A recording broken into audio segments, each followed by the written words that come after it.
Hey everyone, welcome to FanFic Canon. Thanks for hitting play. I'm thrilled to bring this fan-made story to life for you. If you enjoy the ride and want more narrated fanfics, smash, subscribe, and tap the bell so you never miss an episode. And if you want audiobook of a novel of your choice, join my Patreon. Request any title that's freely available online, and I'll produce a full narration just for you. Now, let's dive into today's adventure. Uncle Tanjiro jogged over. The moment he saw Su-Mew standing at the doorway, he called out instinctively. Su-Mew nodded calmly. "Your mother's almost done cooking. Go call your younger brother and sisters. We'll eat together." "Okay, Uncle." Tanjiro answered immediately, but his eyes still drifted toward the kitchen as if he wanted to peek. The moment Tanjiro left, Kamado Kyuiji slowly leaned out from the kitchen door. Seeing Tanjiro hadn't noticed anything, she finally let out the breath she'd been holding. And with that sigh, her clothes rose and fell lightly, adding a soft, indescribable charm. In the dim light, she felt a burning gaze on her. Kyuiji froze, lifting her head. Su-Mew's eyes were on her. Her face instantly heated up, turning pale from embarrassment and panic. I'll bring the dishes inside." She turned around hurriedly, almost fleeing back into the kitchen. Su-Mew watched her slender figure move busily between pots and plates, the graceful sway of her steps impossible to ignore. The corner of his lips lifted with a faint, regretful smile. The time was too short, and the place wasn't suitable. A shame, but there was still plenty of time. At the dinner table, the family finally sat together. Nezuko took a bite of the food her mother had made, but her pretty brows knitted together unconsciously. "Mom, why does it feel like the food is a little burnt today?" Nezuko wasn't blaming her at all. She was simply confused. After all, Kamado Kyuiji's cooking was always perfect. Kyuiji's chopsticks paused for a second. Her eyes instinctively flicked toward Su-Mew, guilt written all over her expression. She knew exactly why the food had been burnt. Back in the kitchen, she'd been too focused on responding to Su-Mew, too flustered to pay attention to the pot. So this meal became the one to suffer. Before Kyuiji could find an excuse, Su-Mew calmly reached out and patted Nezuko's head. "Your mother's been tired lately," he said with a gentle smile. "So today's cooking isn't as good as usual, is that so?" Nezuko looked toward her mother with wide eyes. "Mom," Kyuiji lowered her head, her voice soft and guilty. "I have been a little tired recently." She knew that wasn't the real reason, but some things she could never explain to her daughter. Hearing that her mother was tired, Nezuko immediately felt distressed. "Then, Mom, I'll help you from now on too. Nezuko has grown up, I can help you a little. You're still young." Kyuiji smiled warmly. "Mom can handle it." Nezuko puffed her cheeks, clearly not convinced. "Nezuko is not little anymore." As she spoke, she even straightened her small chest proudly as if trying to prove her point. Kyuiji couldn't help laughing. "Still a child."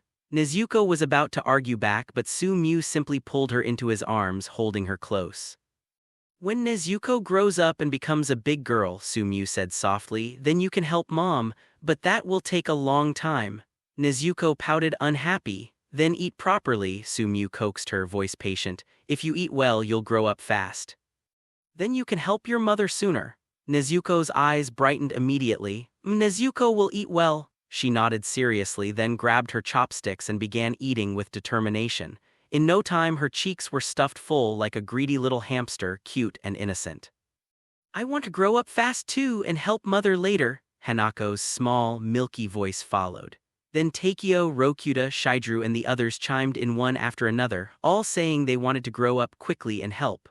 Watching her children being this sensible, Kyuiji's chest felt warm and full. She unconsciously looked toward Su-Mew, her eyes softened, filled with tenderness. A man who protected her. Children who were obedient, kind, and caring. This simple life was something she truly felt satisfied with. All she wanted was to stay by Su-Mew's side quietly and watch the children grow up day by day. Just imagining that future made her heart feel full of happiness. "By the way, Kyuiji," Su-Mew suddenly said, setting down his chopsticks, "there's something I want to tell you."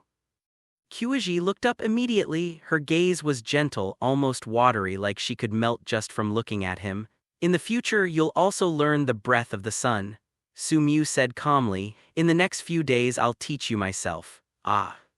Kyuji let out a small exclamation. She clearly hadn't expected that. These days she had already understood what the breath of the sun meant, and in the Kamado family it was a rule passed down for generations. That technique was only taught to the eldest son, never to outsiders. And especially never to women. It was completely against everything the family had followed for years. Why? Sumyu's brows pulled together slightly. You don't want to learn? The moment she saw him frown, Kyuji's heart jumped. Panic rose in her chest along with sudden self-blame. Why should she care about the Kamado family rules? Right now, the only rule she needed was Sumyu's words. She shook her head quickly, voice firm. I'll listen to Mr. Mew. Good. Sumyu nodded, then he looked toward Nezuko, Hanako, Takeo, and the others. Not just your mother, he said, you all will learn too. Sumyu's words hit Kamado Kyuji straight in the heart. The breath of the sun wasn't some ordinary sword technique. It was the Kamado family's most precious inheritance, something that, for generations, had only been passed down through strict rules, never casually shared, and certainly never taught to a woman. Yet Sumyu had spoken so naturally, as if it was the most obvious thing in the world. You will learn it too. That single sentence carried more weight than Kyuji could describe, because to her it wasn't just training, it was proof that Sumyu truly valued her. And that feeling made her chest tighten with warmth and something deeper, something she didn't even dare put into words. In this world, women were still looked down upon. Some men, full of pride and arrogance, treated women like possessions, like objects that existed only to serve. But Sumyu didn't look at her like that. He looked at her like she mattered. Kyuji unconsciously clenched her fists. I have to learn it properly. I have to work hard and not disappoint Mr. Mew. After dinner, once everything had been cleaned and put away, Sumyu finally spoke again. Kyuji, change into training clothes. Tanjuro returned to the yard and continued practicing the breath of the sun, sweat dripping down his face as he repeated the forms over and over. Nezuko stayed inside with the younger children, keeping them calm and out of the way. Not long after, the bedroom door slid open. Kyuji stepped out wearing a simple white kendo uniform. The moment Sumyu saw her, his eyes narrowed slightly, bright with interest. The plain uniform didn't hide her beauty at all. If anything, it made it stand out even more. Her skin was fair, almost glowing under the light. Her black hair fell neatly, giving her a clean, graceful look. But more than her figure, it was her temperament that made her captivating. Kyuji carried herself like a quiet, steady flame, gentle but strong, dignified and calm, the kind of woman who could make a home feel warm just by being there. Kyuji came out slowly, clearly shy under Sumyu's gaze. She lowered her head, her ears faintly red. Sumyu sighed softly. I didn't expect Mrs. Kyuji to look this beautiful in a kendo uniform. Kyuji's cheeks flushed even more. She tried to act composed, but there was a tiny spark of happiness in her eyes. Sumyu tilted his head slightly, almost amused. Turn around, let me see. Okay. Even though she felt embarrassed, Kyuji still followed his words and turned around carefully. Sumyu nodded. Beautiful. Kyuji's voice dropped into a whisper. As long as Mr. Mew likes it, Kyuji is happy. Sumyu stepped forward naturally and took her hand. Kyuji's heart jolted. She quickly looked around, nervous.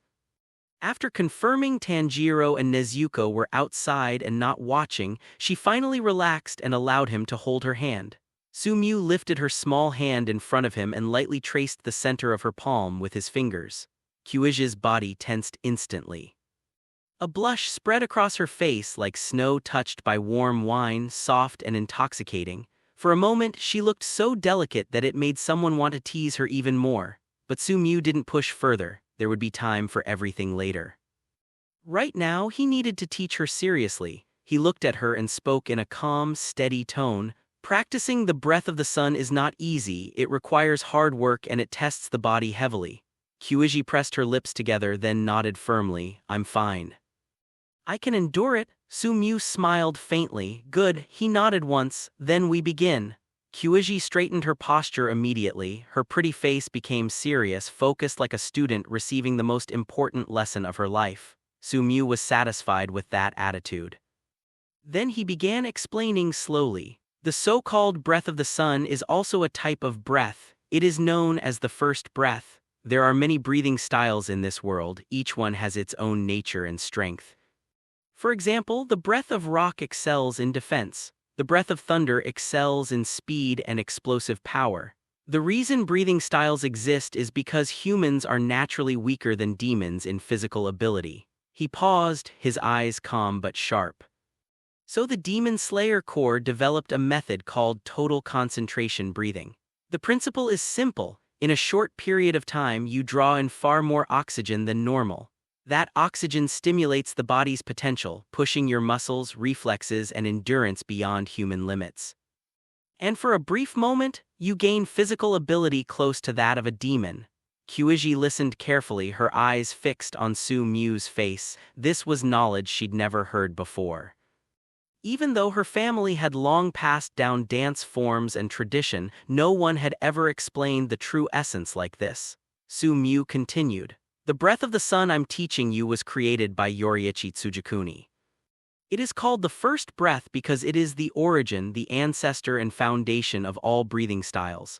Compared to other styles, the breath of the sun has one terrifying characteristic. It releases energy similar to the sun itself. And to demons, that energy is fatal. He raised his hand slightly as if holding an invisible sword.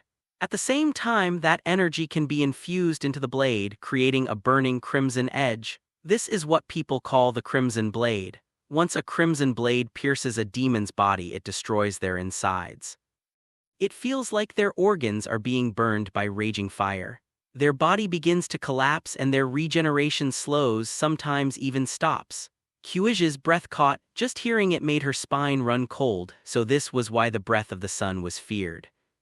Su Mu's voice remained steady, but every word carried weight. That's why a swordsman who masters the breath of the sun, to some extent, can even kill demons without relying completely on a Nichiren blade.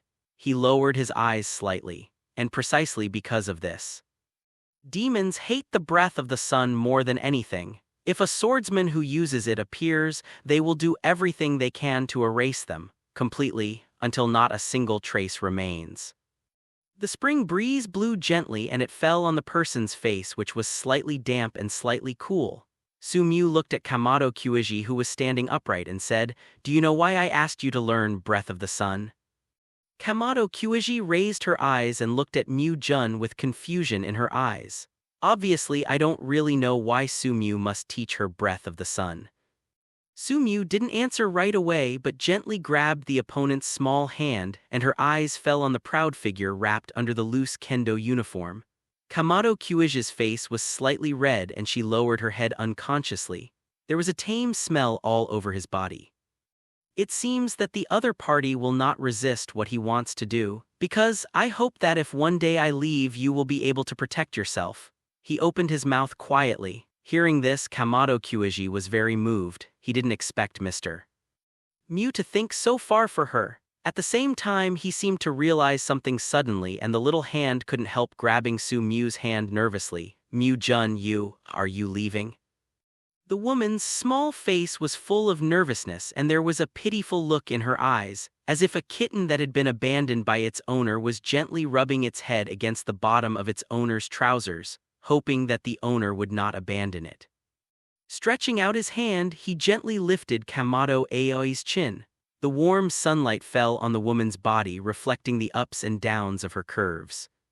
Su Mu put down the hand that raised his chin, then hugged Kamado Kyuji, put his mouth against the other's crystal-clear ears and blew a breath of hot air. "How can I be willing to leave Mrs. Kyuji now if I can't bully Mrs. Kyuji someday? This day will be boring to death. I still want to bully Mrs. Kyuji for the rest of my life." Kamado Ijai's tender body tensed for a moment. It is obvious that the words are intended to bully, but Kamado Kyuji feels that these words seem to contain honey-like sweetness, nourishing the heart. "I didn't mean to leave just now, but I hope that Mrs. Kyuji has some self-protection power. After all, if some accident happens one day, I can't show up by your side in time to protect you, and if you suffer any harm, then I really regret it. I will definitely practice hard so that Lord Mu won't worry."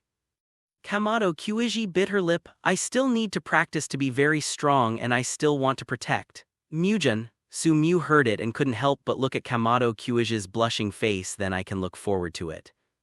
He opened his mouth softly and then patted Kamado Ijai's hand. Then, start training now. Because Kamado Kyuiji has not exercised before, his physical fitness is very poor, so the fastest training is very simple. After the simple training is completed, the study of breathing will be carried out. First of all, the simplest exercise is naturally to start from the standing posture with the sword raised. Kamado Kyuiji immediately followed Su Mu's request, picked up the sword and began to prepare for training. This posture is wrong. Seeing Kamado Kyuiji's sword gesture, Su Mu couldn't help shaking his head. The opponent's gesture of holding the sword can't exert the strength of the arm at all.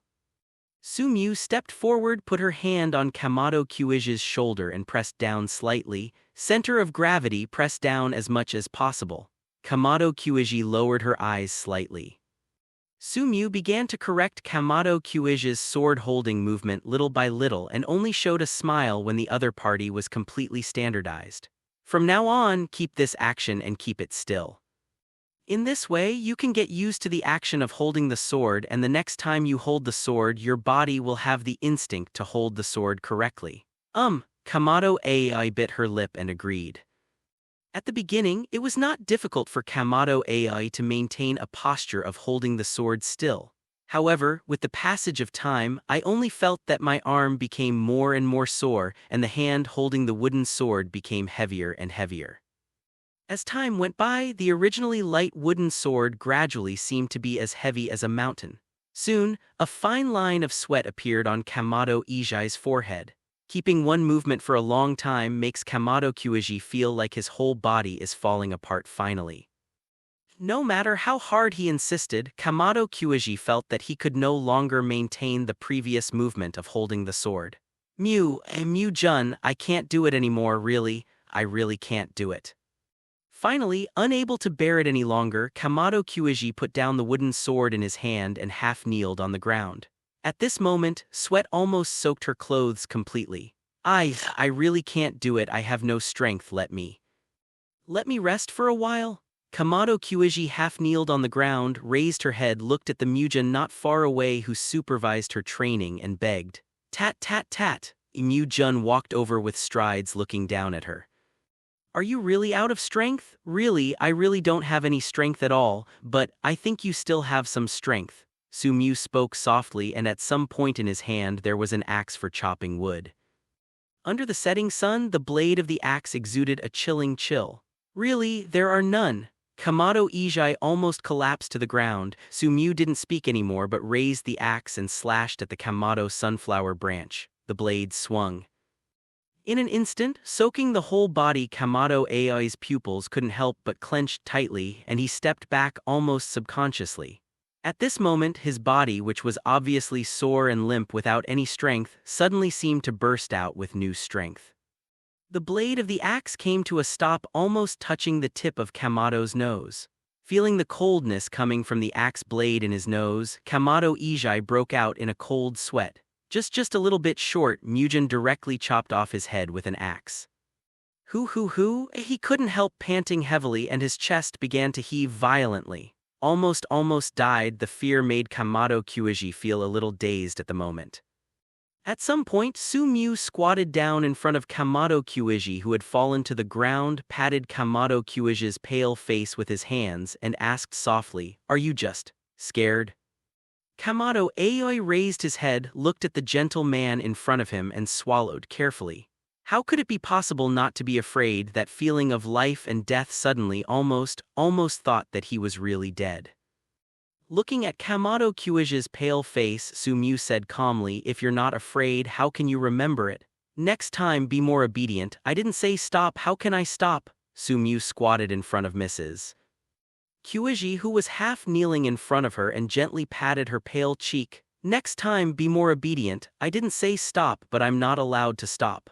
Obviously for Kamado Kyuiji, she has never seen such a domineering Mujin. "I was a little overwhelmed by fright for a while. I will be obedient in the future."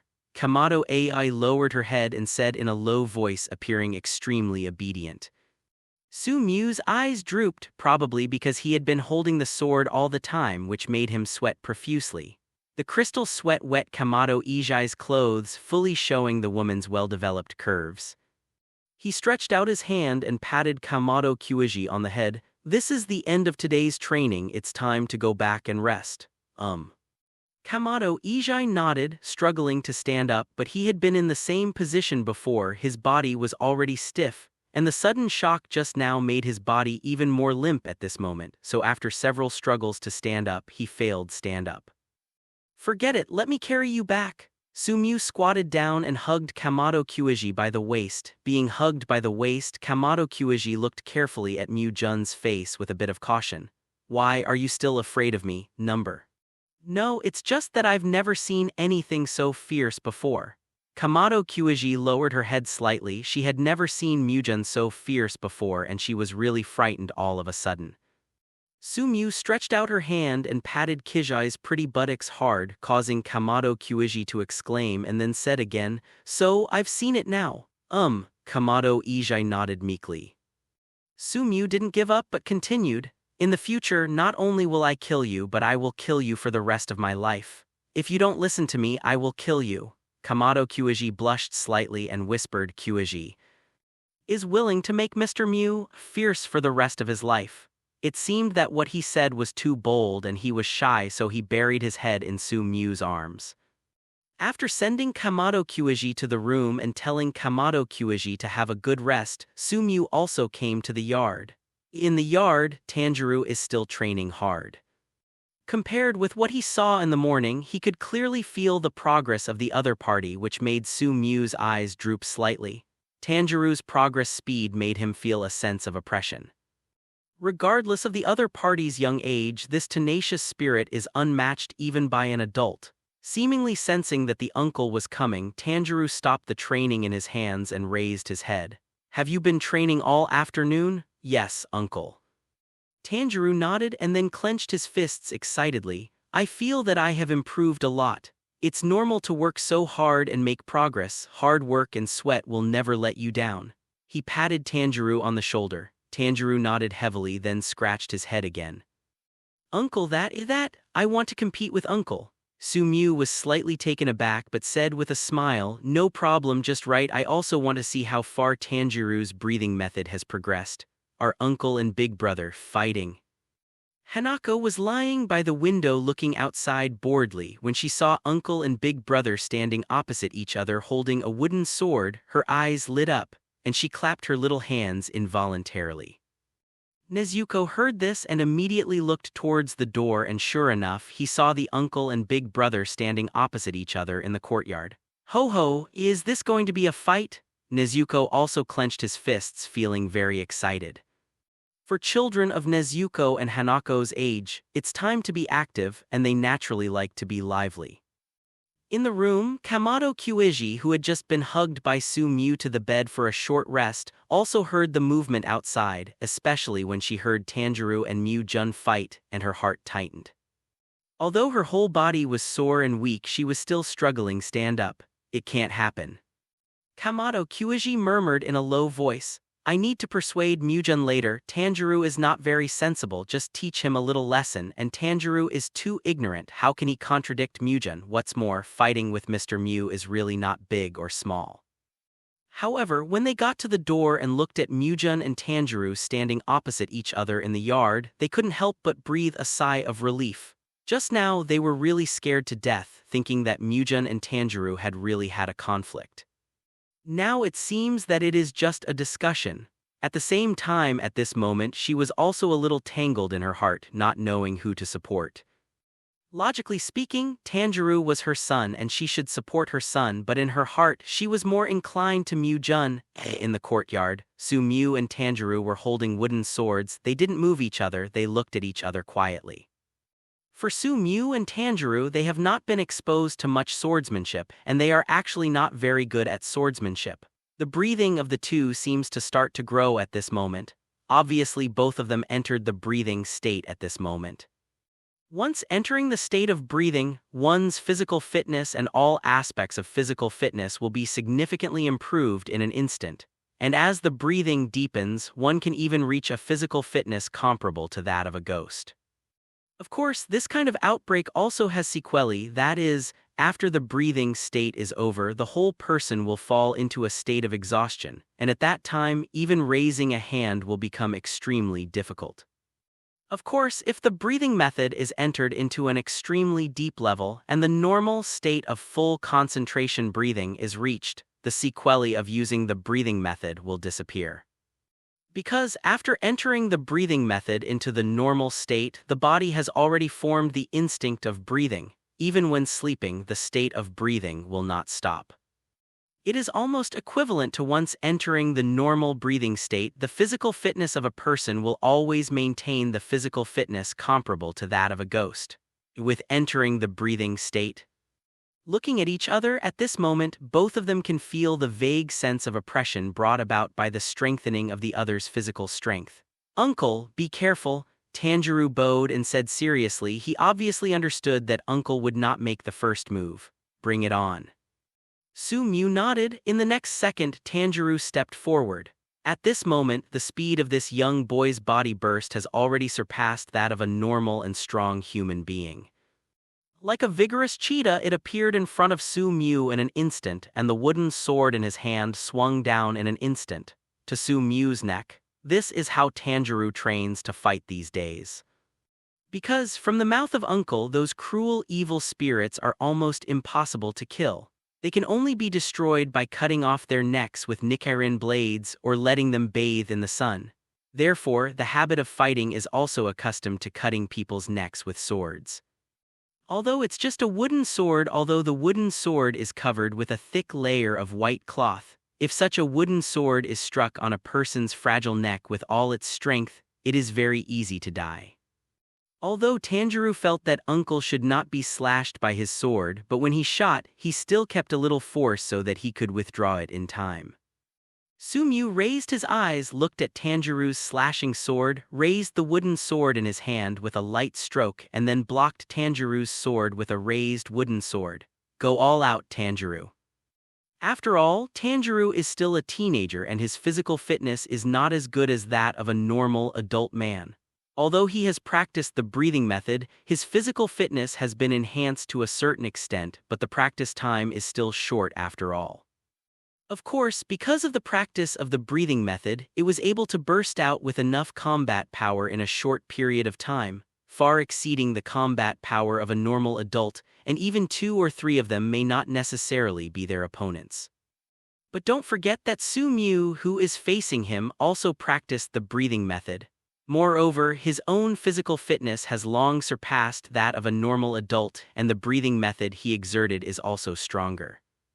Under such circumstances, Tanjiro would not be his opponent if he played with all his strength, let alone if he still had some strength left. Therefore, when it is realized that Tanjiro has spare power, it is also a timely reminder. Call. Sensing the gap between himself and the uncle, Tanjiro let out a slight breath, clenched the hilt of his sword slightly, and his eyes became sharper at this moment. "Now that I know I can't hurt Uncle, so he also has to go all out." Bang bang. In the courtyard, 2 figures intertwined with each other and collided continuously with a dull sound as if the air had suddenly burst. At some point, the wooden swords in their hands broke and were thrown away. Both of them are not good at swordsmanship, so they don't care about it. Moreover, without the wooden sword, the pure physical attack is more arbitrary. The 2 kept fighting on the field, and the figures of the 2 could be seen flickering in the courtyard, sometimes avoiding and sometimes separating. Most of the time, it was Su-Mu who was attacking. Tanjiro is more about dodging. "Uncle, it's amazing, big brother, I'm afraid it won't last long." Nezuko stood where he was, looking at Tanjiro, who was dodging in a panic forced by Uncle, and couldn't help but exclaim, "Tanjiro is also very good." Kamado Ai caressed Nezuko's head with his hand and then set his gaze on the tall figure. "Master Mu, it's great." In the eyes of Nezuko and Kamado Kyuiji, Su-Mu pressed Tanjiro to fight again. Even Tanjiro had almost no power to fight back and was always dodging. But for Su-Mu on the court, he didn't see it that way. Originally, in Su-Mu's opinion, he was far stronger than Tanjiro. In fact, he was much stronger than Tanjiro. But Su-Mu was very dissatisfied with the outcome of the battle. Obviously, he has the strength to overwhelm Tanjiro, but whenever he is about to completely knock down Tanjiro, the opponent can always find a clever way to counteract his own attack.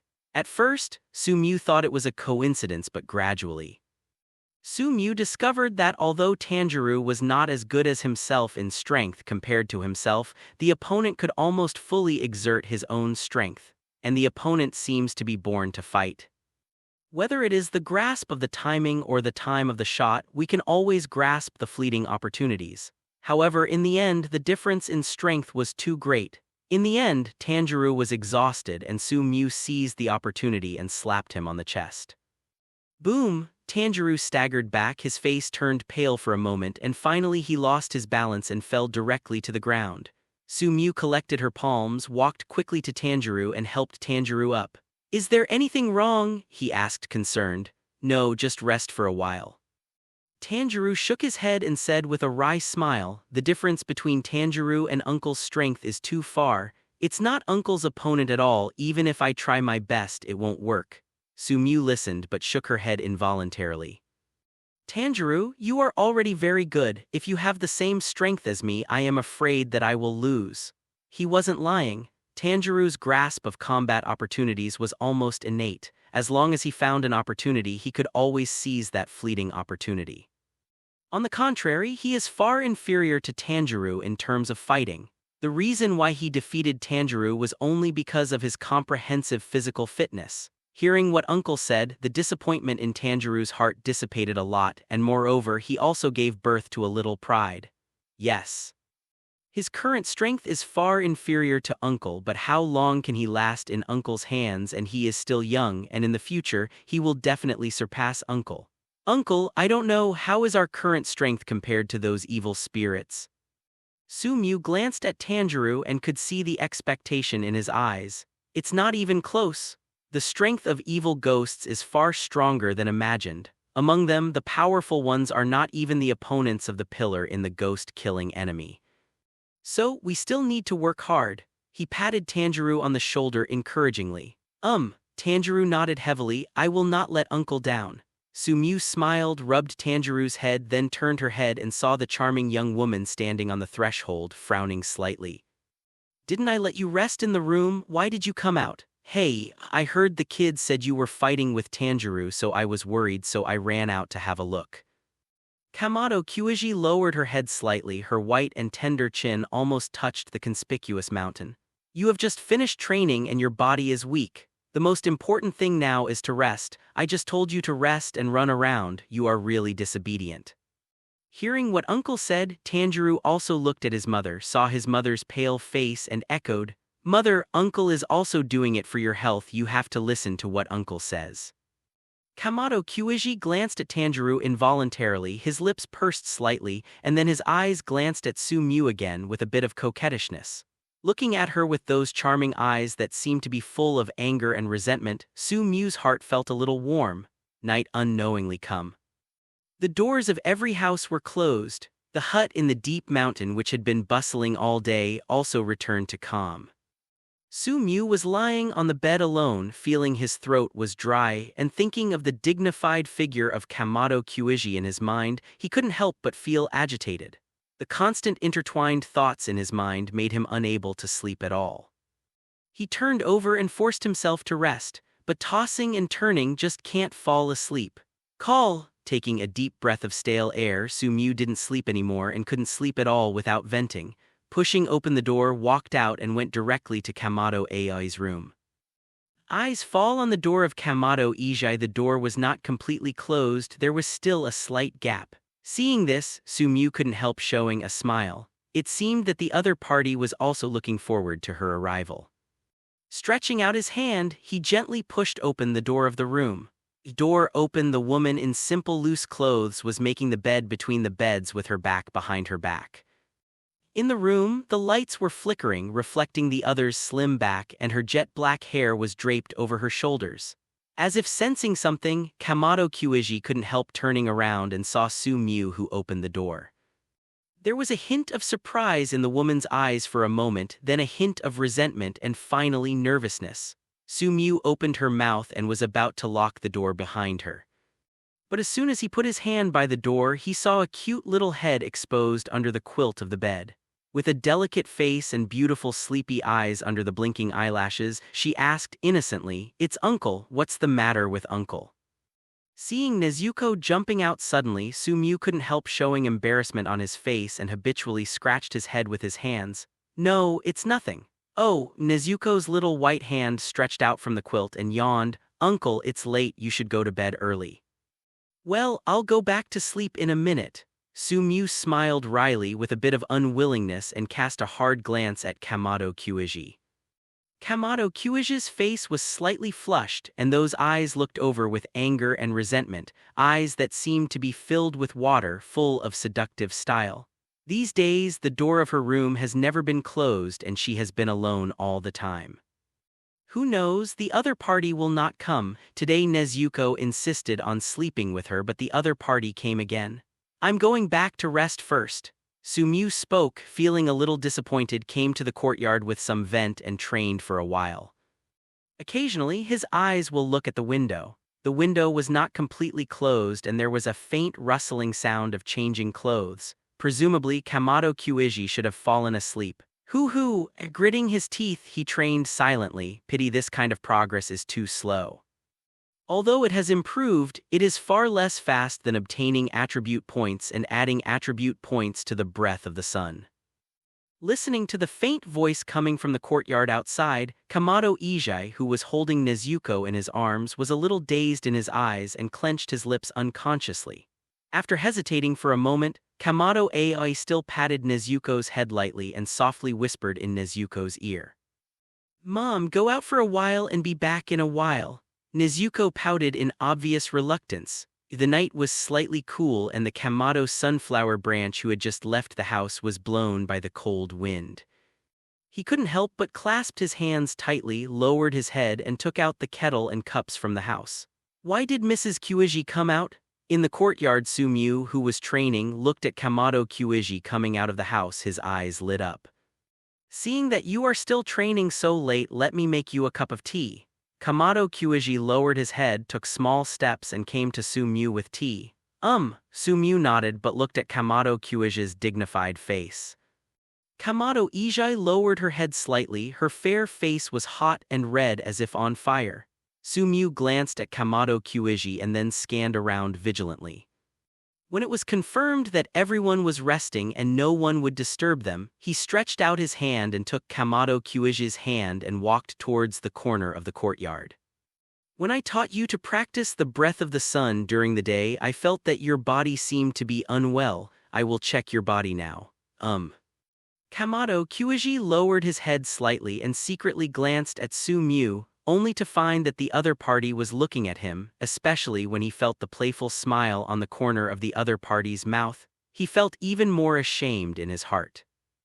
"During the day, Tanjuro told your mother that you should listen to me." Sumyu approached Kamado Kyuiji and opened her mouth softly. "Kyuiji listens to Lord Mu, well, it's pretty good."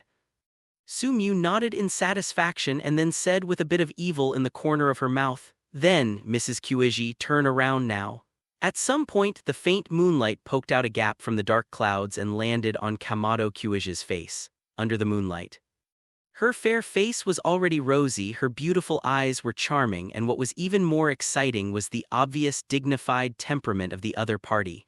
Very charming.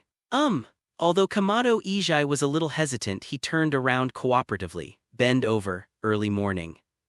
The warm sunlight shines on Sumyu's face through the window.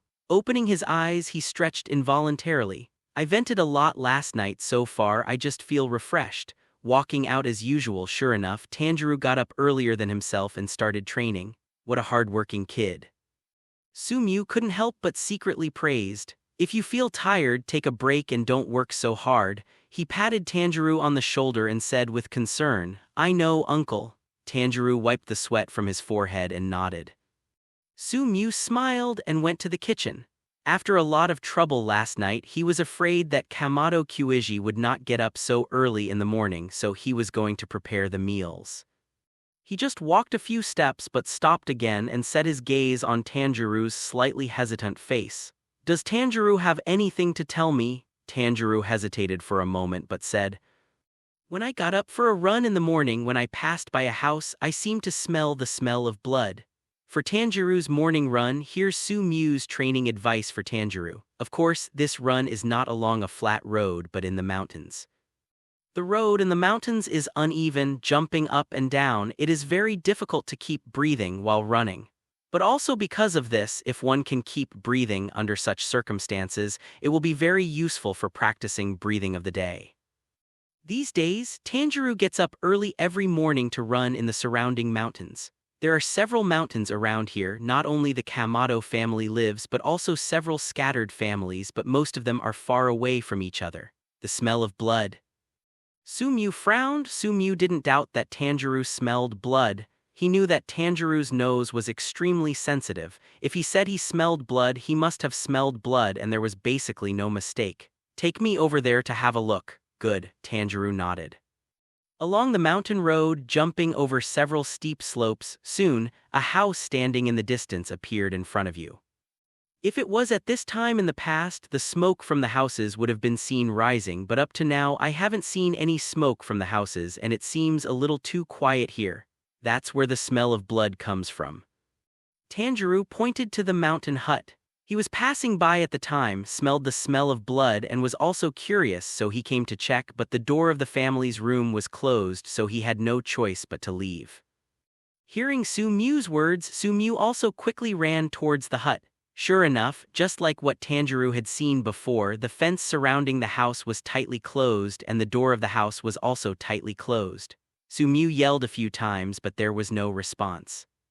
He just hesitated a little, kicked open the fence of the yard, and walked towards the house in the yard. The fence was kicked open, and Tanjiro couldn't help but look worried. Uncle, is this bad? What if the family doesn't respond because they are sleeping late at home? We destroy their things like this, I'm afraid. Fine, Su Mu just replied lightly. Without looking back, she entered the courtyard door and kicked it open. And as the door kicked open, a strong smell of blood also came, and what a miserable scene of hell on earth came into view. Inside the house, the furniture fell in a mess, and almost every piece of furniture was stained with blood and minced meat. At the door, an old man with only the upper body was lying on his stomach. The old man crawled towards the door with his arms. His fingers were bloody and bloody. Beside him were broken internal organs and some broken bones. In addition, bones with flesh and blood can still be seen vaguely in the house. In addition to the old man who died at the door with only his upper body left, there were several indistinct heads in the room, which could be identified as males and females through the faint remains. Among them, the smallest head was only about the size of a 2 or 3-year-old child's head, and an eyeball was stuck on the skull with bloody skin attached. Almost as soon as he saw this scene, Tanjiro, who was standing behind Su Mu, was stunned. The terrible visual impact made Tanjiro suddenly bend down and began to vomit violently. Although Su Mu didn't vomit, her face turned slightly pale when she saw the scene in front of her. But I have never seen such a tragic scene. This is... What's going on? How did it become like this? Tanjiro muttered and vomited. The miserable scene shocked Tanjiro's mind, making him somewhat unable to face the sight in front of him. Su Mu also looked uncomfortable, but she still walked in. Some traces of resistance could be vaguely seen in the room. Obviously, when the bad news came, the family had resisted desperately, but apparently failed. The whole family died, and tragically he died. After throwing up for a while, I felt a little bit better. When I saw Su Mu walking into the room, I also hurriedly followed in. Could it be that the wild beasts from the mountains broke in and turned into this?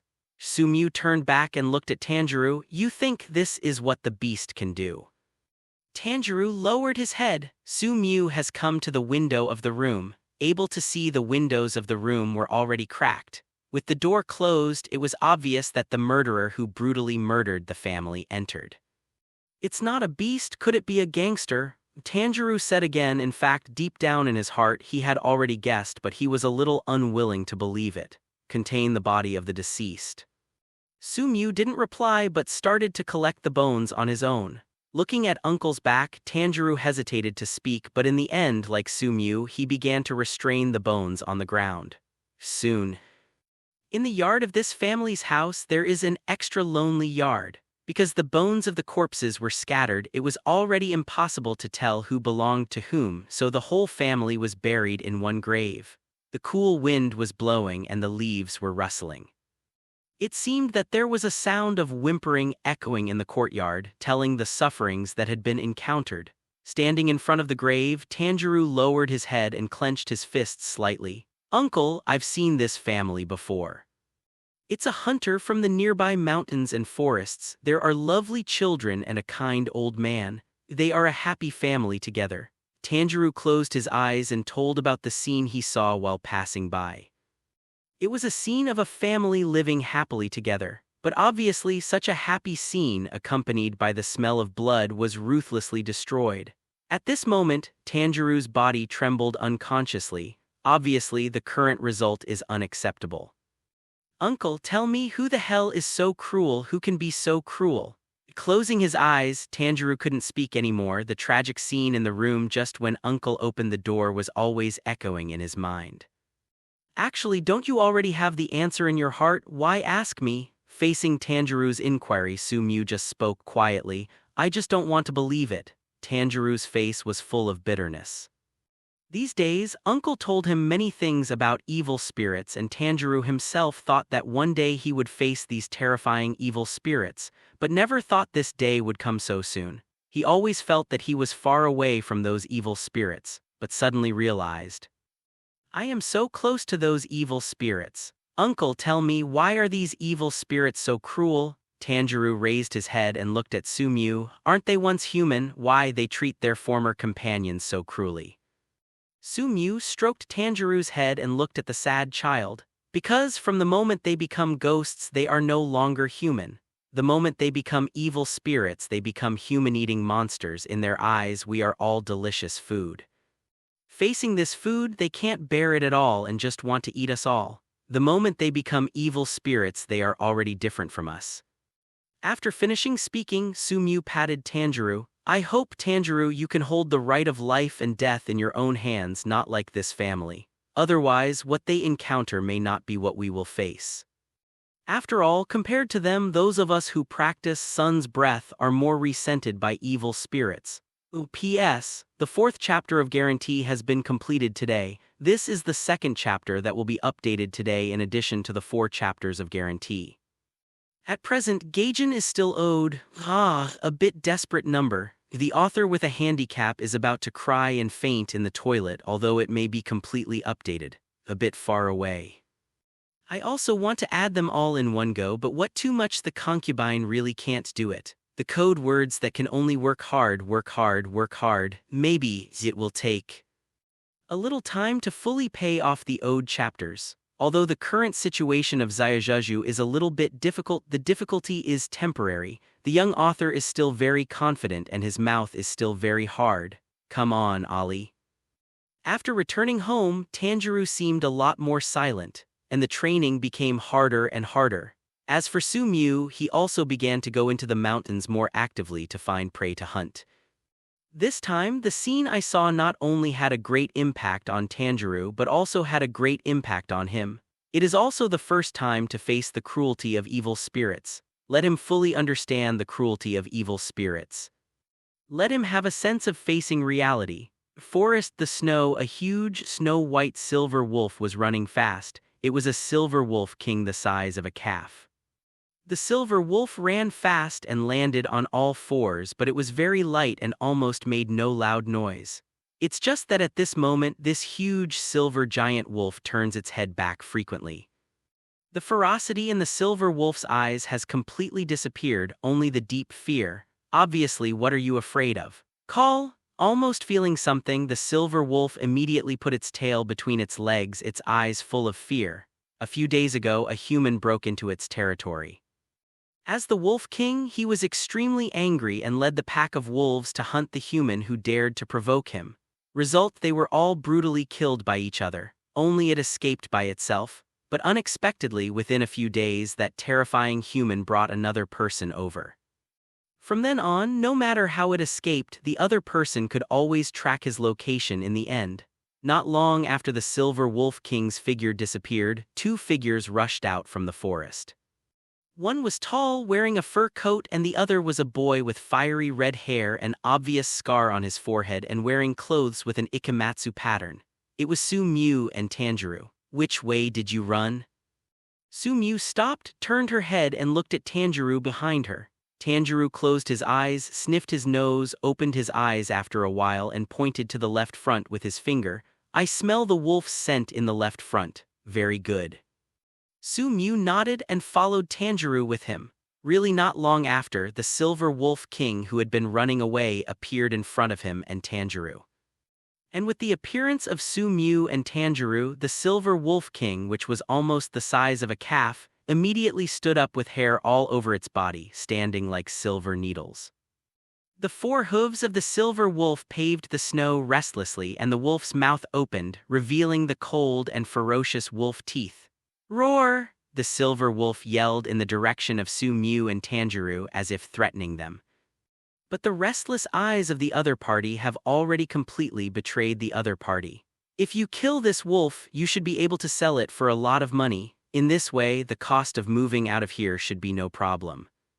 Su-Mew drew out the axe hanging from his waist, stared at the silver wolf in front of him, and said, "Uncle, this wolf is not easy to deal with, or I will also attack. Although I am not as strong as Uncle, I can share some pressure." Tanjiro also said, "Need not." Su-Mew shook her head. It's not that he doesn't want Tanjiro to share the pressure, but he is afraid that the other party will kill the Wolf King by mistake, and then his idea of obtaining attribute points will be completely defeated. He didn't just need to sell the silver wolf skin for money, but more importantly, the attribute points obtained by killing it. Seeing what Uncle said, Tanjiro didn't insist, but he tightly held the axe in his hand as if he was ready to strike at any time. The silver wolf probably also felt that if he continued to escape, he would be overtaken. Moreover, if he fled in such an embarrassing manner, his physical strength would continue to lose.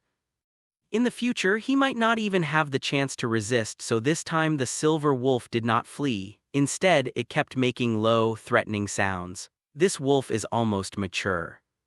Seeing the state of the silver wolf, Su-Mew stepped forward, holding the axe tightly with 5 fingers, and said, "Roar!" As Su-Mew got closer to the silver wolf, the roar of the silver wolf became deeper and deeper, and its forelimbs continued to move. Seeing that the distance was getting closer, Silver Wolf couldn't bear it anymore, stomped on the ground, and rushed towards Su-Mew. Apparently, it was already planned to make a desperate blow. The silver wolf stepped on the ground with all 4 limbs. Every time it hit the ground continuously, and every time it stepped forward, the speed of the silver wolf increased. When the silver wolf reached Su-Mew, it was like an arrow. Especially when he jumped up suddenly when he was close to Su-Mew, his open fangs showed a chilling silence at this moment. But also in an instant, Su-Mew's axe also slammed down, and a faintly hot flame flickered on the edge of the axe. The figures of a man and a wolf also crossed at this moment. Su-Mew stopped and landed. Behind him, the pounced silver wolf fell to the ground, but the head was separated from the body in an instant, and large swathes of blood gushed out from the neck. The silver wolf that lost its wolf head was obviously dead, but its strong vitality had not completely disappeared, so that the silver wolf's body was still shaking. Ding! Congratulations to the host, beheading the Silver Wolf King and gaining 0-2 attribute points. Hearing the cold, mechanical sound coming from her ears, Su-Mew also slowly put away the axe. Ding! Congratulations to the host, beheading the Silver Wolf King and gaining 0-2 attribute points. A cold and mechanical voice sounded in my ears. Hearing this, the corner of Su-Mew's mouth could not help showing a smile. Killing this kind of powerful prey can get far more attribute points than killing ordinary chickens and ducks. Over the past few days, he has gradually figured out the rules. The stronger the life that he kills, the more attribute points he will get. However, although killing chickens and ducks gives very few attribute points, they can accumulate slowly. Killing a powerful prey like the Silver Wolf King, although gaining more attribute points, is relatively more dangerous. I don't know how many attribute points will be gained by killing an evil ghost. Su-Mew couldn't help murmuring with a hint of expectation in her eyes. Smiling and shaking his head, Su-Mew then set his sights on his attribute panel. Name: Sumu Physique 125 Normal Adult Physique is 1. Dexterity 125 Normal Adult Dexterity is 1. Strength 125 Normal Adult Strength is 1. Spirit 1. 45 Normal Adult Spirit is 1. Cultivation Method: Breath of the Day 06 100. Attribute points earned 053. These days, in addition to the 02 attribute points obtained by killing the Silver Wolf King just now, killing other lives on weekdays also accumulated 0.3 attribute points. Seeing so many attribute points that she had accumulated, Su Mu was excited. Finally, she couldn't hold back the impatience in her heart and directly added all the 05 attribute points she had obtained to the Breath of the Sun, with the addition of 0.5 attribute points to the Breath of the Sun. In an instant, it was as if a tripod of Hongzhong de Lu covered him, making a deafening sound, which made his consciousness feel a little trance for a moment. At the same moment, a large number of cultivation memories began to appear in his mind. At this moment, he seemed to have experienced countless days and nights, repeating the experience of practicing the Breath of the Day from morning to night, day and night. As these experiences continued to reverberate in his mind, his understanding of the Breath of the Sun also continued to deepen. It lasted for about a few minutes before slowly ending. Call! With the end, Su Mu also let out a heavy huh. The pain in his head just now seemed to be torn apart, which was really uncomfortable. But feeling the sense of strength coming from her body as well as her vague understanding of the Breath of the Sun made Su Mu happy. Heartbeat. Su Mu couldn't help but take a step forward. Hoo-hoo! The sound of howling wind came from my ear and my speed was obviously much faster than before, not only in speed but also in strength. Although the strength has been improved, Su Mu also feels that he is not quite used to the sudden increase in the strength of his body, and it will take a while to master it. Satisfied, Su Mu once again set her sights on her property panel. Name: Su Mu. Physique 15 Normal Adult Physique is 1. Dexterity 15 Normal Adult Dexterity is 1. Strength 15 Normal Adult Strength is 1. Spirit 170 Normal Adult Spirit is 1. Cultivation Method: Breath of the Day 100. Attribute points earned 03. Now, his overall physical fitness has surpassed more than half of a normal adult. Don't underestimate this half. This is already a very terrifying improvement. What's more, this is just the beginning. As long as we continue, our strength will only become stronger and stronger. Thinking of this, he couldn't help clenching his fists slightly. To the future, I also look forward to it more and more. Uncle, you've become stronger again. Just when Su Mu was immersed in the pleasure of increasing strength, a shocked voice came from behind. Su Mu turned her head and looked at Tanjuro, who was looking at her in disbelief. Seeing this, Su Mu also woke up and felt a little guilty in her heart. Next time she can't be more aggressive in front of others. After all, after adding points, the sudden increase in strength will make you uncomfortable and it is easy for people to see some changes. I just suddenly had a deeper understanding of breathing, so my strength has increased. Su Mu explained with a smile. Uncle is really good. Tanjuro had a look of admiration, but at the same time he was a little depressed. Compared to Uncle, Tanjuro is really far behind. Although he has been working hard every day, he still can't keep up with Uncle's footsteps. Su Mu stepped forward and patted Tanjuro on the head. Tanjuro is actually very good and he is improving every day. One day, Tanjuro will surpass Uncle. Thank you, Uncle, for your encouragement. I will work hard. Tanjuro clenched his fist and said seriously. Su Mu smiled and patted Tanjuro on the head. Let's quickly peel off the skin of this silver wolf. Such a rare silver wolf skin may be sold for a lot of money, enough for us to move out of here. Some expenses. After all, in this era, moving is not an easy task, especially for a large family. Moreover, evil spirits appeared around, which made them very insecure about this place, and they were always worried that one day the evil spirits would suddenly appear in the middle of the night.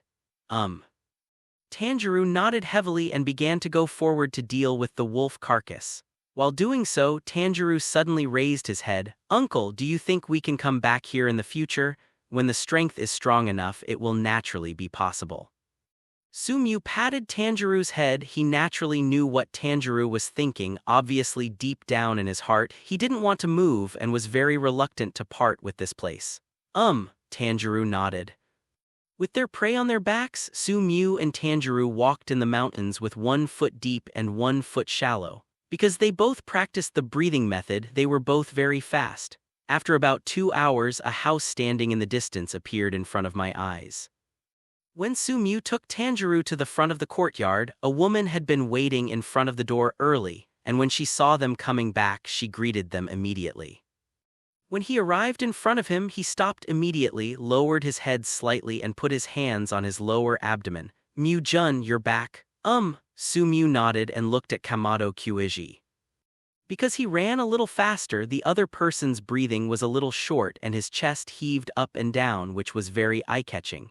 Sumyu patted Tanjiro's shoulder next to him. "You go into the house first and bring these prey home and I'll tell your mother something." Tanjiro glanced at Kamado Ijai unconsciously and immediately saw Kamado Ijai's blushing face. "Mom, I'm going home first." Kamado Kyuiji nodded, patted the dust off Tanjiro's body and tidied up Tanjiro's collar. "In the future when you go out, remember to wear more, it's cold outside, don't freeze." "I see, mother." Kyuiji, what a gentle mother, she is so gentle to her children. When Tanjiro left, Sumyu suddenly spoke quietly. Hearing Myu-jun's words, Kamado Kyuiji lowered his head slightly, feeling Myu-jun's burning gaze and dared not look up. "Look up and let me take a good look." A domineering voice came out in my ears. Kamado Ijai raised her head unconsciously, revealing her pretty face. On the slender and fair neck was a delicate and rosy face, the eyes were slightly closed and the beautiful eyelashes fluttered slightly. The most attractive thing is the dignified and gentle temperament emanating from the woman. Over the years, Sumyu has been gaining attribute points by beheading lives, and the constant killing has allowed Sumyu to keep accumulating the violence in his heart. Eyes narrowed unconsciously, she stretched out her hand and pinched Kamado Ijai's white chin. "It's really more and more attractive." Kamado Kyuiji's face was reddish and she said shyly, "My child, you haven't gone far yet." Sumyu didn't care and directly hugged Kamado Kyuiji in his arms, pressed against the other's ear and blew hot air. "I'm afraid Tanjiro, Nezuko and the others have already noticed our relationship and they should have acquiesced. After all, neither Tanjiro nor Nezuko are fools, even if they are still children, they are both very smart. Maybe you can't notice anything at first, but after a long time, I'm afraid you already understand it." Hearing Sumyu's words, Kamado Kyuiji's tender body couldn't help but tense for a while and then buried her whole head in the man's arms. "Then, Myu-jun, I'll find a time to let them change their words and let them call you, say, father." Sumyu smiled, couldn't help but lifted Kamado Kyuiji's delicate face, looked at the tenderness in the other's blurred eyes, felt the dignified temperament of the other party and shook his head. "This is not urgent." Hearing this, Kamado Kyuiji's eyes could not help but dim slightly, thinking that she disliked her identity and felt a little depressed unconsciously. But Sumyu didn't comfort her, she just hugged Kamado Kyuiji in her arms and then whispered in Kamado Kyuiji's ear. "Compared to these, I prefer to call you more Mrs. Kyuiji." "I still like to call you Mrs. Kyuiji," Sumyu whispered softly in Kamado Kyuiji's ear. The gentle, somewhat evil words made Kamado Ijai's delicate body tense in an instant. The cheeks also heated up rapidly and became hot. How can you have such a taste?" Kamado Kyuiji stretched out his hand and tapped Sumyu's chest lightly. His pretty face was so red that it was frightening. Sumyu smiled, hugged Kamado Kyuiji in his arms, leaned his head on the other's shoulder and could smell the faint fragrance in his breath. Feeling Myu-jun's hug, Kamado Kyuiji's eyes were also slightly blurred and his hands unconsciously hugged Sumyu tightly. Only thinking of Myu-jun's evil taste, his body still can't help but feel a little weak. "If you like it, just leave it to him." "Master Myu, back mountain snow." Sumyu stood up and the slight cold wind blowing made him tense up. Exhaling softly, Sumyu couldn't help but look at Kamado Kyuiji. At this moment, Kamado Kyuiji is bending over to pick vegetables in the vegetable field. This is the back mountain and some vegetables are naturally grown on weekdays, but it is winter and there are only a few water vegetables. The leaves of this kind of vegetable have obvious jagged edges and each one has many branches and each one is very large. One can last a long time. These days Su has also eaten this kind of water dish which is a crisp texture with a bit of light taste. Well, it should be enough. He patted the back of the head of the Kamado sunflower that squatted down to pick vegetables. A low voice came from Kamado Aoi's mouth.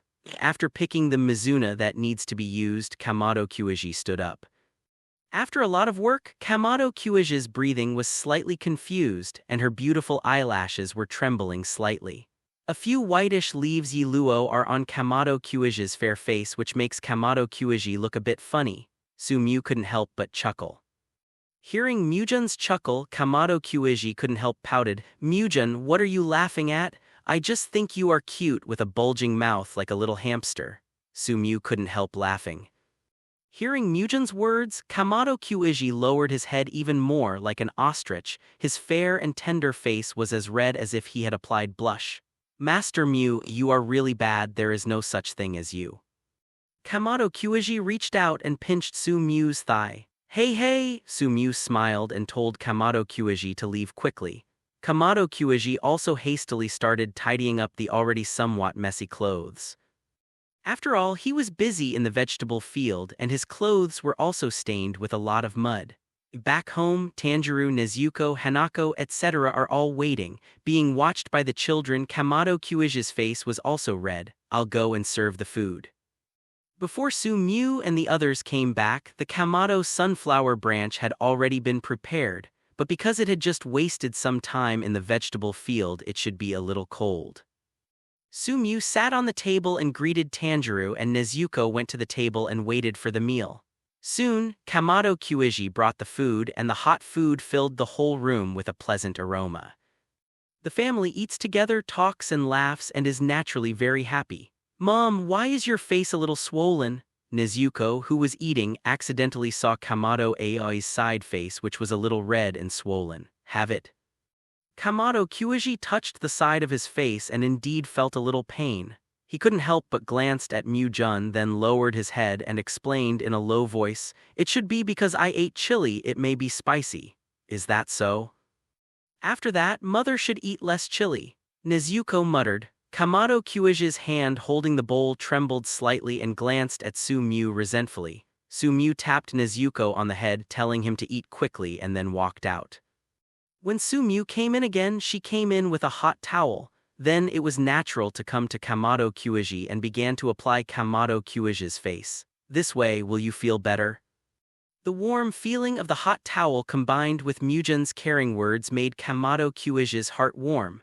"Just thinking that the children were still eating at the dining table made me feel hot, and my head drooped, almost lowering to the bottom of the dining table." At the dinner table, Nezuko couldn't help turning his head away from seeing the scene where Uncle cared about his mother. Tanjiro lowered his head, feeling a little complicated in his heart, but soon he was relieved. Maybe that's good, at least his mother was taken care of and he also liked Uncle very much. Warm sunlight falls on the room through the windows, inside the house. The plump Kamado Aoi was snuggling tightly in the man's arms. The man was bare-chested, showing strong muscles and a tall figure, giving people a very safe feeling. The warm sunlight fell on Kamado Aoi's beautiful eyelashes and she opened her eyes in a daze. He looked at Mujun beside him, his face was reddish. Seeing that the other party was still asleep, Kamado Kyuji got up carefully and began to put on his clothes because he was afraid of waking him up. Kamado Kyuji's movements were very slight. Suddenly, the waist was tightly wrapped by arms and Kamado Aoi couldn't help struggling with her hands. "Don't move!" Mujun's voice came with a touch of domineering when he spoke. His warm breath hit the back of her neck which made her shrink her neck involuntarily. "It feels a little ticklish." Mujun, "Hurry up and let go." Kamado Kyuji said softly, "She still has to get up to cook. If it is later, I am afraid it will be much later. After all, the children need to eat and they should prepare some nutritious food for Mr. Mew. After all, Mr. Mew has been very tired these days, so he must eat well." It was just a break, but no matter what, she couldn't break the wrist of Mujun that was wrapping around her waist. "Call my husband to listen and I will let you go." Sumyu rested her head on the back of Kamado Kyuiji's head. Her black hair fell on his face and it smelled very nice. Hearing Mujun's request, Kamado Kyuiji's heart trembled. "Husband," a slightly gentle voice sounded. Hearing this, Sumyu let go of the hand that hugged Kamado Kyuiji's waist in satisfaction. She broke away from Sumyu like a bunny, but still did not forget to take a look at Mujun. There are several obvious nail scratches on Fang Huayan's fast-eating body. Sumyu stretched her waist, but she also felt slightly unwell. Only then did she realize that there were still a few scratches from her nails on her chest. He hadn't noticed it before. "Mrs. Kyuiji, you are really not honest at all." Sumyu raised his head, looked at Kamado Kyuiji, who was lowering his head and blushing, and said jokingly, "Mujun didn't scratch you, did you?" Kamado Ijai's face was red, but her voice was timid. Sumyu stretched out her hand and hooked her finger at Kamado Kyuiji. Kamado Ijai walked up obediently. "It still hurts a little bit. Mrs. Kyuiji blows on it for me and it doesn't hurt anymore." Kamado's beautiful eyelashes could not help but tremble. But he still obediently came to Sumyu's side, and after a while of deliberation, he mustered up the courage to approach the wound. The warm air was blowing on the scratches of the wound, making Sumyu suffocate slightly, and her eyes could not help but fall on Kamado Kyuiji's pretty face with a shy but serious face. "It's really pleasing to the eye. Does it still hurt?" After a while, Kamado raised his head and asked, with his mouth puffed out and his mouth numb from blowing. "All right." Sumyu patted Kamado Kyuiji on the head and nodded in satisfaction. Kamado Kyuiji took a few steps back quickly as if she had received an amnesty. Seeing Kamado Kyuiji leaving like a panicked rabbit, Sumyu smiled slightly at the corner of her mouth, stretched her waist lazily, and then got up. Opening the door, Kamado Kyuiji's figure has long since disappeared, probably busy in the kitchen. He doesn't care either. Just at this moment, the door of the next room also opened. Nezuko stretched his waist, revealing that cute little face, and then Nezuko froze suddenly but noticed that the uncle came out of the mother's room. Sumyu also wants to say hello. Nezuko shrank back into the room all of a sudden, and the door was also tightly closed. Seeing Nezuko, who suddenly retracted and entered the room, Sumyu also took away the greeting hand. He probably understood Nezuko's reaction. After all, although he and Kamado Ijai behaved intimately before, they still kept a certain distance. As it is now, coming out of Kamado Ijai's room in the morning is probably equivalent to explaining clearly. Obviously, for Nezuko, there are still some unacceptable results. After all, his father Tanjuro died not long ago. As soon as he came out of the room, Sumyu heard a whooping sound from the yard. Obviously, Tanjiro got up early for training. What a hardworking kid. He couldn't help but sigh. After Tanjiro finished his routine training in the morning, Kamado Ijai also prepared breakfast. It was a very hearty breakfast. After all, once you start training, your nutritional requirements are very high, so eating should not be too simple. This is why Kamado Kyuiji was in a hurry to go out and cook just now. The family gathered at the same table for dinner. Nezuko kept his head down slightly as if he couldn't accept what happened in the morning. Sumyu didn't persuade him either. The days went on, and one day Nezuko would accept such a result. The furs of the prey in the house are almost accumulated. Today I am going to go to the town to sell these furs and furs. Sumyu said to himself. Everyone stopped their chopsticks and listened to him. The most serious one was Kamado Kyuiji, who held his hands in front of his chest and his face was full of seriousness, as if he wanted to write down every word he said. For Kamado Kyuiji's attitude, Sumyu's psychology is quite useful. The only one who didn't listen carefully was probably Nezuko, who lowered his head. However, Nezuko didn't keep his head down all the time. Sometimes he would glance at his mother and uncle, only to see that his mother's eyes were full of uncle's, and turned his head unnaturally. Deep down, Nezuko always felt that what her mother did was wrong. In Nezuko's view, if you love someone, you should stay with that person for the rest of your life. Even if your husband dies, you shouldn't fall in love with someone else. Even if you fall in love with someone else, it won't be so easy. This is the general view of women in this era towards girls, including girls in this era. They all think so. But Nezuko knew that this was a very painful thing and she didn't want to see her mother alone without anyone to take care of her.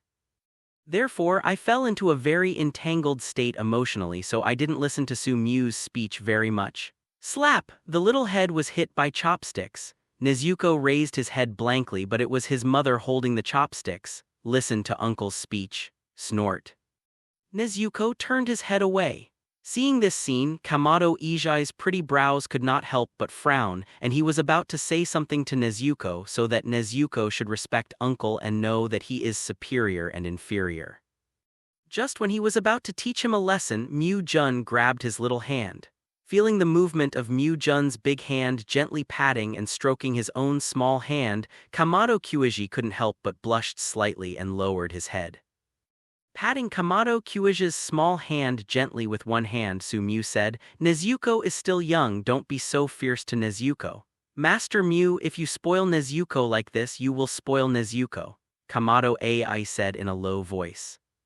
Sumyu smiled but stretched out his hand and pulled Nezuko to his side, stroking Nezuko's black and smooth hair with his hand. "If you are spoiled, you will be spoiled. At worst, you will be spoiled for the rest of your life." Nezuko, who was having a temper tantrum, was taken aback. Since she was a child, she had never heard such words. Her father Tanjuro had always been taciturn. Even if he cared for her, he would not say anything, but the uncle's words are very gentle still, that kind. Very domineering and gentle. Let her have a feeling of being sweetened to the heart. There is also the feeling of being spoiled by an overbearing father. It seems that the father is not dead but still alive. Only, changed father. Comforting Nezuko, Sumyu also continued. There are a lot of prey accumulated these days, and the fur of some prey is still very precious, and it should be able to sell for a lot of money. With this money, I will buy some things for the road in the town.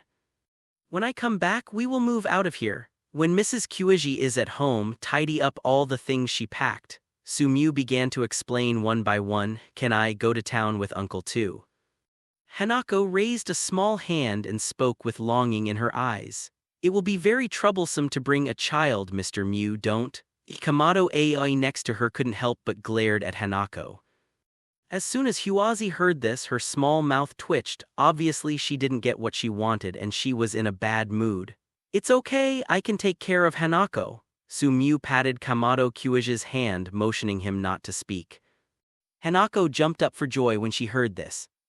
Seeing that his sister was going to the town, Nezuko's eyes couldn't help showing anticipation, and he opened his mouth wanting to say something, but he was a little embarrassed to speak when he thought of the temper tantrum with his uncle just now. Nezuko, come with me too. As if seeing the anticipation in Nezuko's eyes, Sumyu said something in a timely manner. Nezuko's delicate and cute little face immediately revealed a look of great joy. She still yearns for the town very much, but she has never been there. Mu-jun, you just dote on children too much. Kamado Kyuji said something helplessly in a low voice, but her voice was soft and her gaze towards Sumyu was also soft. Sumyu listened but held Kamado Kyuji's hand. Actually, I will also be very fond of. Madam, the little hand was held and such intimate words were spoken. Kamado Ijai's face turned red as if stained with blood. She wanted to take her hand back, but the hand was held tightly. He had no choice but to let Lord Mu hold it and looked at his children with a guilty conscience. Hanako, Takeo, Shidru and sixth wife are still too young to understand these things at all, and they are still eating happily.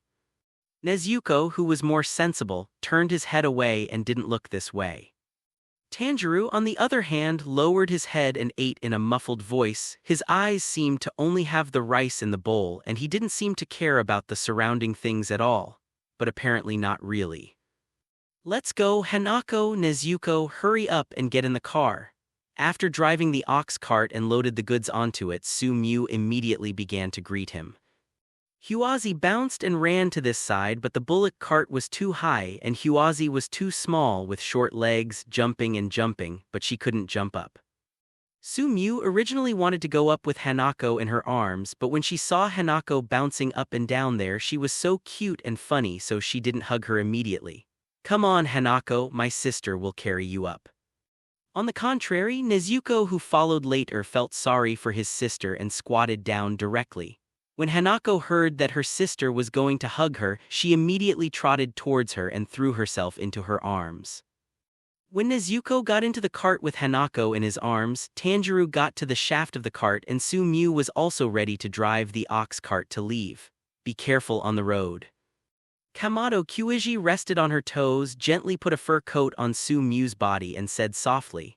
After putting on her clothes, Sumiu stretched out her hand directly, pinching Kamado's white and tender chin. Master Mew, what's wrong? Kamado Aoi blinked her eyes, her beautiful eyelashes trembling slightly. Before you leave, give me a present. Sumiu smiled, but I'm not prepared. Kamado Kuiji whispered, hello, no need to prepare. Sumiu looked at Kamado Kuiji with a smile, her eyes fell on her rosy lips. Seeing Mujin's appearance, Kamado Kuiji's face turned red immediately and he was also very shy. But Kamado Kuiji still closed her eyes, stood on tiptoe, hugged Mujin's shoulders with trembling hands then. A quick kiss, the slightly wet feeling on the cheeks disappeared in a flash, and before Sumiu recovered, Kamado Kuiji ran away as fast as a little rabbit. Sumiu touched her cheek, recalled it slightly, watched Kamado Kuiji's slender back and after a while she smiled softly and said, very moist. Bullock cart full of goods driving swayingly on the mountain trail. Hanako was sitting on the bullock cart while Nezuko stared wide-eyed at the passing scenery. Unlike Tanjiro, who once followed her father Tanjuro into the city to sell charcoal, Hanako has never been to the bustling town under the mountain. Therefore, along the way, the eyes have hardly blinked.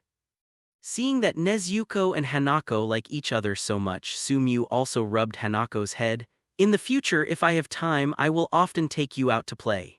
Really? The eyes of Hanako and Nezuko couldn't help but brighten and their faces were obviously excited. You know, in this era, women are not used to going out in public. In the past, when Tanjiro was still around, they were not allowed to go out. Of course, I can still lie to you. Sumiu scratched Hanako's and Nezuko's cute little Jones noses. Uncle is so nice. Thank you, Uncle. Both Hanako and Nezuko are happy to thank you. Seeing Hanako and Nezuko happy, Sumiu was also infected and couldn't help but feel a little better. Uncle, why are you being so nice to us? Huazi stretched out her hand suddenly, grabbed the corner of Sumiu's clothes and opened her innocent eyes. Then Hanako, guess, why should I be so nice to you? Sumiu rubbed Hanako's head with her big hands, smiling. Hanako's cute little face also showed a small look of thinking. After a while, Hanako said seriously, Uncle likes mother, that's why he treats our family so well. Hanako is so smart. Sumiu patted Kamado Hanako on the head, however the answer is not entirely correct. Hanako raised her head and looked at Uncle with her cute eyes. Uncle not only likes Mrs. Ai but also the lovely Hanako Nezuko. Of course, the most important thing is that I also promised Tanjiro that I must take good care of his wife and daughter, so I will definitely take good care of you and naturally treat you well. Although the ox cart was moving slowly, it didn't feel that slow while chatting and looking at the surrounding scenery. In the imperceptible passage of time, the town finally arrived. Hugging Nezuko and Hanako off the bullock cart, he told him, when you get here, don't run around and keep following Uncle. If you get lost, it will be hard to find. The two girls nodded hastily but kept looking at the town. For Nezuko and Hanako, they have always lived in a quiet mountain forest with few people, and there are few lively scenes like towns. This was the first time Hanako and Nezuko saw such a lively scene, and they were quite excited. Let's take this truck and sell it for money first. After the truck is sold out, I'll take you to the town for a stroll. Sumiu patted Nezuko and Hanako on the head. Hanako and Nezuko nodded heavily. Some time ago, Sumiu also stayed in this town for a while, and she also has some understanding of this town and also knows where to buy goods. When I arrived at a shop specializing in harvesting mountain products, I met the boss who bought mountain products. The store owner's eyes lit up when he saw such a big truck, especially when he saw the silver wolf king's skin. His eyes widened. Sumiu followed the shop owner into the single room, communicated, and after confirming a price, Sumiu sold the goods. Seeing the happy expression of the shop owner receiving the goods, Sumiu knew that the shop owner should have made a lot of money this trip.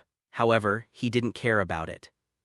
After all, the dumping of these goods was too time-consuming and it was far from being sold as quickly as once, but it was just a loss. Su doesn't pay much attention to money, what matters more is strength. As long as there is enough strength, the money in the hands of any rich man is a money bag for saving money for him. After collecting the money from the sale, Su also walked out of the shop, ready to take Nezuko, Hanako, and Tanjiro to have fun in the town and buy some small gifts to go back.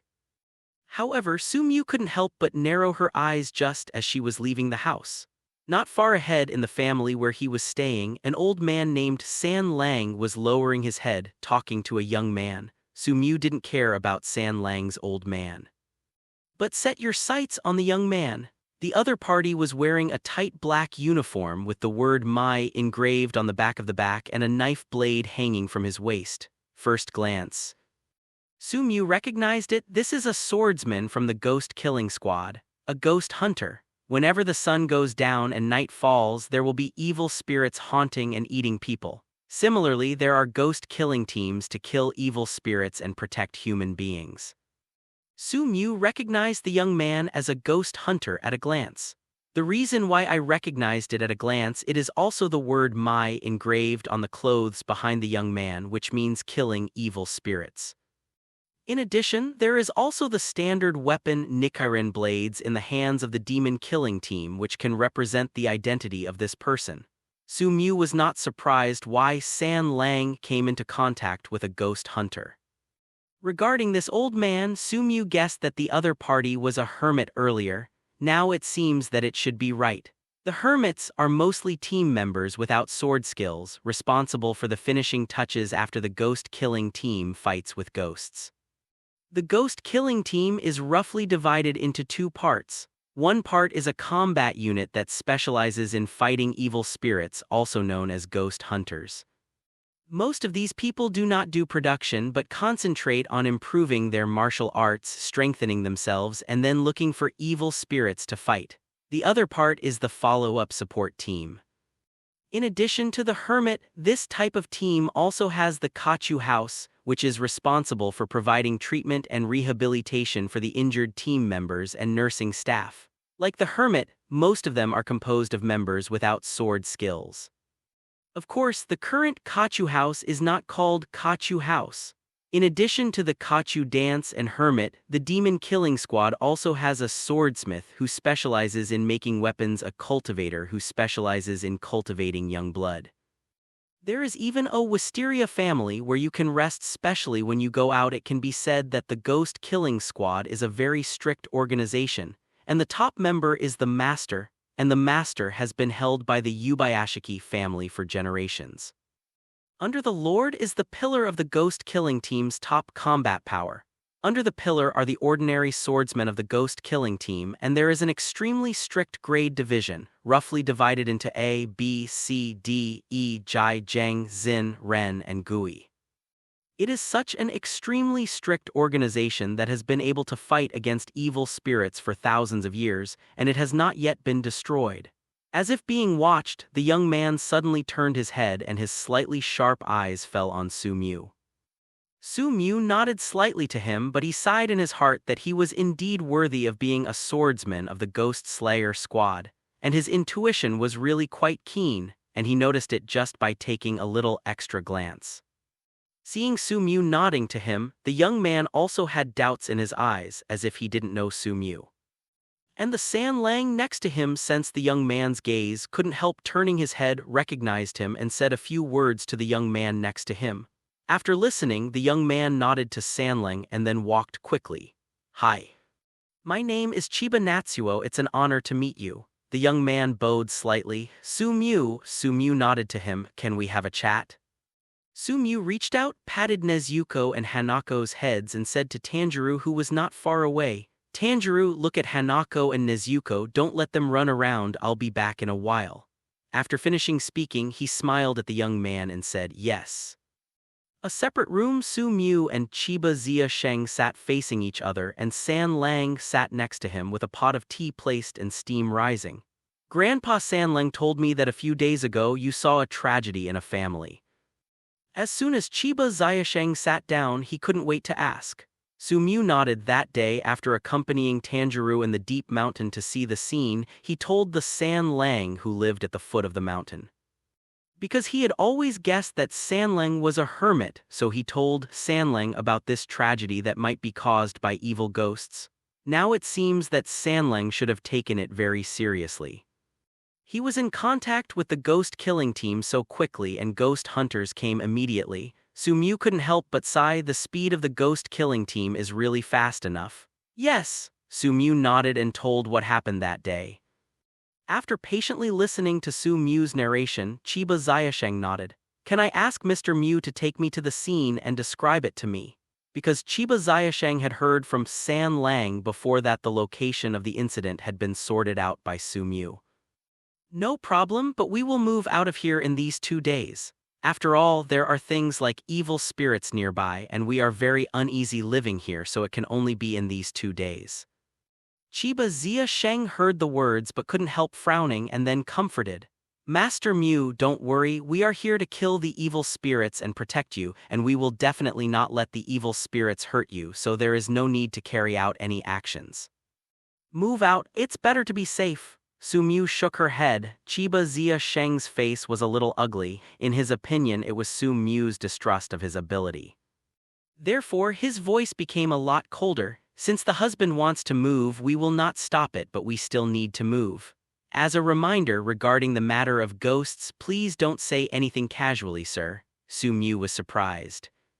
But then I understood why. Obviously I didn't want to let the ghost thing go out and cause panic. Apparently, the ghost killing squad is trying their best to curb the spread of ghosts haunting and eating people. I'm afraid that not only the ghost killing squad is curbing the influence of evil spirits eating people, but also the shogunate. After all, the ghost slaughter squad is considered an unofficial organization that is tacitly accepted by the shogunate. It also solved Su Mu's long-standing doubts. Obviously, there are evil spirits in this world, but most people don't think that there are evil spirits in this world, and even think that evil spirits are fabricated stories. A lot of people. Little did he know that he was actually living in a very dangerous world. After a brief conversation with the ghost hunter Chiba Xiaosheng, Su Mu walked out of the room. His eyes fell on the bustling crowd on the street, chasing and playing children, watching the relaxed smiles on their faces. There was a feeling of trance for a while. It seems that this is a very peaceful world. Everything is peaceful. Su Mu couldn't help frowning slightly.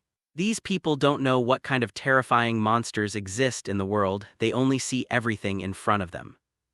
Or maybe most of them will never see evil spirits throughout their lives and will live peacefully until old age and death. But not everyone will be so lucky. Eventually, someone will encounter a demon. And when the evil spirits come, human beings who are completely defenseless will only be mercilessly slaughtered by the evil spirits. Shaking his head, he shook the emotions in his heart out of his mind and his eyes fell not far away, beside the bullock cart. Tanjiro is watching Nezuko and Hanako very closely for fear that Nezuko and Hanako will run away. But Nezuko and Hanako are very obedient, although they are very curious about the surroundings, but they have been obediently staying by the bullock cart. It wasn't until he saw Su Mu coming out that he immediately trotted over. Su Mu smiled and hugged Nezuko and Hanako in his arms. Looking at the excited red faces of the two, he couldn't help smiling and said, "Uncle, I'll take you to play." Great. Nezuko and Hanako immediately cheered happily. Su Mu also put Nezuko and Hanako down and then watched Nezuko holding his sister's hand and walking excitedly on the street.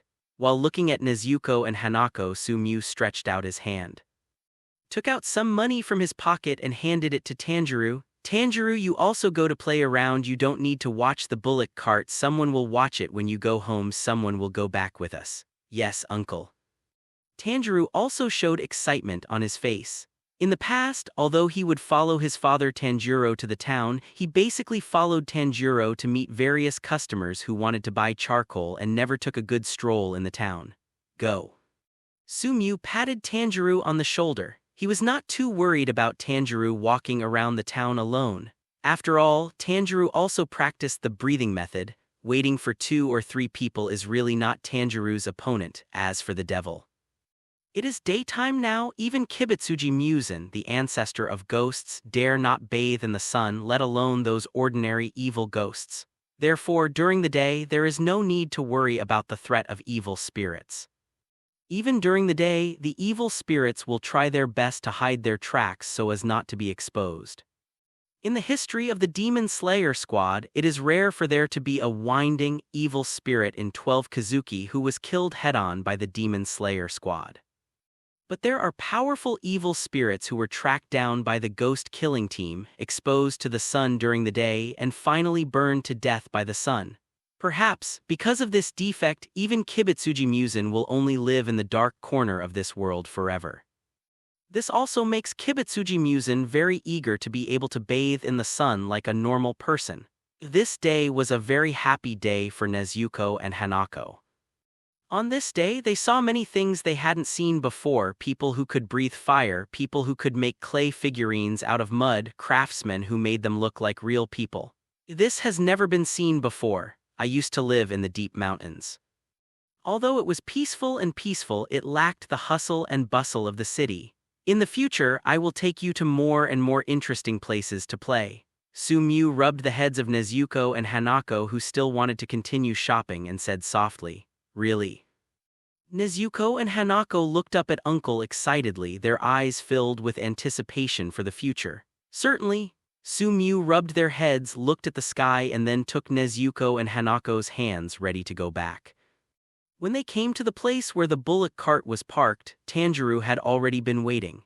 Seeing that Tanjiro still had an excited look on his face and an extra small package on his body, it was obvious that Tanjiro was having a good time. Beside the bullock cart, apart from Tanjiro, there are also Chiba Natsuo, who just met, and Saburo, who is following Chiba Natsuo. The two will go back with them, only. Chiba Natsuo, a ghost hunter who didn't pay much attention to ordinary people like them before, looked at Tanjiro from time to time as if he was thinking about something. On the way back, there were two more people. One is Chiba Zia Sheng and the other is Sanlang. For Grandpa Sanlang, Nezuko and Tanjiro are very familiar. He used to be a guest of the Kamado family. He is a very kind and lonely old man. Saburo is very kind. He would talk to the children of Tanjiro from time to time along the way, and when the children asked something, they would always answer very gently. The ghost hunter Chiba Natsuo is different. This ghost hunter always likes to hug Nichiren blades, sits alone on the wheel of the car, and exudes an aura that no one should enter. Occasionally, the other party would open their eyes, but they would always fall on Tanjiro unconsciously, as if thinking about something. Mujun, that person. Why is he always staring at Big Brother? Nezuko tugged at the corner of the uncle's clothes and asked in a low voice. In fact, Sumyu had already discovered that this person's eyes would always linger on Tanjiro, but he didn't know what attracted him to Tanjiro. After hesitating for a while, Sumyu still stepped forward. As soon as Sumyu approached, Chiba Zia Sheng noticed it, raised his head, glanced at Sumyu, then lowered his head and continued to think about his own problems. "I see you keep looking at Tanjiro, I don't know why," Sumyu asked. Chiba Zia Sheng raised his head unconsciously and looked at Sumyu with a little surprise, but he didn't expect the other party to notice this. "Yeah, what are you doing staring at me all the way?" Tanjiro had long been seen as a little uncomfortable, and at this moment when he saw Uncle asking about it, he couldn't help but speak. Chiba Zia Sheng was silent for a while and finally replied, "I'm just a little puzzled. Why do you know the breathing method of our ghost-killing team?" Obviously, it should be that Tanjiro didn't pay much attention before and exposed that he would use the breathing method. The breathing method was developed by the ghost-killing team. In order to fight the breathing of evil spirits in the name of human beings, generally speaking, only the swordsmen of the ghost-killing team can practice the breathing method. It is difficult to practice this breathing method. Chiba Zia Sheng really couldn't figure it out. How did the other party know how to breathe? Seeing Sumyu ask now, he didn't hide it. "How did you learn the breathing method?" "It's the ancestral breath of the Kamado family," Sumyu explained. Chiba Zia Sheng frowned slightly. All the breathing techniques he knew outside were recorded, but he still couldn't remember any family near here that had a record of breathing techniques in his ancestors. Could it be something missing? I must check it when I go back. Chiba Zia Sheng thought silently in his heart but said calmly on his face, "That's how it is." Soon, a mountain hut standing in the distance appeared in front of my eyes. Su Mu stopped the bullock cart directly. Seeing Su Mu stop the ox cart, Chiba Zia Sheng and San Lang also got off the ox cart. "Tanjiro, you drive the ox cart to bring Nezuko and Hanako home, and I will take this Chiba Natsuo to the place where the last tragedy happened." Tanjiro nodded, took the bullwhip, drove the bullock cart and left with Nezuko and Hanako. Seeing Tanjiro leaving in the bullock cart, Chiba Zia Sheng frowned slightly. These people, safety did not want to let him into the house to rest.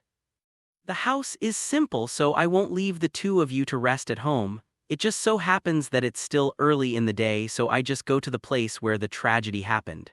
Hearing this, Chiba Zia Sheng felt very uncomfortable. He is a ghost hunter who fights against evil spirits in order to protect human beings. He often goes through life and death, and the other party is not only not grateful but also wary of him. "Then I will trouble you." Although he was upset, Chiba Zia Sheng still opened his mouth and said something lightly. Sensing Chiba Natsuo's attitude, Su Mu didn't care. Although most of the swordsmen of the Demon Slayer squad are admirable swordsmen, not every swordsman is even. It is not uncommon to go against one's own beliefs and choose to become a ghost, and instead choose to hunt and kill former companions. Such as later he didn't want to test humanity. After all, he himself couldn't pass the test. After Tanjiro sent Nezuko and Hanako back home, he also came quickly, and the group soon arrived at the place where the last tragedy happened. As the owner of the room was devoured by the evil spirits, the place was already very desolate. Walking into the courtyard, I felt a little bleak. Su Mu and Tanjiro brought them here. Chiba Natsuo searched the room carefully and at the same time described the scenery they saw at that time. After a good check, Chiba Zia Shenkai sighed slightly. It seems that evil spirits broke into the room and preyed on humans. Unknowingly, after some investigation, it was very late.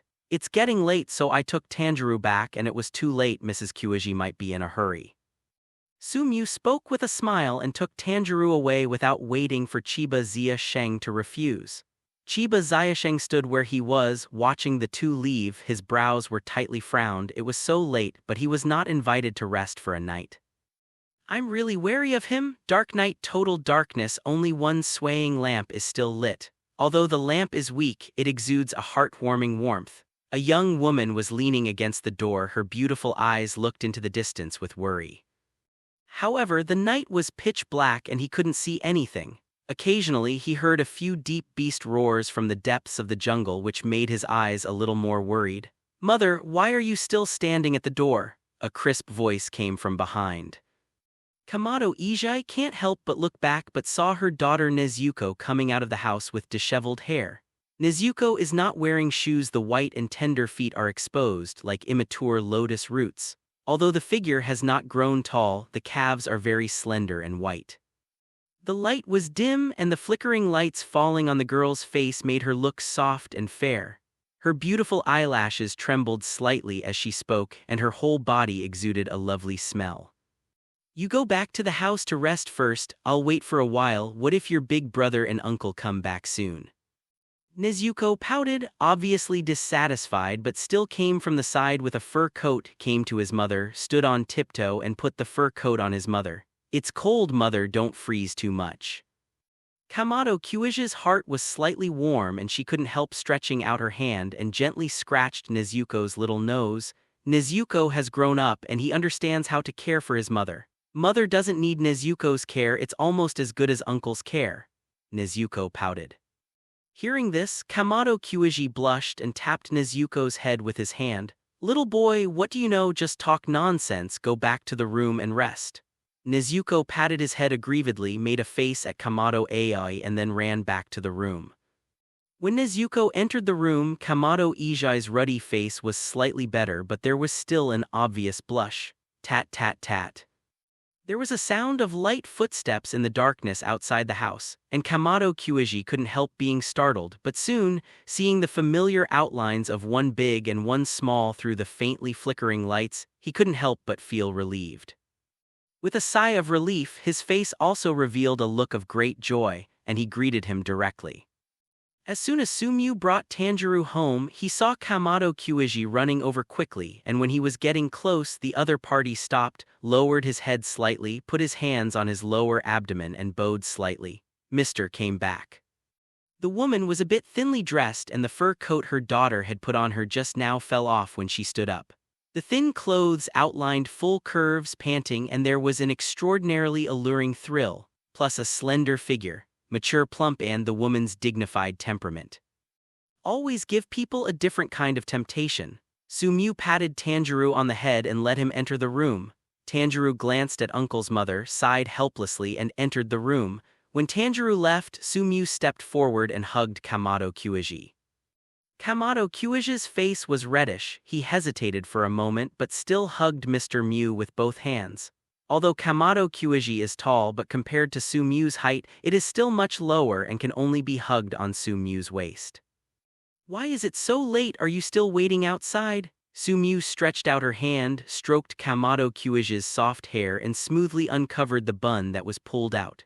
As the bun was untied, the black and smooth hair fell down to the buttocks like a waterfall. "I'm just a little worried about you." Kamado Ijai buried her face in the man's arms and said softly, "Exactly, you are worried and I miss you on the way." Sumyu laughed and hugged Kamado Kyuiji by the waist. Kamado Kyuiji is tall and plump, but he is not very heavy. Moreover, with his physical fitness, it is also very simple to hold Kamado Kyuiji. Being picked up suddenly, Kamado Ijai couldn't help but let out an exclamation but seemed worried about disturbing the children, so she immediately covered her mouth with her hands. "Since Mrs. Kyuiji is so worried about me, then I must pamper you too." He lowered his eyes slightly and smiled on Kamado Ijai's shy and dignified face. "Tonight, with Mrs. Kyuiji accompanying me, I will definitely not be lonely. Sky, I don't know when the dawn will break slightly. The slightly warm sun shines on the earth, driving away the darkness and bringing light to the earth." Standing in front of the window, Sumyu was as miraculously refreshed as if she had opened meat, and the hostility accumulated between her brows due to the killings these days seemed to have dissipated a lot at this moment. Look back. Kamado Ijai was sleeping deeply, her eyes were closed tightly, her beautiful and long eyelashes were hanging down her eyes, the woman's face was ruddy with a strange blush. The black hair like a waterfall hangs down in a mess. A thick quilt covered the woman's body, blocking her fair skin. Sumyu smiled, came to the side, lowered her head, kissed Kamado Kyuiji on the forehead and said in a low voice, "Have a good rest." The woman's beautiful eyelashes trembled slightly, but her eyes did not open. Looking at the woman who was already awake but still pretending to be asleep, Sumyu smiled, then pushed open the door and slowly closed it. When Sumyu left, Kamado's sunflower branch opened as if it was full of water, watery, struggling to get up, but it felt like it was falling apart. Thinking of Mu Junlin's instructions to let her rest well before leaving, her face became more rosy. After hesitating for a while, in the end, he lay obediently on the bed. "It's not that I don't want to get up, I really feel that I have no strength in my whole body, and throat still feels a little uncomfortable." Sumyu pushed open the door only to find that the children had woken up early and they were not very sensible.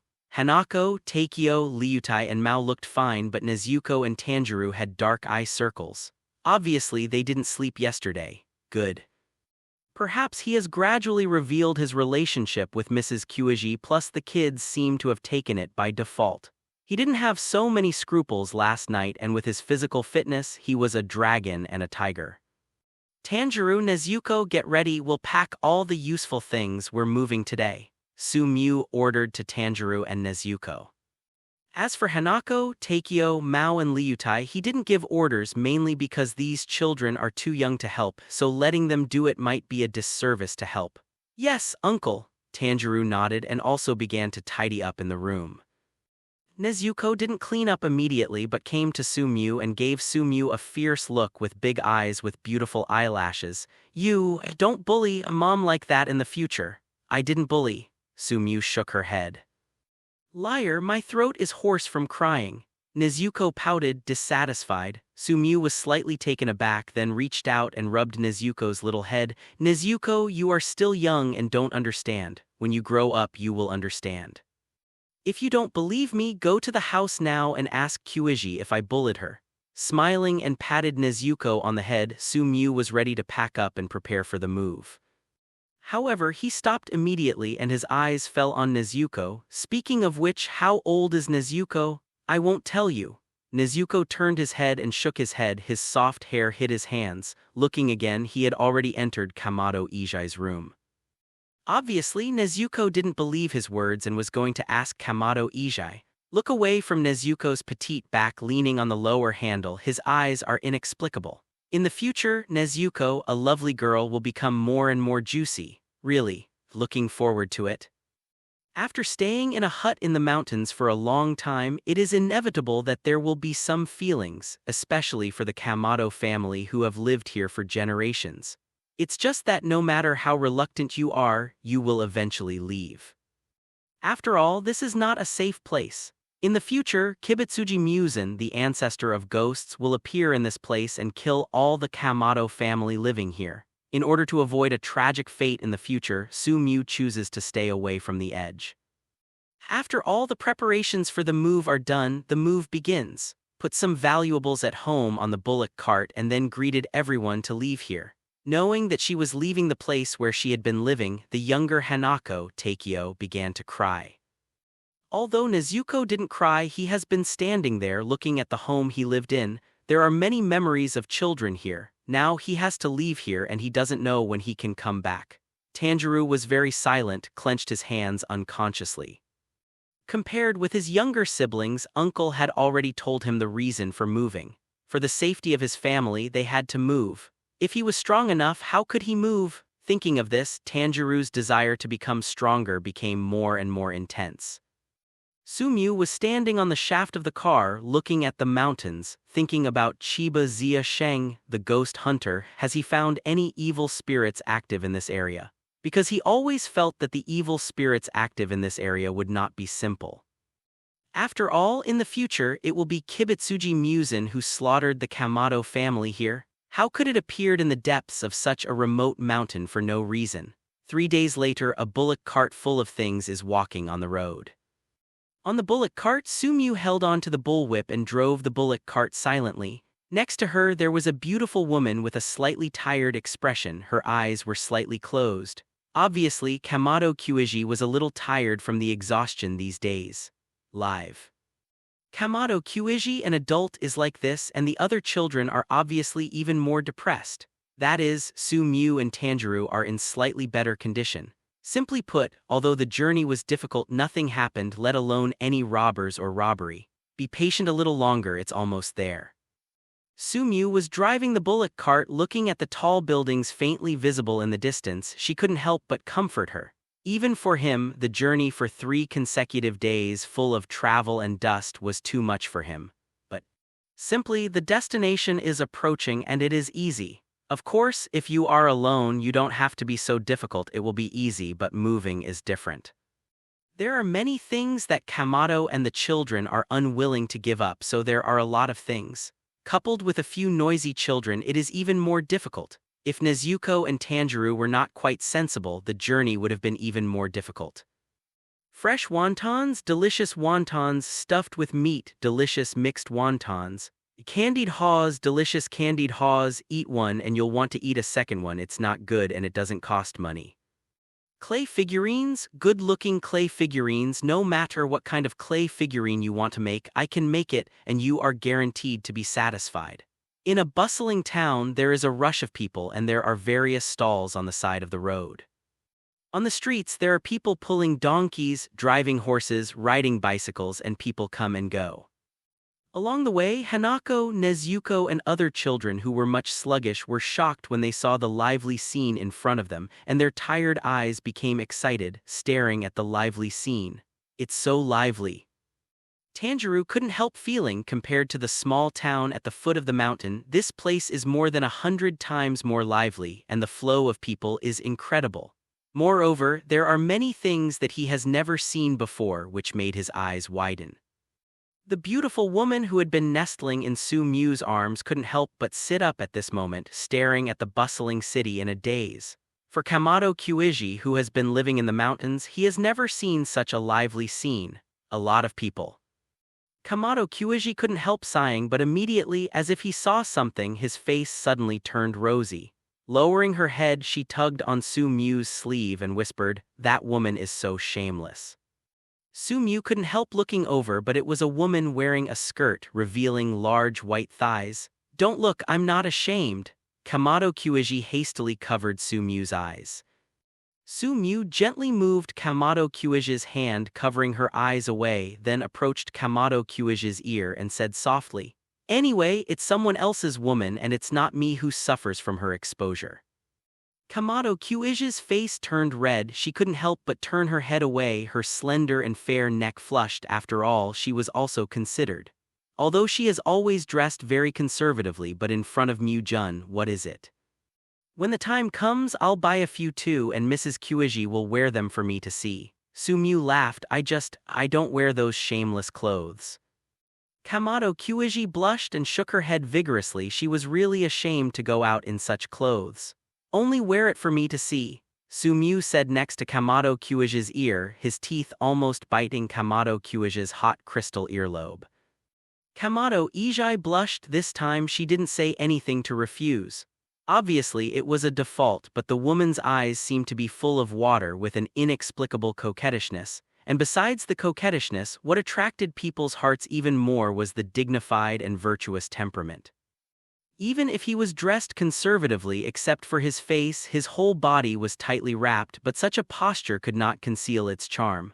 Along the way, many people looked over here. Being watched, Kamado Kyuiji's pretty brows couldn't help but frowned, and his little head was buried in Su Mu's arms, not even showing his charming face. Su Mu caressed Kamado's jet black hair that reached to her buttocks like a waterfall and glanced coldly at the people who came over. After being swept away by his gaze, people unconsciously felt a chill in their hearts and hurriedly turned their heads, not daring to look again. Su Mu found a special intermediary-like dentist and under its introduction bought a house. Because of money, the house is not big. However, it can be regarded as a little place to settle down, and the Kamado family can settle down. "I went to the street to buy some things and came back." Looking at Kamado Kyuiji, who was cleaning the room, Su Mu hugged his waist from behind and said something softly. Kamado Kyuiji's face turned slightly red. Su Mu laughed and patted it casually, watching Kamado Kyuiji's earlobes turn rosy and hot before walking out the door. "Mother, Uncle bullied you again?" As soon as Su Mu left, Nezuko stood up angrily. "Nezuko, don't talk nonsense. How could Uncle bully Mom?" Kamado Ijai blushed and reached out to rub her daughter's black and smooth hair. "I've seen it all. Uncle just slapped you." Nezuko was dissatisfied, but she could see clearly.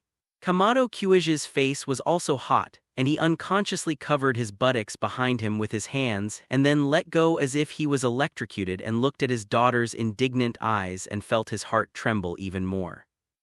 Su Mu came out from the house, spread her 5 fingers, raised her hand, facing the sun. The warm sunlight fell on her face through the gap between her fingers. Thinking of the feeling just now, the corner of her mouth chuckled.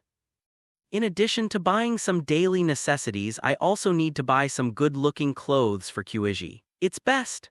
Slightly clenching 5 fingers, thinking of Kamado Kyuiji's dignified and shy charming appearance, it's really a special feeling. In the past, with the character of the other party, he was absolutely unwilling. But now hey, thinking of the beauty, Su Mu laughed unconsciously. Just immediately, the laughter stopped and the eyes fell down unconsciously, and then he walked forward quickly. And following Su Mu's movements, behind him, several passers-by who seemed to be wandering nearby quickly followed. Sensing the stalking of several people behind her, Su Mu couldn't help but frown slightly. After careful observation, she walked towards a small alley. And as Su Mu walked into the alley, the eyes of the few people who followed were all brightened, and they immediately followed. The alley is deep and quiet, with few outsiders passing by. Seeing this situation, the few people following also took out the daggers in their hands and walked over eagerly. "What's the meaning?" Su Mu stopped and stared at several people with a gloomy expression. I've been short of money recently, I'm asking you for some money to spend. A dark-complexioned man laughed hee-hee and kept playing with the dagger in his hand. I see your lady is dignified and virtuous and I admire her very much. I hope you can let my lady accompany me to drink some wine to cultivate my sentiments. The corner of the mouth of a strong man next to him revealed a playful look. Although the woman who followed Su Mu was dressed conservatively and only saw one face, her delicate appearance made people's hearts flutter. What's more, based on his vision, she couldn't see that her figure was even more slender. Fan, that would be really cool. Su Mu stood where she was and moved her hands and feet slightly. Now she roughly understood the reason why these people followed her. Probably because he just came to this city and was targeted by some gangsters here. After all, he took the Kamado family with him and he seemed to be the only grown-up man and he was easy to bully at first glance, so he was ready to take advantage of himself. At this moment, when I heard the words of these people again, hostility also grew in my heart. Take this kid down first. The man with the dark complexion who was the first to wield the dagger waved his hands to command his subordinates. The two muscular men stepped forward without hesitation, and one of them even said with a sinister smile, "Boy, I advise you to be more honest, this way you will suffer less, otherwise don't blame me for having heavy hands." However, before he could finish speaking, Su jumped out and kicked the man's neck with a fierce whip kick. The man subconsciously stretched out his hand to block it but was instantly sent flying by a huge force and fell to the ground.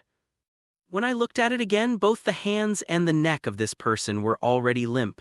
Obviously, his hand was kicked off directly and his neck was broken as well. The idea is tricky. The leading dark man was startled and couldn't help clenching the dagger in his hand. After kicking one person to death, Su Mu kept walking and in an instant came to the strong man who had just shot with the person who was kicked to death. This person has long been frightened by his instant ruthless action. Without even thinking about it, he hurriedly turned around and tried to escape. But before he took a few steps, Su Mu had already followed, holding his neck with both hands and twisting it violently. With the sound of click, the opponent's neck was directly twisted and the body immediately stiffened and fell down. As the two died without any resistance in an instant, the remaining three, including the dark-faced man who was playing with the dagger, immediately turned pale.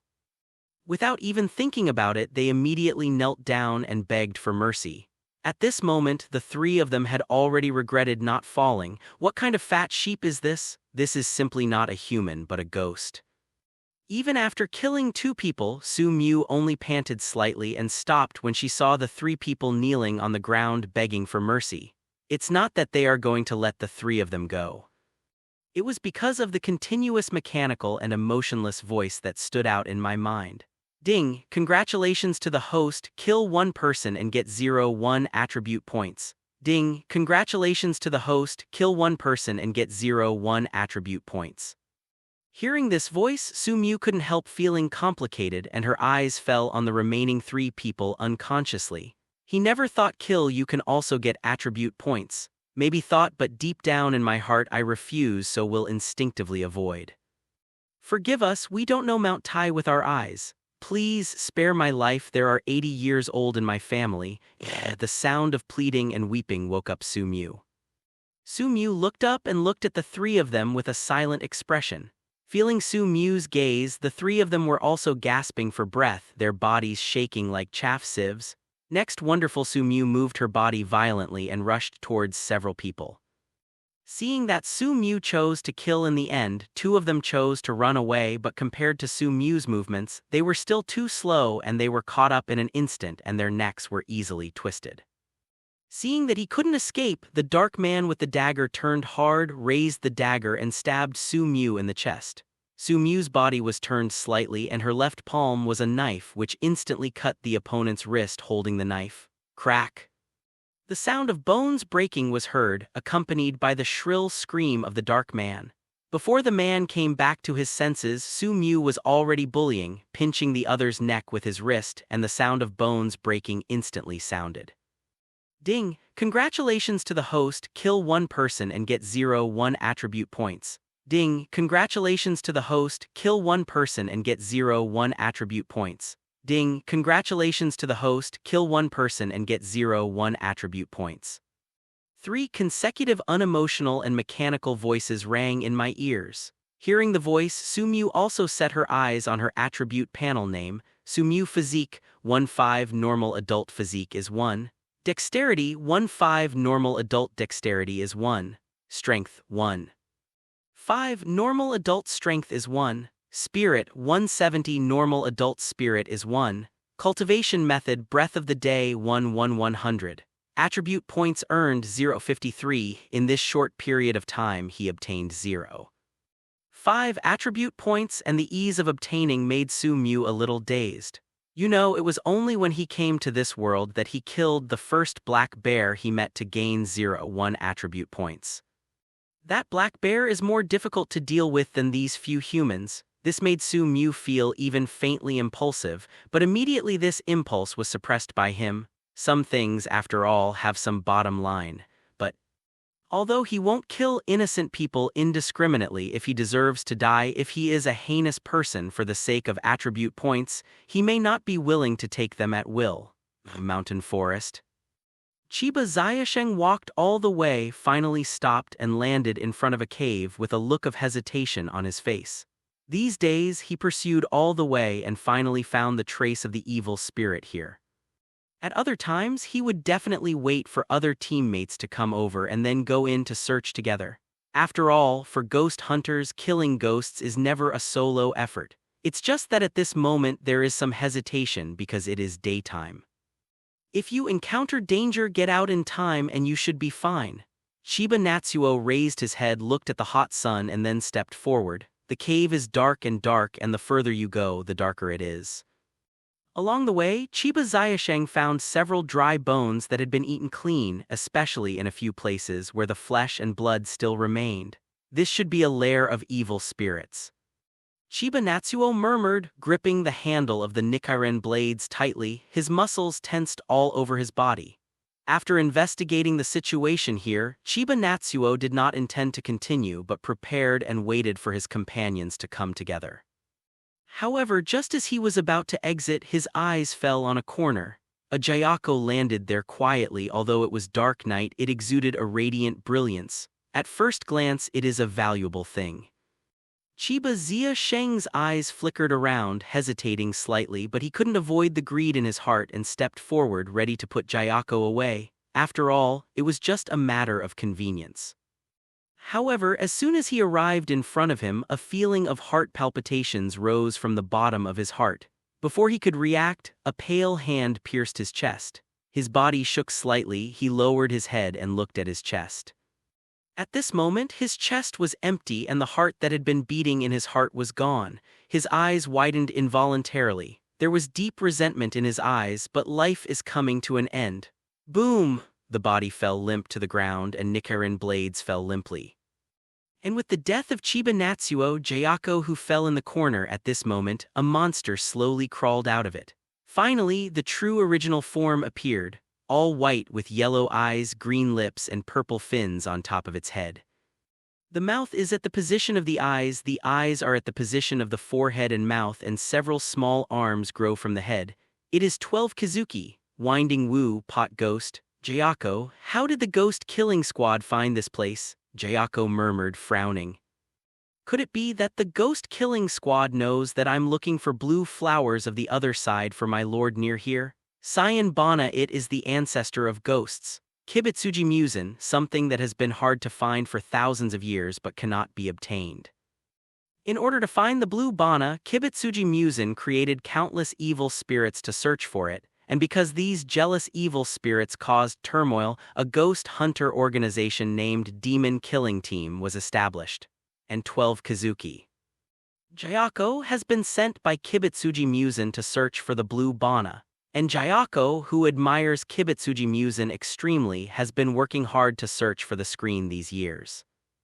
After hundreds of years of searching for information, Jayako finally determined that the blue Bianhua should be nearby. However, no matter how he searched, even if he searched all the nearby mountains, he couldn't find it.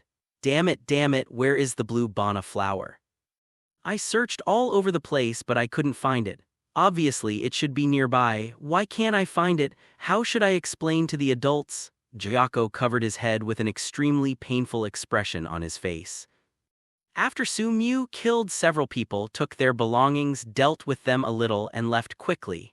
He didn't return to the place of residence immediately but came to the street and started to buy some items. Just moved, so many things are missing. Fortunately, this is a city and the items are abundant enough. As long as he has enough money, things are easy to buy. Originally, he didn't have much money left to buy a house in this city, but he took after the belongings of the few people just now. It is enough. The city is very lively during the day with people coming and going, bustling and bustling, a piece of prosperity. But the so-called prosperity is just a sign of 327. Mew has seen several people nailing and begging along the way. Some young children are carrying goods on the street, and if they are a little careless, they will be beaten. Obviously, prosperity only belongs to the rich and the prosperity of the powerful. Most of them just try their best to live a better life. Along the way, several beggars came to beg. Su Mu doesn't care much about this and he can't control it. Only when he passed a girl who was begging on her knees, his footsteps stopped for a moment. The girl was holding a broken bowl in both hands.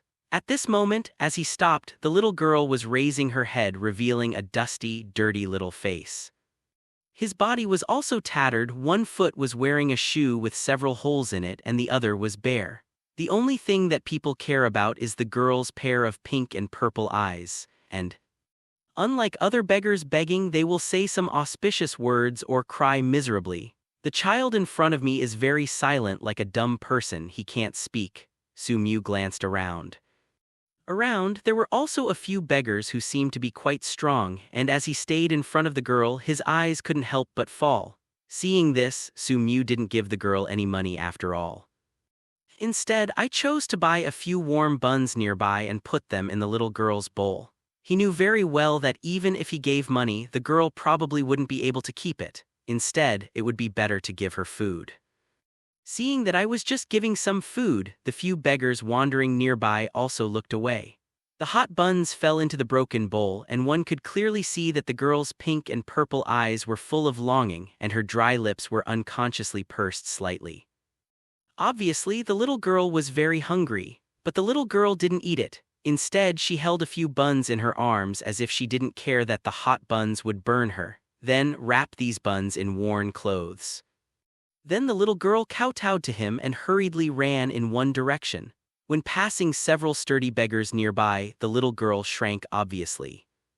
However, maybe it was because he was still standing here, or maybe a few buns were not worth it, so a few sturdy beggars didn't stop her and let the little girl get away. Seeing the back of the little girl leaving, Su Mu frowned in thought. After hesitating for a moment, he followed. After all, there are not many girls with pink and purple eyes, which made him have some guesses. It's just that it's impossible. It can't be such a coincidence, can it? After all, in my memory, the girl named Lihualuo Kanao is a very delicate and beautiful girl. It was too different from the dirty girl right now. Follow the little girl quietly all the way. It can be felt that the little girl is very vigilant about her surroundings, even very scared. Not long after, the little girl pushed away a dilapidated house. Obviously, this girl lives here. The place to live in the house is not good. There is an unpleasant stench around, and if you don't pay attention to the roadside, you will step on the feces of creatures.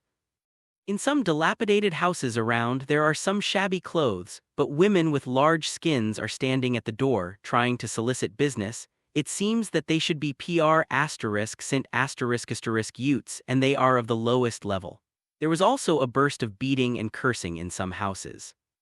This is a true portrayal of a real slum. Su Mu hesitated for a moment but quietly followed the little girl's room.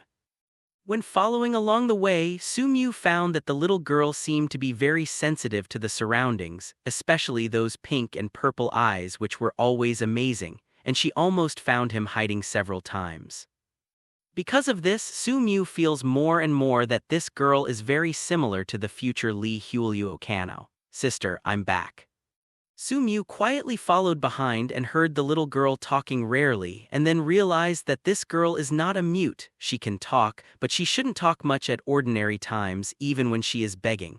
Only when you care about someone perhaps will you speak.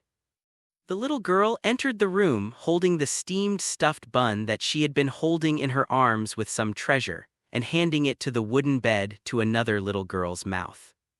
This is a thinner little girl. Her face is pale and frightening, and her body is as thin as skin and bones. There are many whip marks on her body, and some bloodstains have already formed scars. Some are rotten. The breath is dying. This thinner little girl did not have the same pink eyes as her elder sister, but ordinary black eyes, but the eyes were slightly dimmed. When she saw the steamed stuffed bun near her mouth, the thinner little girl seemed to become energetic all of a sudden. She opened her mouth immediately and ate it voraciously. The little girl swallowed her saliva slightly and stroked her younger sister's head with her hand. If you are full, your body will get better and you will get better. The thinner girl ate a few more mouthfuls and finally she showed a satisfied smile, stretched out her thin little hand and grabbed her sister's hand tightly. I'm sorry, sister, I'm really hungry, so I ate all of it, but I am so full. I have never eaten so full. Hand gradually weak. In the end, it fell powerlessly. The little girl tightly held her sister's weakly hanging hand, holding it tightly like a wounded kitten hugging a dead and thinner kitten, warming each other in the dark. It was the first time that Su Mu, who was following and hiding behind, saw such a scene and felt an unspeakable sadness in his heart. Just now, he didn't actually want to save the girl, it's hopeless. It would be useless even if he took action, not to mention that he is not a doctor. The girl probably also understands that her sister has left her, just like the big brother and sister before. She wanted to cry but found that some of them couldn't cry. She was in pain but found that pain had already become a habit and she no longer understood what other feelings were other than pain. Those pink-purple eyes gradually became numb. It seems that the last ray of light is about to be lost. For some reason, Su Mu quietly appeared behind the girl, looked at the girl kneeling on the ground as if she had fallen into a daze and remained silent for a long time. What happened to the other party made him sigh and made him feel a little distressed. In his world, a girl of this age is when a girl is full of youth. They will be taken care of by their parents with confidence, sent to school and study in a spacious classroom with peace of mind. Kindly adopt. Where is it like now? He could see that not only the girl's dead sister had been beaten all over her body, but even this girl had a lot of injuries from the beatings. It's just that compared to her dead sister, the place where the girl was beaten was not a fatal place on her body. It seemed that those fatal places were deliberately bypassed.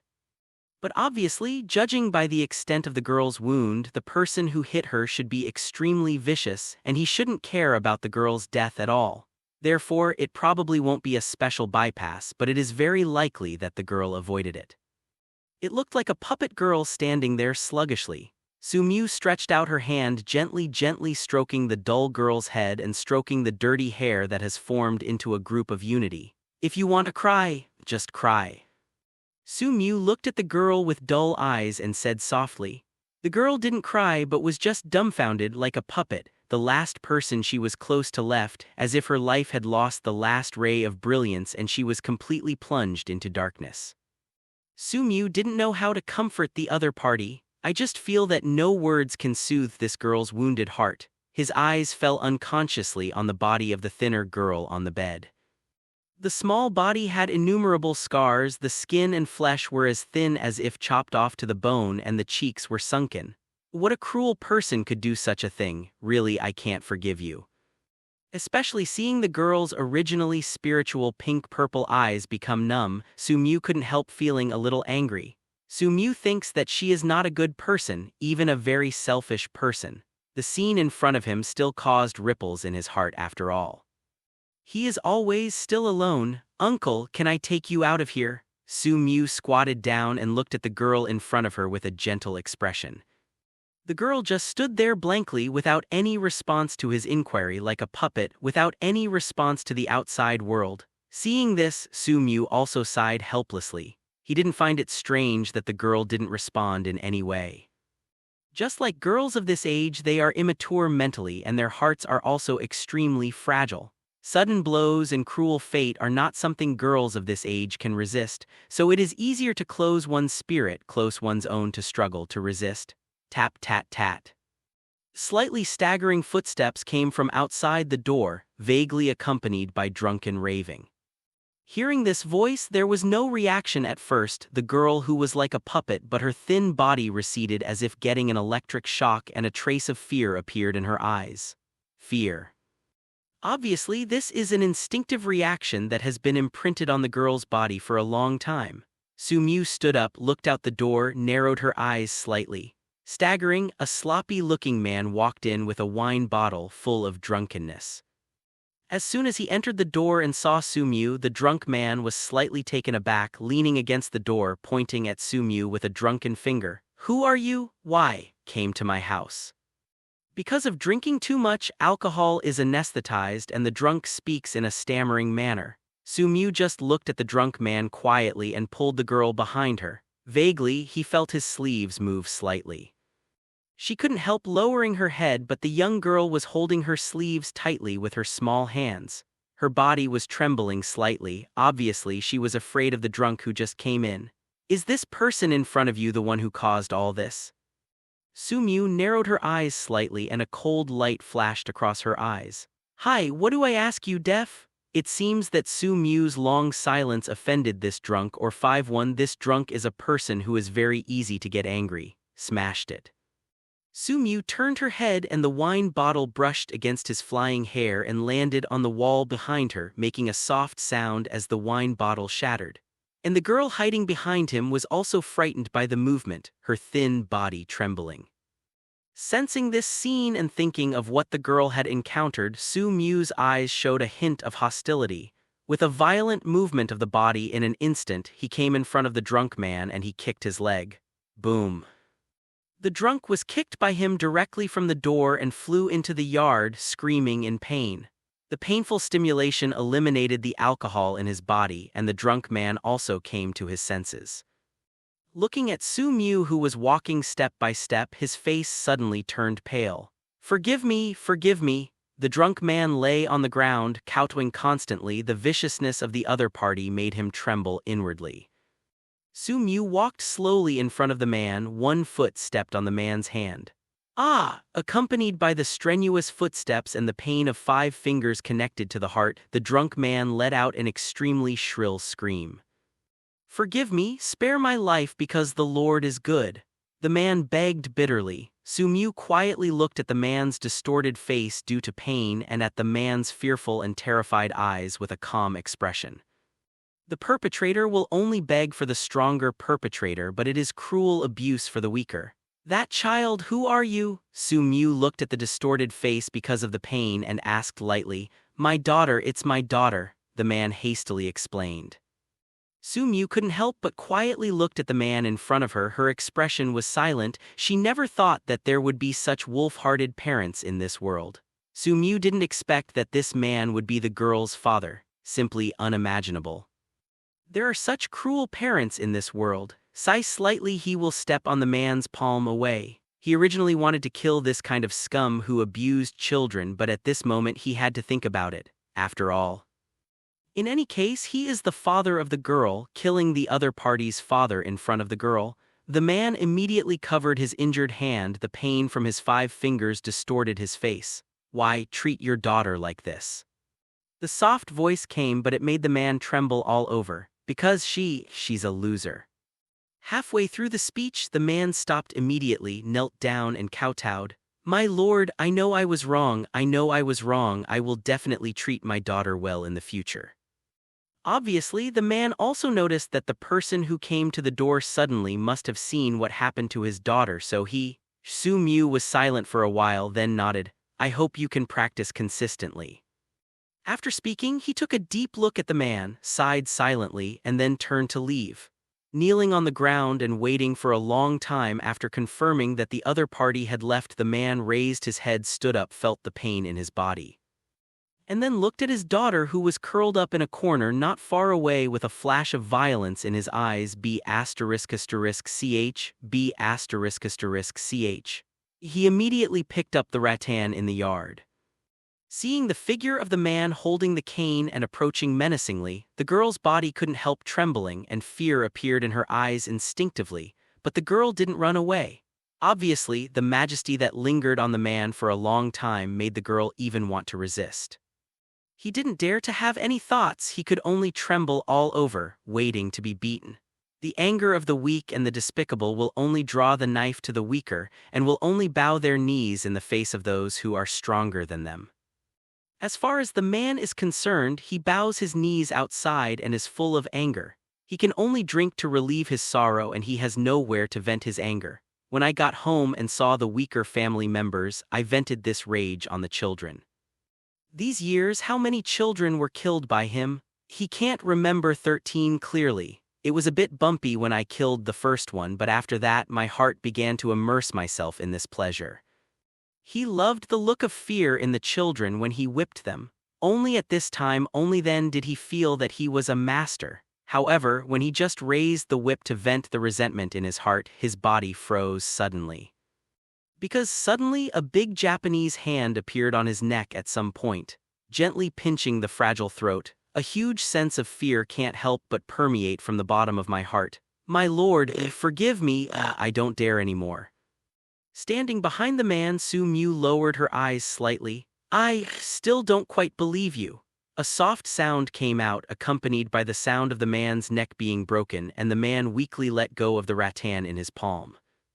Looking at the fallen corpse, Su Mu shook her head. Such a scum, death is not a pity. And with the death of this person, a faint white light flashed away. A familiar, emotionless, mechanical voice sounded in my ears. Congratulations to the host, kill one person and get 0. 1 attribute points? Su Mu smiled, picked up the cane on the ground and came to the girl. Perhaps because she was holding the cane, the girl shrank visibly. Obviously, girls have an instinctive fear of rattan. Don't worry, in the future, no one will hit you with this thing again. Su Mu handed the headline to the girl's hand. The girl backed away as if she had been electrocuted. Why? Seeing this scene, Su Mu sighed slightly, first tore off the cane and then looked at the child who still looked a little dull, squatting in front of the girl. How about following me in the future? The girl lowered her head, looking very dull. Su Mu smiled wryly and didn't think about the girl's response, turned around and came to the dilapidated bed. Bury your sister first, and you will be buried in peace after all, he whispered. As he spoke, he picked up the skinny girl's body, looked at her with gloomy eyes and the little face that was sunk in the cheek because of the full meal before he died. Some inexplicable depression emerged in Su Mu's heart. If he had come earlier, he might have allowed the girl to go there for treatment in time. Perhaps the other party will be able to save it, but unfortunately after all, it's still too late. Holding the girl's hand and hugging her sister's body, she dug a pit in the yard and buried her body. A card was simply erected and I wanted to write a name for it, but when the pen is written. But I found that I didn't know the girl's name at all. I asked her sister next to her, but the other party didn't answer but just knelt there looking dumbfounded. Forget it, I won't write my name. Su Mu sighed softly. After all, dying in the name of such a family might not be a very good destination for the dead. From now on, just follow me. Su Mu stood up, looked at the girl who was still kneeling on the ground, and gently rubbed the girl's little head. He wanted to lead the girl away, but the girl's body seemed to be frozen there, and her slightly dull pink-purple eyes were only staring at the grave where her younger sister had just been buried. I don't know when a tear will fall. Su Mu knelt down, stretched out her hand, and gently wiped away the tears from the girl's eyes. Everything will pass, he whispered and then hugged the girl up. Being hugged in a warm embrace, the girl's pink and purple eyes trembled slightly but soon regained her composure. When Su Mu returned home with the girl in his arms, he found that Kamado Kuiji was waiting at the door early. Master Mu, you're back. Kamado Ijai stood at the door with his head slightly lowered, his hands naturally placed on his lower abdomen, and he bowed slightly. Su Mu nodded and at the same time couldn't help saying, actually, it doesn't always have to be like this. Every time I go home, Kamado Kuiji always stands at the door early and waits, always bowing her head and bowing her body meekly. It's like welcoming the master back. However, this habit really made Su Mu feel very comfortable. Hearing Su Mu's words, Kamado Kyuji's heart warmed up knowing that Su Mu cared about her, but he still whispered, "It's okay, Mr. Mu, this is what I should do." At the same time, he explained in a low voice, "If this kind of etiquette is not done well, it will make my husband lose face. Also, if the husband comes home and sees that his wife didn't wait for him well, he will definitely be unhappy." Su Mu was taken aback. Only then did I realize that this is a habit here. After all, here, the status of men is much higher than that of women, although because of these years it has opened up a lot. But after all, the inertia of society still exists. Su Mu smiled but didn't care about it since Kamado Kyuji likes it, so be it, not to mention he also enjoys such etiquette. However, he still stuck to Kamado Kyuji's ear and whispered softly, "Ms. Kyuji, I am not your husband yet. Are you seducing me?" Hearing this, Kamado Kyuji felt as if he had stopped breathing and his pretty face became hot. Seeing Kamado Kyuji's ruddy face, Su Mu didn't continue to tease this woman who blushes easily. Instead, he carried the little girl directly into the house. When Su Mu entered the house, Kamado Kyuji suddenly realized that Su Mu brought someone in. Before, all her attention was on Su Mu, so she completely ignored them. Kamado Ijai hastily followed with small steps. This child is... Kamado Ijai had some doubts. "From now on, it will be at our house." He put the girl down and said softly to Kamado Ijai, who rushed over. At this time, Kamado Kyuji started beating the child brought home by Su Mu. He was thin, his face was dirty, his clothes were dusty, and his hair was knotted. He looked like a little beggar. Only those purple eyes are very eye-catching. "What's your name?" Kamado Ijai squatted down, came to the girl and asked gently. The girl was dumbfounded and didn't answer. She just wiped Su Mu's sleeve tightly with her small hands. "It's a little bit of a blow and maybe I don't like talking a little bit," Su Mu explained lightly. Hearing what Su Mu said, Kamado Kyuji already understood a little bit. Through the girl's thin and small appearance, he probably understood what happened to the girl. "Take her to take a bath and put on new clothes." Su Mu patted Kamado Kyuji's hand and gave an order. Kamado Ijai nodded and picked up the girl, only to realize that the girl is really light, so light that it makes people feel distressed. When Kamado Aoi took off the girl's clothes and saw the scarred body inside, his eyes almost burst into tears. She couldn't imagine that anyone could be so cruel. How can you treat a child so cruelly? While Kamado Kyuji was bathing the girl and changing her clothes, Su Mu also came to her room and closed the door. Going out for a trip, killed 6 people in a row and gained a lot of attribute points. Su Mu didn't plan to keep them, so naturally he had to add points. His eyes can't help but fall on his own property panel name, Su Mu Physique, 1. 5 Normal Adult Physique is 1. Dexterity 1 5 Normal Adult Dexterity is 1. Strength 1 5 Normal Adult Strength is 1. Spirit 170 Normal Adult Spirit is 1. Cultivation Method Breath of the Day 1 Attribute points earned 0.65. Looking at the 0.65 attribute point on the attribute panel, Su Mu immediately added 0.6 attribute point to Sun Breath without any hesitation. After adding 0.6 attribute points, Su Mu suddenly felt a shock in his mind. Same moment. A lot of experience in practicing the breath of the sun poured into my mind. Day after day, morning till night. And with the influx of a lot of practice experience, he became more and more clear about the old breath. In a few minutes, Su Mu just woke up from this state and only felt that she had gradually begun to gain some control over her breathing. Open one's eyes, I just feel light all over with an indescribable sense of strength, a feeling that a single punch can explode a mountain. Su Mu knew that this was an illusion caused by her sudden increase in strength and her inability to fully control her own strength. "Call!" Taking a deep breath, suppressing the restlessness brought about by the increase in strength in his heart, he set his sights on the attribute panel. Name Su Mu Physique 1 Normal Adult Physique is 1. Dexterity 1 The agility of a normal adult is 1. Strength 1 Normal Adult Strength is 1. Spirit 2 Normal Adult Spirit is 1. Cultivation Method Breath of the Day 1 Attribute points obtained 0.5. Up to now, his physical fitness is more than twice that of a normal adult. This is extremely scary. It's not the concept of 1+1 promotion. After all, the further the improvement of strength, the more difficult it is. Moreover, the power displayed is completely different. If a person with twice the physical fitness confronts two ordinary people, then the loser will definitely be the two ordinary people. 510. Su Mu moved around the room a little bit and pushed open the door after barely fully controlling her growing strength. At this time, Kamado Ijai had almost finished washing the little girl. The dirty and worn-out clothes were also taken away by him and replaced with other clothes. Since there are no girls' clothes, I can only wear Nezuko's clothes. The girl is taller than Nezuko but obviously much thinner than Nezuko, so the girl can barely wear Nezuko's clothes. After changing clothes and cleaning them up, the feeling of the girl is no longer the same as before, but instead gives people a feeling of being bright. If it wasn't for being too thin, and if the good-looking eyes were a little dull, it would be really good-looking and cute.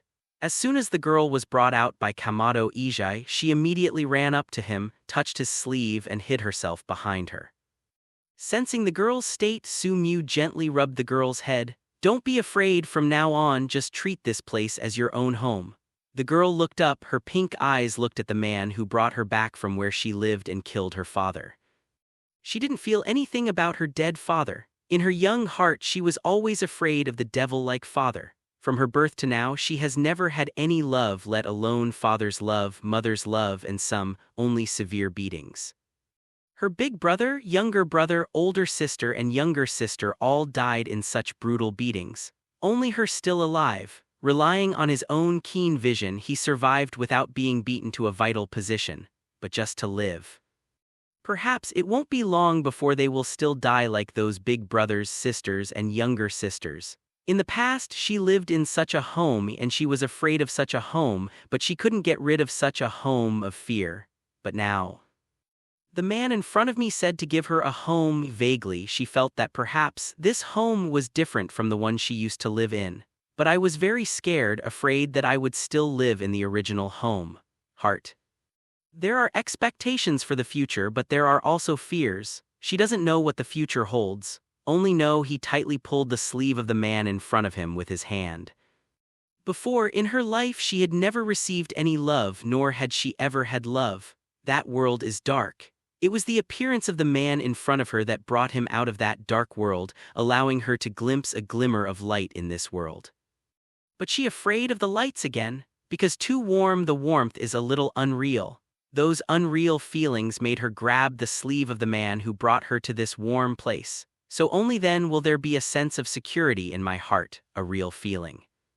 In the room, Su Mu gently picked up the girl, put her on the chair next to her, and sat down.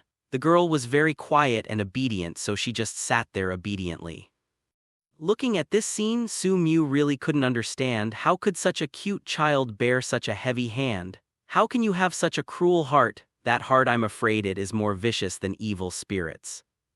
After all, evil spirits like to devour human beings, more from the evil spirit's instinct and desire for human flesh.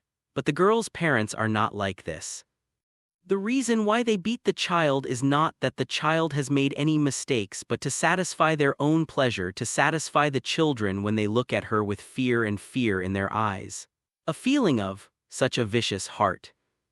In Su Mu's view, they are even more vicious than evil spirits. Some people are simply worse than ghosts. He caressed the hair of the girl beside him, murmuring unconsciously, "The girl's hair has been washed.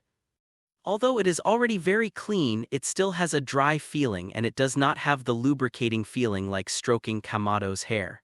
By the way, Mu-jun, don't you know her name yet?" Kamado Kyuji brought over a brewed tea and asked curiously at the same time. Su Mu Rai smiled. He didn't know the name either. Before, he also asked this girl, but he didn't get an answer. Or, just call her Lihualuo Kanao. If she tells us her real name in the future, we will call her by her real name. Looking at the girl sitting there obediently and silently, Su Mu said softly, "Well, then it's called Lihualuo Kanao. It's such a good name. Why did Mr. Mu give her such a name?" Kamado Ijai whispered, just casually. Su Mu smiled. In fact, she had a faint feeling that the girl in front of her might be Lihualuo Chaniping in the future. After all, like the future Lihualuo Kano, she has pink-purple eyes and extremely sharp eyesight. These are the characteristics of Lihualuo Kano. As for the future name of Kano, in fact, it is not the real name of Lihualuo Kano. This name is given to Kachukani after he rescued the other party. Of course, there is no need to tell Men Kuiji about this. Kano, from now on in this house, don't be so restrained. Kamado Ijai looked at the child who was still there quietly and said softly. Seeing Kamado Kuiji's gentle and virtuous appearance, Sumyu couldn't help stretching out her hand to embrace Kamado Kuiji in her arms. Mrs. Kuiji, what a good wife, always so gentle. In front of the child being hugged in his arms, Kamado Ijai's face was also slightly flushed. He lowered his head slightly and said shyly, It's not as good as Mr. Mew said. Kamado Kuiji felt her face was hot and her fair skin seemed to be dyed with sunset glow with a dewy red color. By the way, when I went out today, I also bought some clothes for you. Go there and show me how to wear them. Suddenly, as if thinking of something, Sumyu spoke quietly. I have a lot of clothes, I don't need to buy them, they are all wasted. Kamado Kuiji felt distressed. I can't help it, I like it, your clothes are too conservative. You can wear them outside, but I still like them at home. Stop it, stop it. Kamado Kuiji felt that her earlobe was getting hot and hurriedly stopped Mu Jun from continuing, who knew what else she would say after asking Mu Jun to continue talking like this. And there is a kid named Kano by my side. Then hurry up and change it up for me, my Mrs. Kuiji. Letter 3005. Sumyu stretched out her fingers and lifted Kamado Kuiji's white chin, rubbing her hands slightly. Seeing the soft water-like charm in the woman's eyebrows and eyes, her heart skipped a beat. Go. Although Kamado Kuiji was still a little reluctant, she was unwilling to go against Mu Jun's wishes, found the clothes that Mu Jun had bought for her and went to the house to change. Soon Kamado Ijai came out timidly. Sumyu's eyes could not help but light up slightly.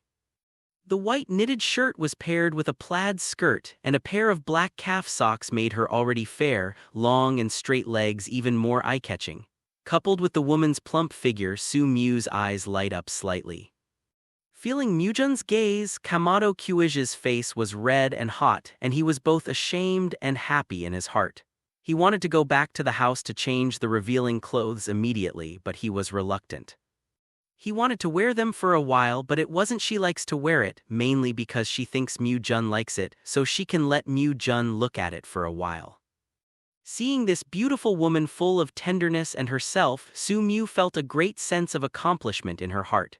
Soon it was time for dinner and the family got together. Looking at a girl who suddenly appeared, Yinjia unconsciously set his eyes on her.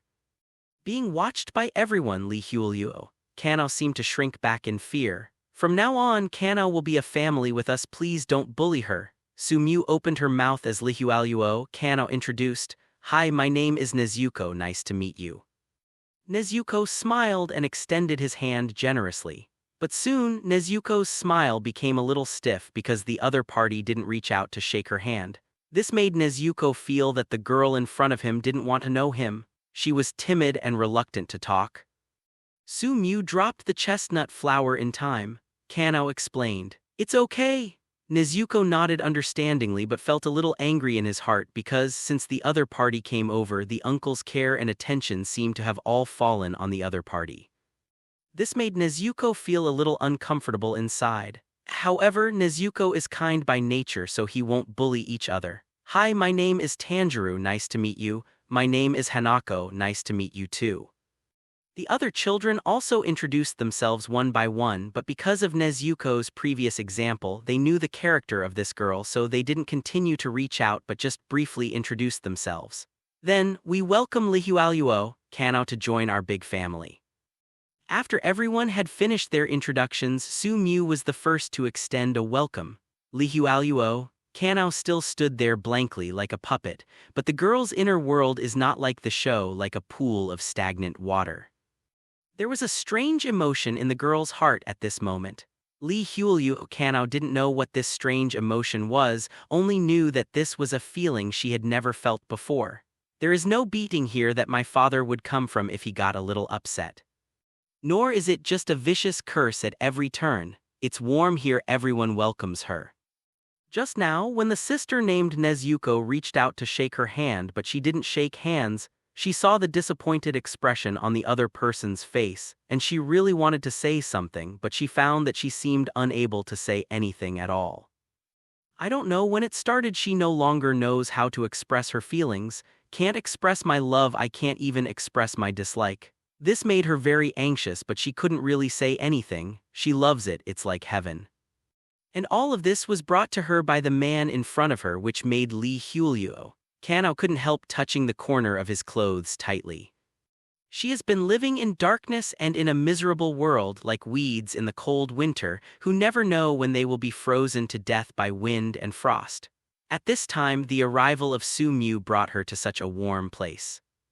In the girl's heart, it was like a ray of light illuminating her inner world. Everyone likes you very much. Su-Mu gently rubbed Lihualuo Kano's hair and said softly. The girl's sluggish pink-purple eyes blinked slightly and a flash of joy flashed across. But Lihualuo Kano couldn't express her feelings. She wanted Su-Mu to say something, but she couldn't say it. It made her a little sad. She seems to have lost how to express her feelings. In the future, no one will bully you again. Su-Mu patted Lihualuo Kano on the head and said with some pity. Lihualuo Kano still didn't speak, but the girl's head unconsciously arched towards the big hand placed on the small head, as if feeling the sense of security brought by the wide palm. Welcome to Lihualuo. Kano's dinner is over and everyone returns to their rooms. Lihualuo Kano also has a room of its own, which was cleaned up by Kamado Kuiji tonight, and it was very clean. From now on, this is your room. Kamado Kuiji dropped the chestnut flowers. Kano took the room and said softly, then pointed to the folded clothes on the small cabinet in the room and said, Letter 3005 if you want to change clothes, you can wear these old clothes of Nezuko because it's too late today. I didn't have time to buy it for Kano. Although these two clothes are a little smaller for Kano, but I will make it a little later. Waiting for tomorrow, I will buy one for Kano. When I have free time, I'll make you one more. Kamado Ijai said softly while spreading out the bedding on the bed for Lihualuo Kano, chestnut blossoms falling. Kano just stood there, listening and staring blankly, feeling the warmth in the words, feeling the warmth infiltrating the heart like the spring breeze blowing on the face. Really. So comfortable. I never thought that one day someone would take care of myself like this. I have never enjoyed the feeling of being cared for so much. Okay, good night, Kano. I wish you a good dream tonight. After making the bed, Kamado Kuiji turned to Lihualuo. Kano said softly. Seeing Lihualuo, Kano didn't respond but also sighed slightly. Today, Mr. Mu has already told her about Lihualuo Kano's experience, which made Kamado Kuiji very fond of it. When leaving, Kamado Kuiji closed the door gently. When the sound of leaving footsteps gradually disappeared, the girl still stood in place with Gyu Dai. I don't know how long it took. The girl seemed to have recovered from her trance, looked at the house in front of her and was in a daze. The house in front of her was not big or even small, but compared to the house she used to live in, it was almost like a luxurious palace. Small room with good facilities, warm bed, small cabinet, a small dresser, even there is also a floor mirror. Lihualuo Kano walked over unconsciously. Under the floor-to-ceiling mirror there was a figure of a girl. The girl was wearing a slightly small dress. The clothes, new Hyahao, probably are the clothes of that Nezuko. Although it was someone else's clothes, she still liked it very much. The clothes were really clean and comfortable to the touch. Never have I enjoyed wearing such comfortable clothes. This made Lihualuo Kano felt like a dream and couldn't help but look at the girl in the mirror, as if some don't know themselves anymore. In my memory, my face is dirty, my clothes are tattered, my hair is tied together, messy and fluffy like a little beggar is disgusting. But at the moment, the dirty little face was gone, but instead she was a girl with delicate skin like porcelain. Although his face was still pale and his body still had scars from various whips. Slender figure, soft waist, straight and slender legs. This makes Lihualuo Kano is a little bit at a loss. Is this still me? Stepping to the bed, stroking the quilt with hands, feeling the warmth of the quilt. Close your eyes, feel it all. The girl silently clenched her hands tightly. She wanted to tightly hold on to the warmth of all this. She didn't want to live that miserable dark life like a wild dog anymore. This kinda life committee that people care about. She knew that once she had enjoyed it, she would never be able to live without it. Uncle. A dreamlike whisper murmured out. She was deeply grateful to the man who brought her to such a life, deeply grateful, and willing to do anything for it, no matter what. It will be all right. The girl hugged the quilt tightly and gradually fell into a deep sleep with the warmth of the quilt. Night falls. The earth was plunged into darkness. When in the deep mountains, whenever darkness falls, there are basically few places where light can be seen, but different in cities. Even in the dark night, there are still many places where lights flicker as dazzling as daytime. Su Mu stood by the window, looking out quietly. Tap, tat, tat. Footsteps sounded slowly outside the house, pausing slightly at his door as if he was thinking about something. Soon, Siping made up his mind. Duh. Hey, the door knocked quickly. The door is open, Mrs. Kuiji, come in. The door was slowly pushed open and a plump woman in maid costume walked in with her head bowed. Even. Don't dare to look up. Su Mu turned her head, looked at Kamado Kuiji, who entered the door, and smiled at the corner of her mouth. Ms. Kuiji, you are really flattering, and you are wearing such clothes. The woman's face was as red as hair soup. Come over. Yeah, a slightly low hoarse voice sounded. Kamado Kuiji hesitated slightly but still walked over. Come to Su Mu and stand by the window with her. Su Mu reached out and pointed outside. The scenery in the city is indeed very different from the scenery in the mountains. The night in the mountains is very quiet, but here it is a bit lively. Kamado Kuiji gave a low hum and then said in a low voice, children, they all like to be lively, but they still don't quite adapt to this place. It's always like this that it's hard to leave the homeland. After all, if you've been living in the mountains and got used to everything before, you won't be used to it when you come to a strange place. Okay, I know, Kamado AI nods. Su Mu laughed, grabbed Kamado Kuiji's waist and pulled him in front of her. Here, you can see the scenery farther away. Kamado Ijai pressed her chest against the window and her heavy weight pressed against the window sill, causing the window sill to bear the weight it shouldn't have. In the night sky, the stars are shining. Under the night sky, 517 city lights shine. All the scenery had never been seen in the mountain village, which made Menjai's eyes gradually become hazy. Su Mu approached Kamado Kuiji from behind, put his head on Kamado Kuiji's earlobe. Blew a little breath of hot air, looked at the hot and red earlobe of the other party, looked at the ruddy face of the other party that seemed to be dripping blood. Couldn't help but gently sighed. He spoke with a slightly hoarse voice. Is the night view of the city nice? Very beautiful. Kamado Ijai panted slightly for breathing. At this moment her heart was beating very fast. Breathing is also messy. Su Mu smiled and untied Kamado Kuiji's hair tie, and as the hair tie was undone, Kamado Kuiji's jet black hair fell down to her buttocks like a waterfall. Su Mu grabbed Kamado Kuiji's black hair and wrapped it around, sighing at the same time, beautiful hair. Kamado Ijai didn't speak, just made a dull humming sound from the tip of her nose. Hoo-hoo! The cold wind blowing from the window made Su Mu shiver involuntarily and unconsciously hugged Kamado Kuiji tightly. It seems that only in this way can I bring a little warmth to myself. The cold wind comes and goes quickly. After the cold wind disappeared, Su Mu let go of the Kamado sunflower branch. It's still quite cold at night, so let's close the windows. Kamado Kuiji closed the window silently. Her beautiful eyes seemed to be misty. Today I went to the city and bought some things for you. Let's see if there is anything you like. Su Mu pointed to a small box in the room. Anything else to buy for me? Kamado Kuiji obviously didn't expect Mujin to buy her other things. After all, she had already got several clothes during the day, including the maid outfit she was wearing now, all of which were bought by Mujin and given to her.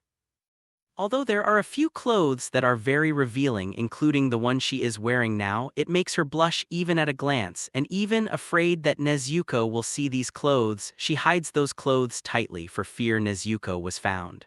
But deep down, Kamado Ijai still has a little liking. This kind of liking is not because she really likes those clothes. For Kamado AI, who has a conservative personality and wears very conservative clothes on weekdays, she is not very willing to wear such revealing clothes. It's just that Mujin likes her wearing this kind of clothes. Kamado Kyuji feels that he likes it. Of course, I only like to wear it in front of Mujin alone. After all, it is a wife's responsibility to relax her exhausted husband after a busy day.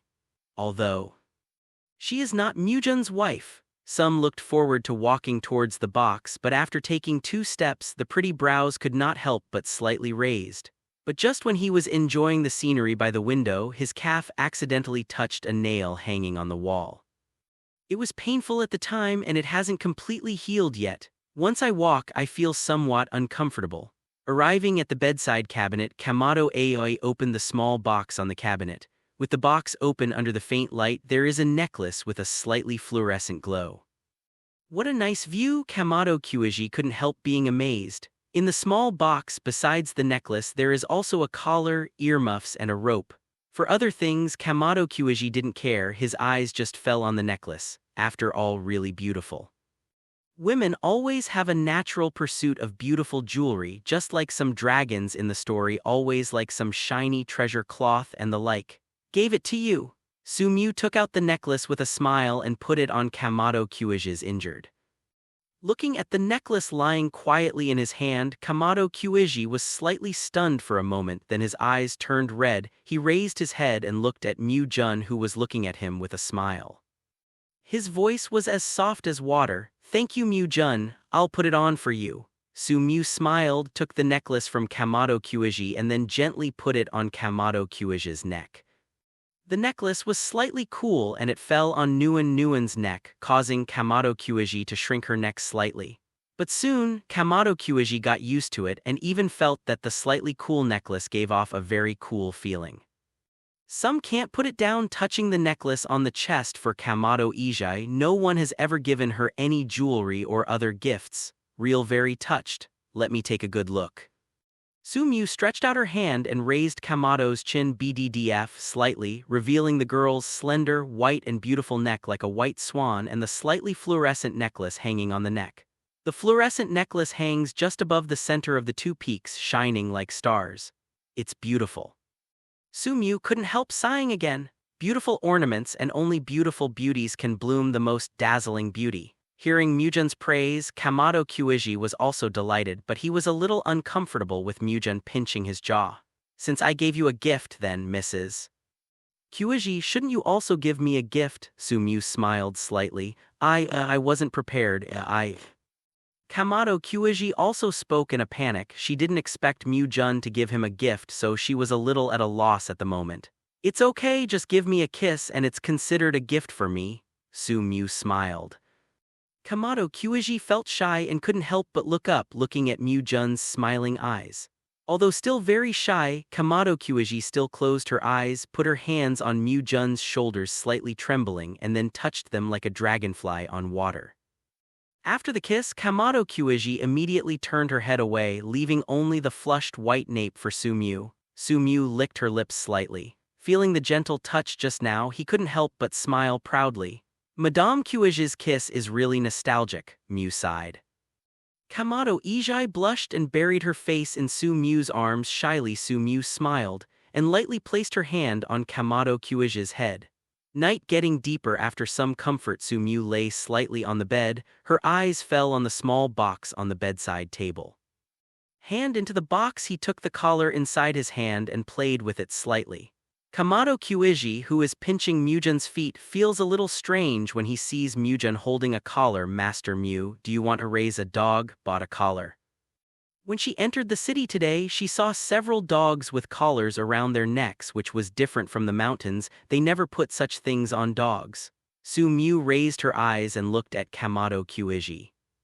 At this moment, Kamado Ijai was half kneeling on the bed. Her jet-black hair was flowing down to her chest like a waterfall. Her face was fair and rosy, her eyes were charming, and she had a dignified and virtuous temperament that made people obsessed. "Keeping a dog." Sumyu played with the collar and murmured, a sideways glance at the ignorant Kamado Aoi. "A dog is a good animal. Once it recognizes its owner, it is extremely loyal to its owner. This is what I appreciate the most." Sumyu also spoke at this moment. "Well, Mr. Mew is right. Some hunters in the mountains keep some dogs, and when their owners are in danger they will always go out of their way to save their owners. Kamado Kyuiji also sighed, she also likes dogs very much. Mew was still playing with the collar and sighed a little. However, people are different. They have complex thoughts and they always have various thoughts. They are also the easiest to rebel and change their minds. Some people will abandon the person they love the most because of interests, and some people, for the sake of rights, can cut off all stumbling blocks, even if this stumbling block is their own. Man is a complicated creature. Some people will choose to be loyal when facing their lover, but some people will not.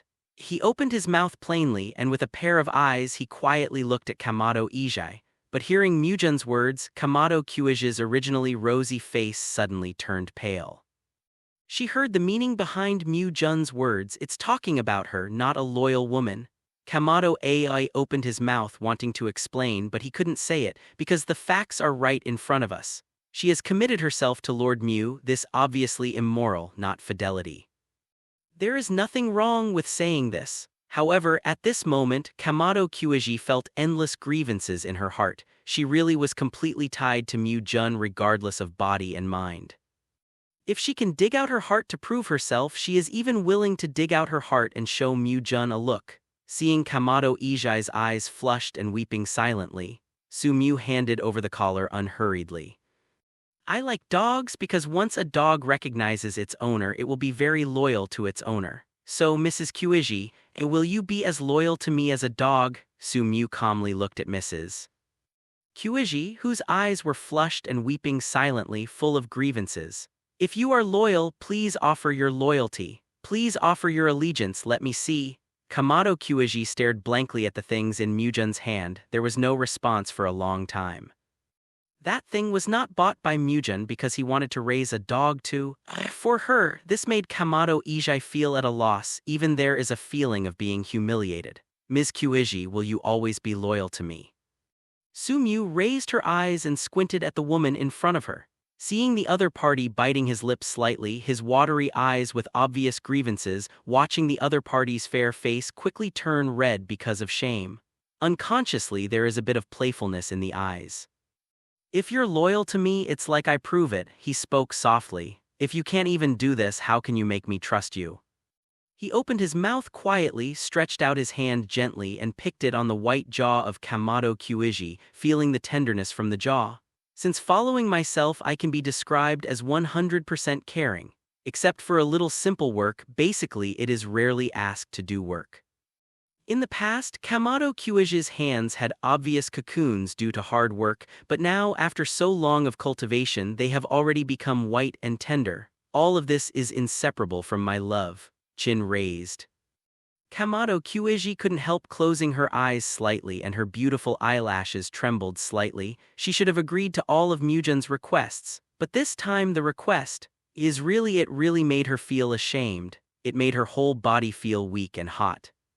At this moment, Kamado Kyuiji couldn't imagine how ashamed he would be if he agreed to Mujun's request.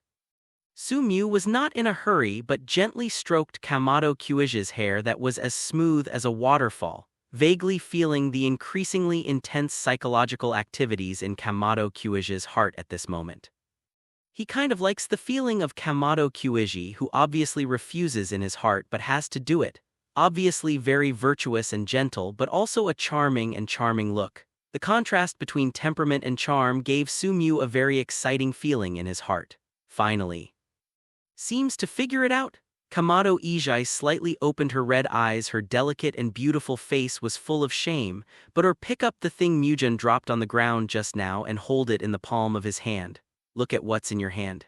Kamado is full of shyness, nervousness. All kinds of emotions kept reverberating in Kamado Kyuiji's mind, and in the end they all lingered into an inexplicable sense of excitement. This kind of stimulation, lingering in my heart, made Kamado Ijai faintly feel some kind of strange emotion. Finally, Kamado Aoi closed her eyes, put things on. The moment he put this thing on, Kamado felt something strange unconsciously in his heart. It feels like facing Mujun again. There seems to be a feeling of looking up. Su-mu lay lazily on the bed, looking at Mrs. Kuiji, who was full of shame and wished to find a hole to get in immediately. A wicked smile appeared on the corner of her mouth. That alone cannot prove Mrs. Kuiji's loyalty. Originally, it was enough to be ashamed, but Mu Jun's words made Kamado Kuiji calm down a little bit and became confused again. Kamado Ai couldn't help raising her head. Looking at Mu Jun leaning on the bed, he looked at the other party with interest and playfulness. Probably at this moment the other party is looking forward to what he will do. She opened her mouth involuntarily, wanting to say something, but in the end she couldn't speak and could only lower her head. Mrs. Kuiji, if you like someone, you have to do anything for him. Anything is fine. As for me, I have a very controlling heart. Whether it's my body or my mind, I dedicate myself to me. I want to know what my psychological position is in you. Kamado Ijai bit her lip tightly with her white and tender teeth. Because of too much force, the delicate lips were bitten open and the bright red blood was flowing out, making the Kamado sunflower branch at this moment like a delicate rose stained with blood. And at this moment, but he has a strong feeling of holding this beautiful rose in the palm of his hand, and then breaking it into pieces bit by bit, completely holding the beautiful things in his own hands. Wow tilde tilde, a low, weak voice like a mosquito's wing. Spread out gently in the room, very low voice, but it has a feeling that makes the blood excited to the extreme. It's really, well done. Su-mu stood up, couldn't help but praise, only felt the blood throbbing all over her body. Stretching out his hand, he gently stroked Kamado Ijai's soft hair and then gently pressed the back of the other's head and rubbed it. Mrs. Kuiji, you really did a great job. I like it so much. The warm sun shines on the earth. The night passed quickly. Su-mu put on her clothes and walked out of the room refreshed, feeling a sense of satisfaction in her spirit. It's really, runny. It was completely different from other feelings and made him feel that his whole soul was fluttering and trembling. There is a feeling that the soul is sublimating. Stretching his waist lazily, he exhaled a breath of turbid air comfortably. After the pressure was released, the whole person felt a lot more relaxed. The air feels much fresher. Go and prepare what the child will eat in the morning. It is estimated that Kamado Kuiji will have a hard time getting up this morning. Su-mu glanced into the room, then gently closed the door, smiling slightly. For his own woman, he is naturally distressed, of course. Sometimes he will be rough and there will always be some evil tastes. Walking out the door in the yard, Tanjuro got up early for training. For this, Su-mu really admires it in her heart. After all, in a short period of time, 1 day or 2 can persist, but such persistence and no one supervises can still persist, but few people can do it. Good uncle. Seeing Su-mu coming out, Tanjuro immediately put away the wooden sword. Tanjuro, good morning. Su-mu greeted Tanjuro with a smile and at the same time patted Tanjuro on the shoulder and sighed. Compared to hard work, uncle is really inferior to Tanjuro. Tanjuro is still far behind uncle and only by working hard can he catch up with uncle. Tanjuro clenched his fists and said seriously, "What a good boy." Su-mu couldn't help sighing. Sure enough, in the future, Tanjiro's great achievements are not just accidental, but with a certain necessity. Keep it up. Tanjiro patted Tanjiro on the shoulder and walked out of the room. He was going to buy something for the children for breakfast. After all, he went to bed very late last night. Therefore, some people woke up late in the morning and it was too late to make breakfast. Nezuko, Takeo, Hanako and other children can still delay, but Tanjiro is not able to delay. Training is not just simple training but a lot of nutrition. If the nutrition is not enough, the body will even be crippled. Up. Kamado Ijai served him so comfortably, how could he treat Nezuko and other children badly? After all, he also promised Tanjiro that he would take good care of his wife and daughter. Simply, this is a city. There are still a lot of people buying and selling food in the morning. As long as you have money, you can basically eat well, not in the depths of the mountains, even if you have money. If you want to buy something in the morning, you may not be able to buy it. Out the door, even in the early morning, it was still lively outside, and I met several people along the way, all of whom lived nearby. Su-mu always greeted each other with a smile, and they were familiar faces. After all, even if the neighbors didn't care, there was no need to be stiff. The one that recently moved in, When I came to a nearby restaurant, the boss wearing an apron was busy and asked curiously. Sumyu nodded and smiled at the same time. In the future, I will have to trouble the boss to take care of it. That's no problem. With our craft, you are guaranteed to eat it once and then eat it a second time. The owner of the restaurant also said happily that with one more regular customer, the business will flourish and he can earn more money.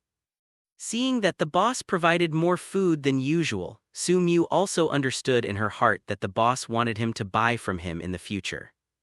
After all, he lives here, and if he chooses to eat here in the future, it will be equivalent to a regular source of customers. Regarding this, Sumyu smiled slightly, not caring about these trivial matters. After buying food when I got home, I was basically up. Of course, Kamado Kuiji was not able to get up yet. After all, last night was a lot of trouble. After distributing the food to everyone, Sumyu also took a portion and came to Lihualuo Kanao's room and knocked on the door. The other children got up early and went out of the room, but the other child stayed in the room all morning. Knocked on the door quietly. There was no response in the room. "I'm in," Sumyu said, and without waiting for a response, she pushed open the door. Lihualuo Kanao had already woken up and was sitting obediently by the bed. As he opened the door, he raised his head unconsciously and stared at him silently with pink eyes. "Why don't you go out in the morning?" Sumyu put the breakfast on the dresser next to the table, squatted down, and watched the chestnut flowers fall gently. Kanao asking for flowers. Kanao just looked at him quietly without any response, like a dumb puppet without an order. It seemed that there was no response. Why? Seeing this slight sigh, the inner world of the girl who was hit has obviously been closed for a long time. Gently lifted the chestnut flower. Kanao picked it up and put it on the chair in front of the dressing table. "You eat first and I'll comb your hair." After hearing the order, the girl picked up the bowl and chopsticks and began to eat. Sumyu stood behind Lihualuo Kanao and began to comb the girl's hair patiently. It may be that she has been abused for too long before, which caused her to be in poor physical condition. The hair on her head is slightly yellow and many hairs have split ends which feel rough to the touch. However, the girl's hair has a good foundation as long as she takes a good rest or recover quickly. While combing her hair, Sumyu said to herself, "Today, Uncle will comb your hair. From now on, it will be Kuiji Aunt who will comb your hair."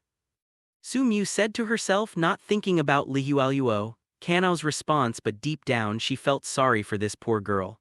Lihualuo Kanao just sat silently on the dresser and ate a simple breakfast without any expression on his face, looking dull like a puppet, but with Sumyu's actions. The girl's dull eyes, it's slowly starting to blink. "Okay, combed." Sumyu put down the comb, looked at the twin ponytails that had been combed by herself, slightly overflowing, and felt a sense of accomplishment in her heart. "Hey, it's really pretty."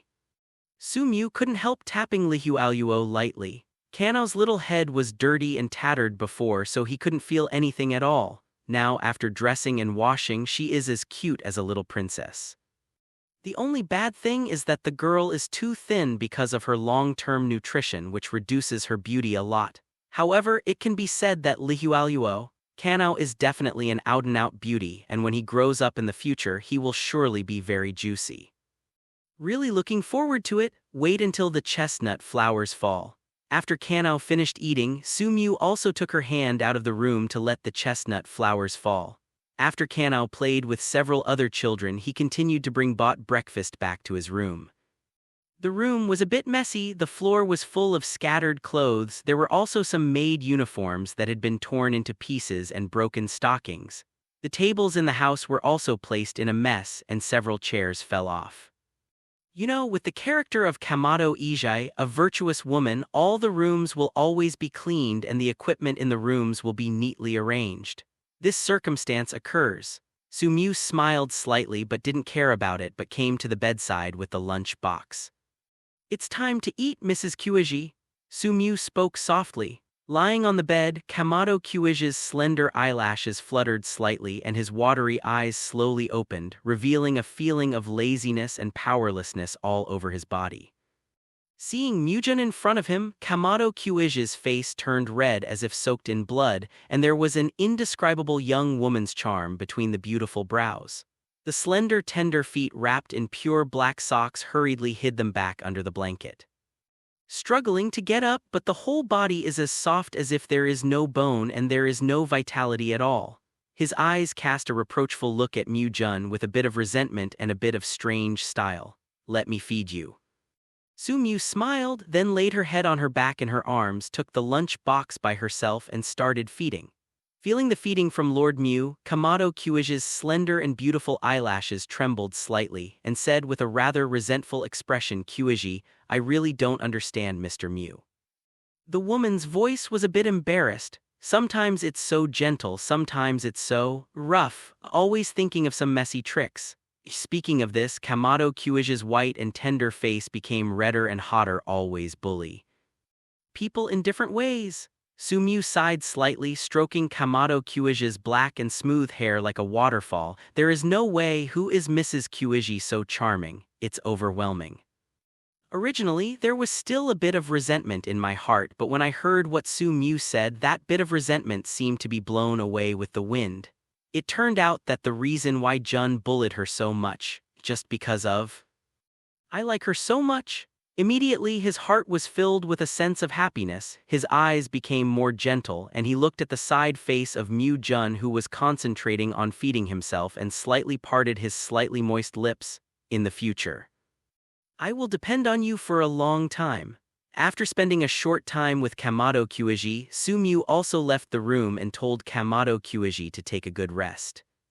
Kamado Kyuji was indeed bullied miserably yesterday, and now his legs and feet are weak, so he didn't insist.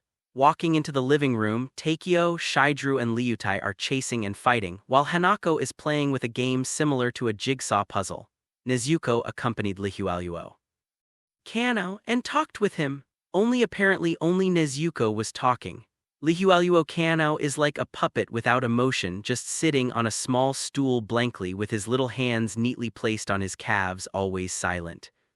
Tried to find various topics continuously but couldn't talk to Lihualuo Kano. Nezuko's small face was slightly bulging as if he was very frustrated. And outside in the yard, Tanjuro is still training hard. As the eldest son of the Kamado family, Tanjuro has always been very hardworking and self-disciplined. Even with his care, there is no need for the other party to work so hard, but Tanjuro still persists. No doubt this is a very warm family, cute and sensible child. The mother is virtuous and gentle. As he walked out of the room, he had been sitting there obediently without any response, and the chestnut flowers fell like a puppet. Kano stood up suddenly and then, with fast steps, ran to him. The little hands even supported his sleeves. Seeing how Lihualuo Kano depended on her so much, Su Mu was also happy in her heart and couldn't help but reached out and touched Kano's head. Seeing the uncle gently stroking Kano's head again, Nezuko couldn't help pouting. Ever since Lihualuo Kano came to this house, the uncle paid much less attention to her and put more attention on Lihualuo Kano. This made Nezuko feel a little pathetic. 150 always feels that these cares should belong to him, but they are taken away by others. She actually wants to be mad at Curie Blossom Kano, but looking at Lihualuo Kano like this, the kind-hearted Nezuko really can't get angry with Kano, so he can only live in sulk. "Why don't you play with them?" Su Mu hugged Lihualuo Kano and asked softly. As usual, there was no answer. Su Mu didn't care about this either. He knew what had happened before and let Lihualuo Kano closed his inner world, but it doesn't mean that the other party really doesn't have any feelings about the outside world. Su Mu thinks that one day Lihualuo Kano will recover and regain the innocence of a girl. This morning Su Mu stayed with the children. At the time when Lush was young, he didn't have too many worries and always laughed and laughed, so Su Mu also enjoyed this kind of warm feeling. But Su Mu also understands that she cannot fully immerse herself in this state. It can't be because of the warmth of life now. What kind of world is this? It can be said that in this peaceful world there is a cruel reality hidden. Every day there will be happy families broken into by evil spirits, and then happiness will be destroyed. Su Mu doesn't want this to happen in the future. Although he has moved the Kamado family away from the mountain, avoiding the fate of the Kamado family being destroyed by the ghost dance. But that doesn't mean you're completely out of danger. Because in the bustling city there are also evil spirits hiding in it. Perhaps on which night he broke into the house when he was not paying attention. Feeling something, Sumyu couldn't help but look up. Not far away, Nezuko was pouted, looking in a bad mood. Seeing this, Sumyu also patted Lihualuo Kanao's head and then gently put Lihualuo Kanao on the ground. Step up to Nezuko. As if sensing her own arrival, Nezuko's fair and round ears couldn't help but turn up, and then the girl turned her back as if deliberately angry. Only Sumyu was left with a petite back. "Why are you here alone?" Sumyu came to Nezuko's side and asked softly. "I want you to take care of it," Nezuko said in a muffled voice his little nose couldn't help sucking. After all, he was still a child, so he was not very good at hiding his emotions, and his aggrieved appearance almost completely showed the girl's mood. "What's wrong?" Sumyu squatted down, leaned her head on Nezuko's tender shoulder and asked softly. Nezuko pushed his head on his shoulder with his small hand, but he didn't push it away, and then, like a broken can, he let Sumyu's head rest on her head. "Bad mood?" Sumyu continued to ask. She could smell the fresh fragrance of a girl in her nose, which was different from the overripe apple of Kamado sunflower branch, but the current scale gave off a more youthful feeling, with the overflow of youth with immaturity and cuteness. "I'm not in a bad mood." Nezuko pursed his mouth and his little nose couldn't help sniffing. "You go to Kanao's place quickly. Nezuko doesn't need uncle to care. Go to the one who cares about you. Kanao, go." Hearing this, Sumyu probably understood that Nezuko was jealous. Sumyu didn't expect Nezuko to be jealous and felt a little cute for no reason. Involuntarily, she stretched out her hand and gently hugged Nezuko in her arms. At first, Nezuko struggled a little, but she felt that she couldn't get out of the struggle, so she stopped struggling, but her mouth was still full of anger. "Don't be mad, Yubin," he said softly. "I'm not angry, really not, certainly. I see your mouth is puffing up with anger, have it." Nezuko couldn't help but touched his small mouth with his hands until he saw the smile on the corner of the uncle's mouth, and immediately realized that he was being teased by the uncle. So he clenched his fist with his angrily little hand and hit the uncle's chest directly. The small fist is small and the 5 paths are also small. It's soft on the body. It's not like hitting someone, it's like hitting someone on the back. Gradually, when Nezuko's breath was almost gone, Sumyu also let Nezuko sit on his lap. Nezuko hesitated slightly but did not refuse. Sumyu hugged the girl's waist from behind with both hands and her chin rested on Nezuko's shoulder. "The girl has a faint body fragrance. It smells very good." At this moment, the sun is rising high and the sunlight is blocked by the trees beside the house. The slight gaps between the whirling leaves pass through as the wind blows the tree shadows, swaying with hazy broken shadows. Just like that, sitting quietly watching Tanjiro seriously training in the courtyard, watching Hanako, Takeo and Shidru chasing and fighting in the house. Chestnut blossoms falling. Kanao didn't know when he came to the vicinity, so he stood in the shadow of Sumyu, raised his head, looked at Uncle who was holding Nezuko with his pink and purple eyes, silently and quietly watching. Time always passes imperceptibly. Unconsciously, night is coming. Kamado Kyuiji also woke up at some point and was cleaning up the tableware after dinner in the kitchen. A slight flush remained on the woman's face. Sumyu lay slightly on the recliner in the living room, looking through the open door of the kitchen, watching Kamado Kyuiji, who was busy inside. Kamado Kyuiji's hands and feet are very nimble and quickly cleaned the tableware. Not only the tableware was cleaned, but even the kitchen was tidy. After cleaning, wash your hands and take off the kitchen skirt. It is a simple white skirt with a charming figure that can hardly be concealed. Soon, he came to Sumyu's side and gently massaged the acupuncture points on Sumyu's head. The woman's hands are dexterous and the strength of her hands is well grasped. Under her massage, the whole person feels slightly relaxed. "Isn't it a little easier?"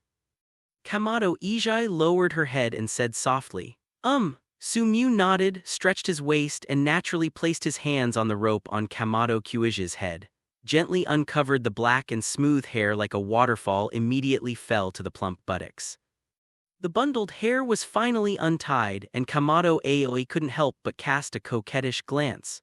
Su Mu smiled and naturally embraced Kamado Kyuji's slender waist with her hands, leaning her head against Kamado's withered chest. Kamado Kyuji's face flushed slightly. He hesitated for a moment and still gently hugged Mu Jun's head with both hands. Just like that, after burying her face in Kamado Kyuji's chest for a while, Su Mu raised her head, looked at Kamado Kyuji, whose face was slightly flushed, and glanced at the sky outside. "It's late, it's time to rest." Kamado Kyuji's fair face blushed unconsciously, becoming more and more alluring under the dim light. Su Mu smiled and hugged Kamado Kyuji by the waist. A slight hum sound came from Kamado Kyuji's mouth, and her red face was also buried in his arms. "Hold the fire to bed.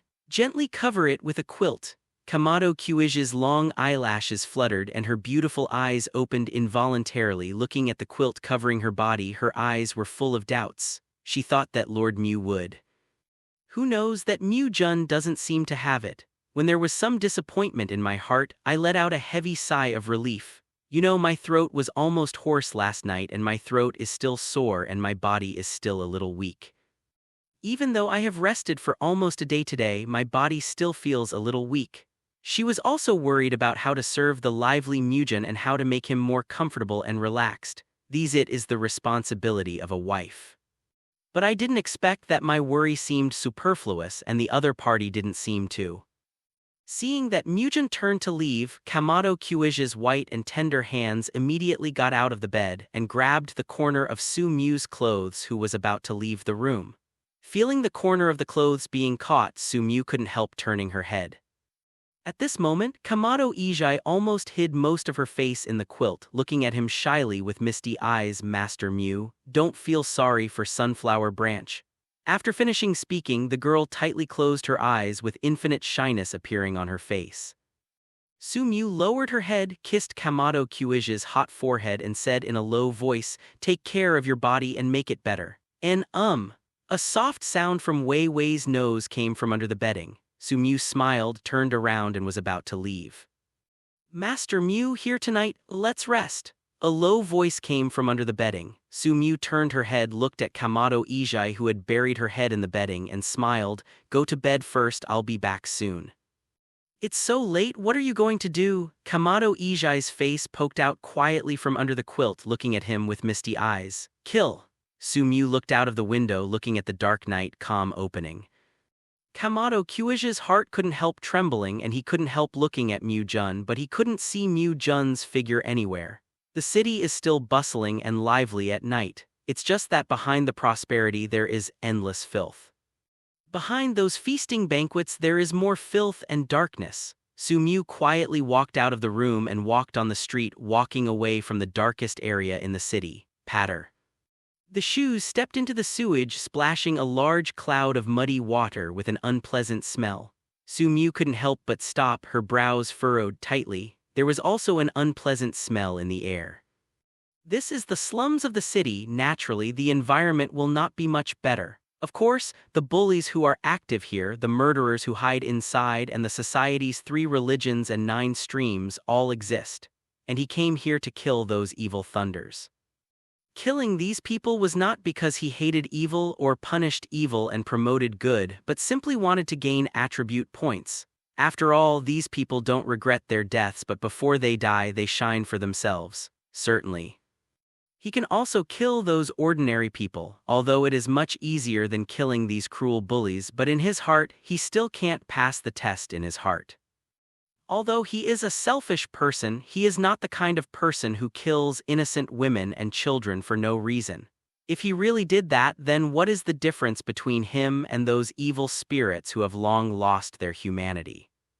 During the daytime today, Su Mu inquired about some nearby gangs specializing in usury. Under the means of this gang, I don't know how many people were R*****D by this gang, wife and children separated. Coming here tonight is naturally for these people, not far. A rather tall far door appeared in front of him. Compared with the low and dilapidated houses around the slums, the houses here were unusually conspicuous. At the door there are 2 people holding their chests and guarding them.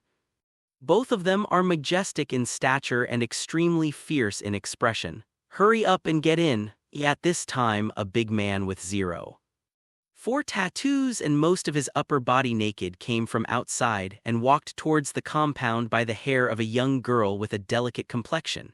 The girl seemed very worried about entering the compound. Even if her hair was pulled, she was still struggling.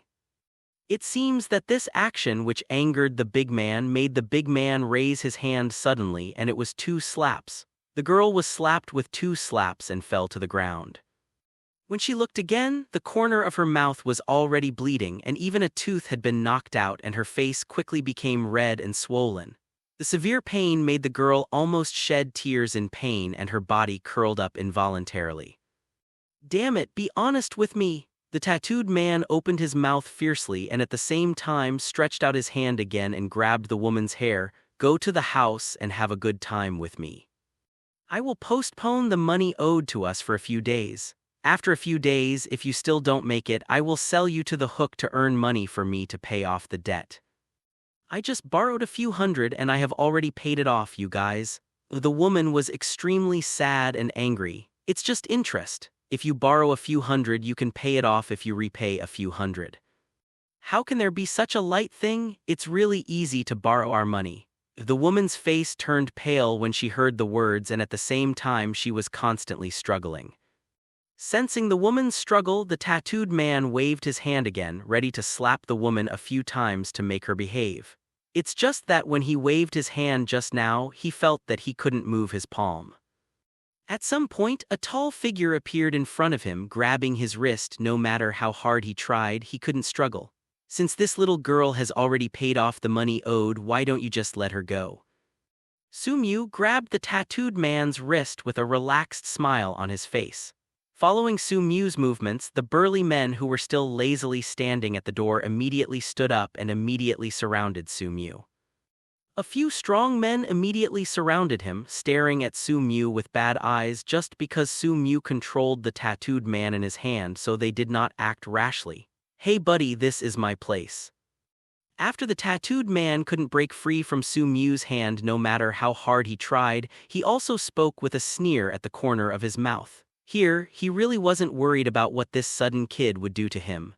Unless this kid doesn't want to walk out of here alive today. But at this time, the woman whose hair was grabbed by the tattooed man just now quietly ran away while others were not paying attention. "Brother, I advise you to let me go obediently, otherwise the consequences." The tattooed man continued to speak with a ferocious look on his face. Even if he was controlled by others, he seemed to have no fear at all. The most important thing for those who are in their line of work is to be ruthless, and if they are not ruthless, no one can gain a foothold in this line of work. Not only being ruthless to others, being vicious to others, but also being ruthless to oneself. Otherwise, who would be afraid of them? Sumyu lowered her eyes slightly and did not speak. The tattooed man was about to say something, but at this moment Sumyu moved his wrist and a dagger fell off his cuff and landed in his palm. Clenching the handle of the dagger with 5 fingers, the wrist moved instantly. A cold light flashed across, and scarlet blood shot from the tattooed man's throat. Obviously, the blood vessels in the neck were cut off instantly.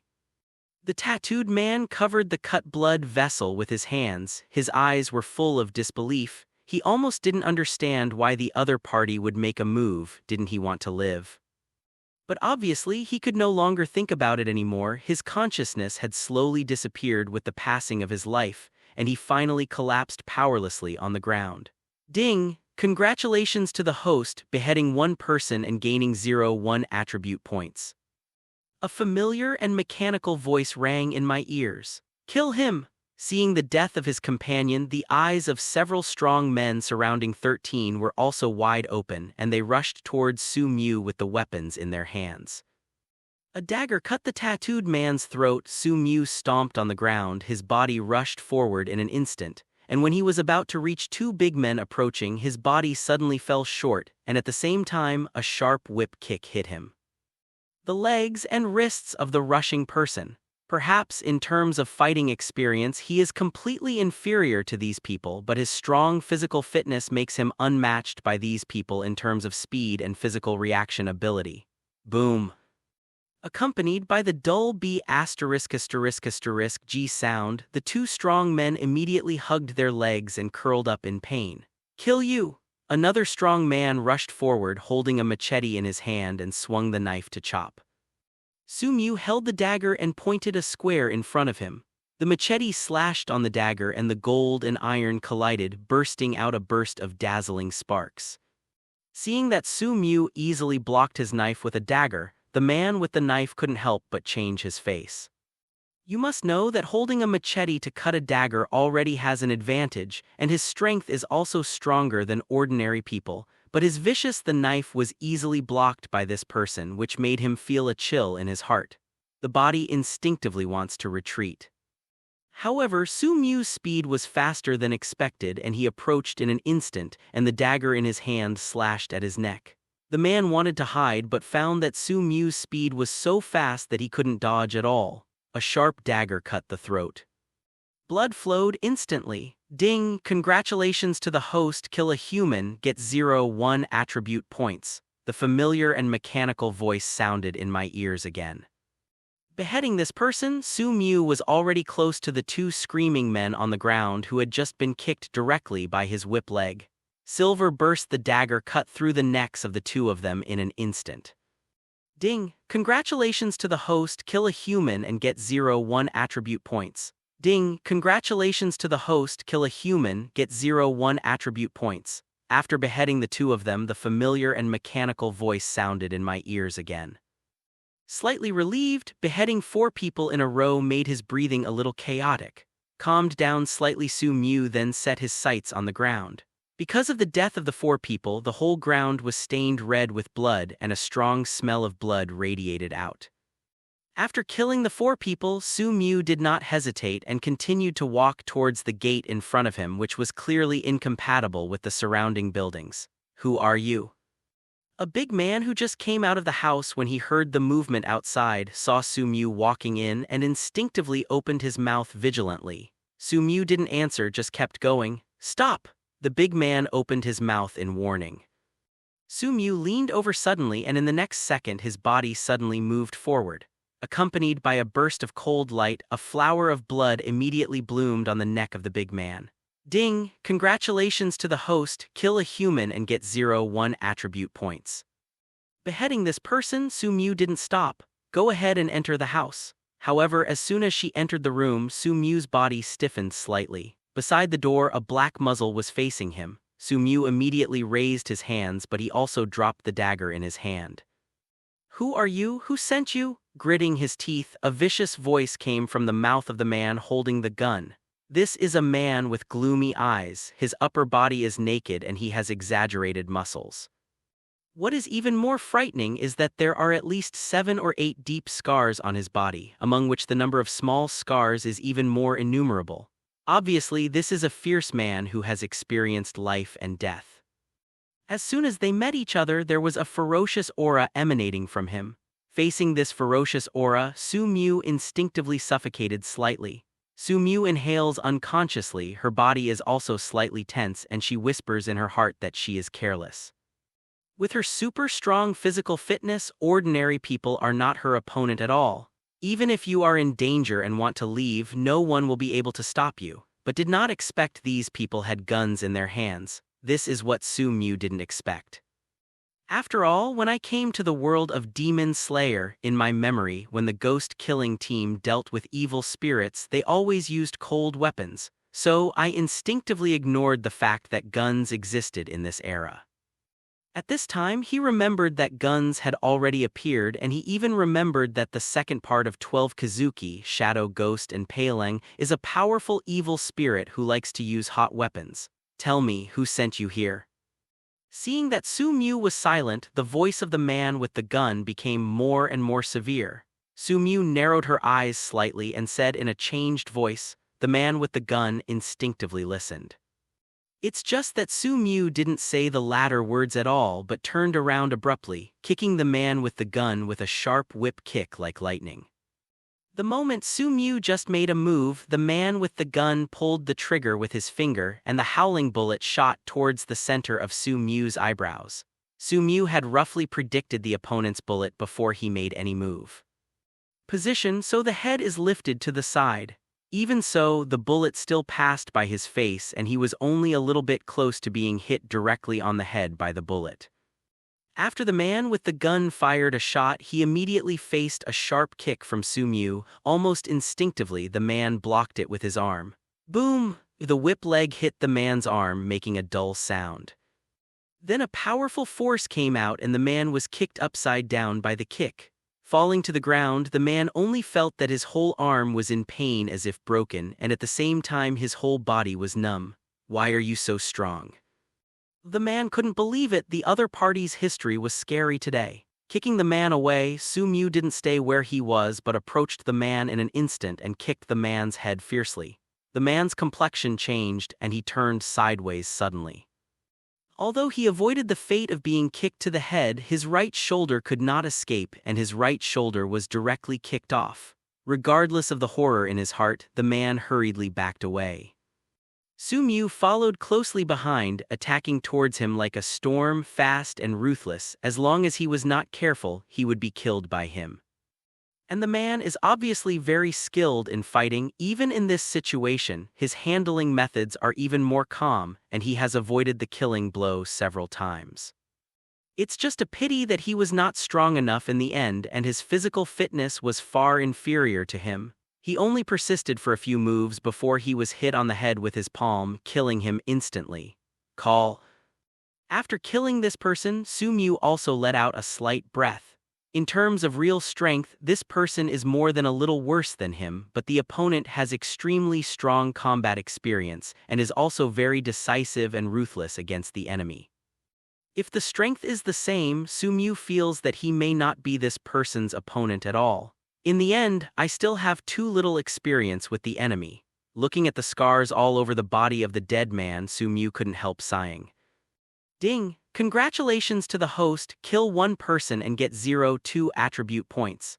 The familiar and mechanically cold voice sounded in my ears again. It also made Sumyu slightly stunned, but then he was relieved. Compared with other people, this person's strength is obviously much stronger. It is not surprising that he can get more attribute points by beheading the opponent. Call! Taking another breath, he squatted down and picked up the gun that was on the ground just now. Holding the firearm in her hand, Sumyu also showed love on her face. Just now, if the man had shot directly, perhaps he would have been killed by one shot if he had no chance to react at all. Thinking of this, Sumyu was also terrified, put the gun 580 away and searched the house again. As expected, he was a usury and there was a lot of money stranded in the house. Sumyu packed his backpack, packed all the money and prepared to leave. With this money in a short time, there is no need to worry about money. He came here tonight, in addition to beheading these villains and gaining attribute points, he also wanted to make some money. After all, if you have a big family, if you don't have some money, it's hard to support a big family. After getting a lot of attribute points and carrying a large bag of ill-gotten gains, Sumyu was also in a good mood.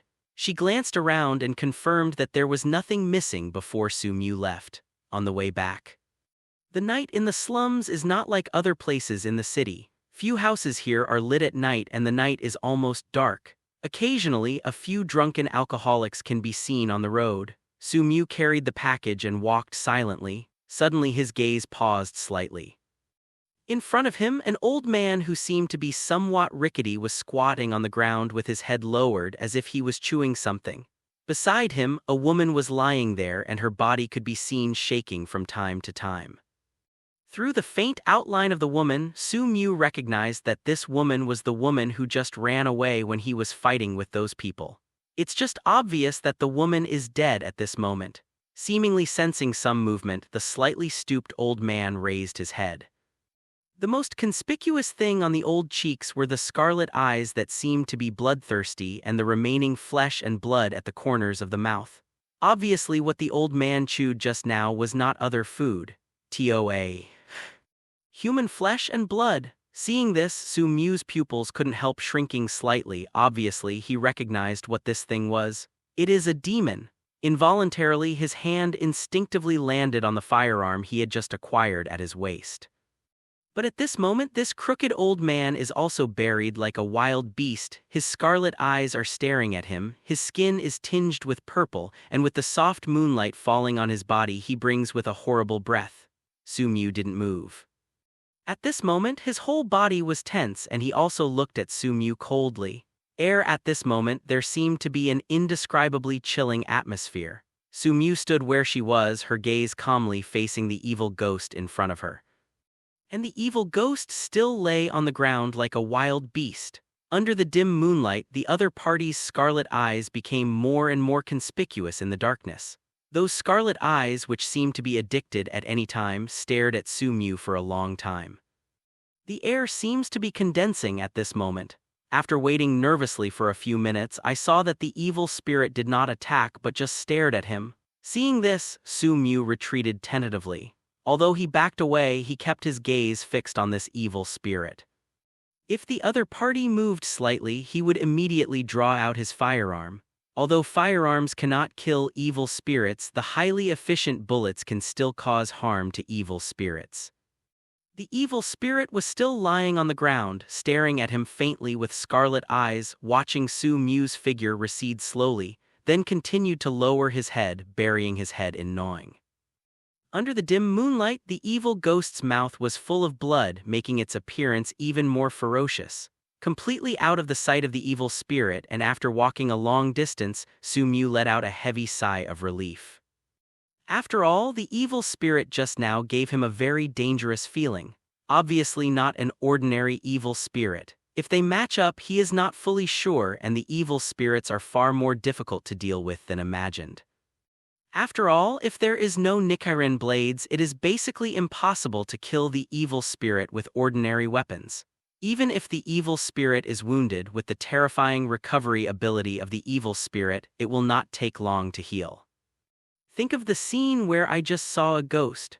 Su-mu probably also guessed in his heart that he should have killed himself just now, causing the smell of blood to radiate which attracted the evil spirits.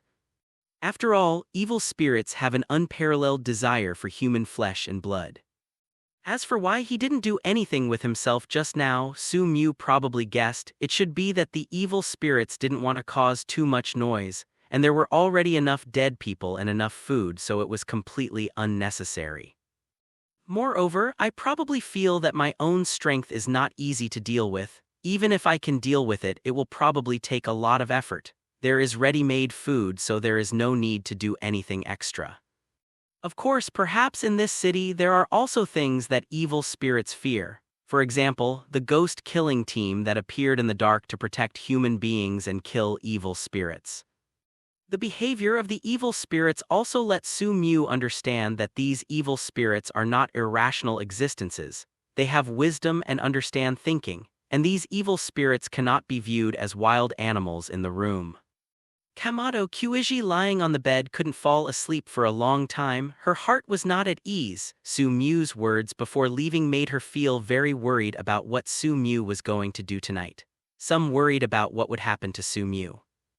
The letter 3005 tilde. There was a knock on the door and Kamado Tanjuro immediately calmed down and opened the door, but Nezuko ran in with a pillow in his arms. As soon as the girl entered the room, she trotted to the bed with the pillow in her arms and plunged into the warm quilt. Seeing Nezuko running in, Kamado Tanjuro felt a little helpless. Nezuko is already big, but she still likes to sleep with her like a child. Shaking his head, Kamado Tanjuro also came to Nezuko's side, put on his clothes and lay down. Just as Kamado Tanjuro lay down, Nezuko hugged Kamado Tanjuro habitually and buried her head in her mother's arms. Seeing her daughter relying on him so much, Kamado Tanjuro's beautiful eyes also showed a touch of doting. It's so old it's almost a big girl and it still comes to mother's house like a child. Nezuko will always be a child in front of his mother. Nezuko muttered, rubbing his little cheek against his mother's chest. Gently rubbing Nezuko's head, unconsciously Nezuko has grown a lot, has become more and more down, but myself is getting bigger and bigger. Suddenly, Nezuko seemed to be crushed by something and couldn't help groping for something with his small hands and couldn't help picking it up. Mother, what is this? Nezuko looked at the thing in his hand with some doubts. It was just touched under the quilt. After a few glances, I couldn't see what it was, like a collar around the neck. Seeing this thing, Kamado Ijai blushed and hurriedly snatched it from Nezuko's hand, feeling flustered, and immediately put it into a small box in the bedside cabinet. Seeing her mother snatching the things all at once and with a nervous look on her face, Nezuko didn't understand. Why does mother care so much about this thing? Obviously nothing. Isn't it just a circle? At first, Nezuko didn't think much about it and he didn't think much about it. But soon I found my mother nervous, the girl reacted. After all, as one grows older, one begins to understand things about men and women. Especially when you come to the city, there are many books here which record many things that make people blush. In the midst of ignorance, Nezuko also read a book and his face turned red. At this moment, looking at his mother Kamado Ai's tense appearance, Nezuko suddenly thought of something. At first, Nezuko couldn't believe it. After all, how is it possible mother is so gentle, so virtuous, how could such a thing be done? But thought of uncle. That uncle might actually ask his mother to make something. After all these days, my mother has been listening to that uncle more and more. If that uncle really wants something from his mother with his mother's soft temper, it is really possible. Mother would never do such a thing. Nezuko shook his head vigorously. After putting the collar into the box and locking it, Kamado Ai turned around and looked at Nezuko's thoughtful look. His heart skipped a beat. Letter 3005. Don't think about it, it's late, go to bed quickly. Kamado Ai takes her daughter Nezuko's hand. Being held in the arms of her mother Kamado Ai again, the image in her mind still lingers in Nezuko's mind. Because no matter what, the things lingering in his mind make him unable to match the image of his mother, but he can't help but linger that shameful image. Mother, does uncle always bully you? Nezuko buried his head in his mother's arms and said sullenly he was in a bad mood. In Nezuko's heart, uncle was very kind to his big brother, and sister, and he was very gentle to his mother. In his impression, uncle, it is not possible to do such a thing. Kamado Kuiji's delicate body couldn't help trembling. He couldn't help lowering his head, looking at the sullen-faced daughter. Looking at her like this, he probably already guessed it. This made Kamado Kuiji feel ashamed. I'm also afraid that Nezuko will have some resentment against uncle. As a mother, Kamado Ijai naturally knows her position in Nezuko's heart. If Nezuko complains about uncle because of this, she will never want to see it, and at first she's really not used to it, but now. But I like it a little bit. I don't feel like I'm being bullied at Nezuko uncle. After returning to the room, Sumiu breathed a sigh of relief. She didn't expect to meet a ghost today. Packed up the money he got and put it in the cabinet of the house. He held the gun he got today again in his palm. This is a somewhat old firearm, but it is well maintained. Obviously, the owner who used to hold the gun cherishes this gun very much. After putting away the guns, Sumiu also set his sights on his attribute template name. Sumiu Physique 1-8. Normal adult physique is 1. Dexterity 1.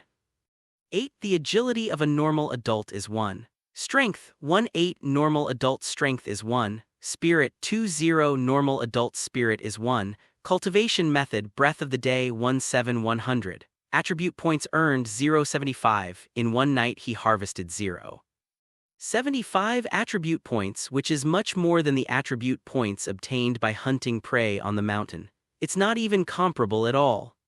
Taking a deep breath, he suppressed some kind of urge to move in his heart.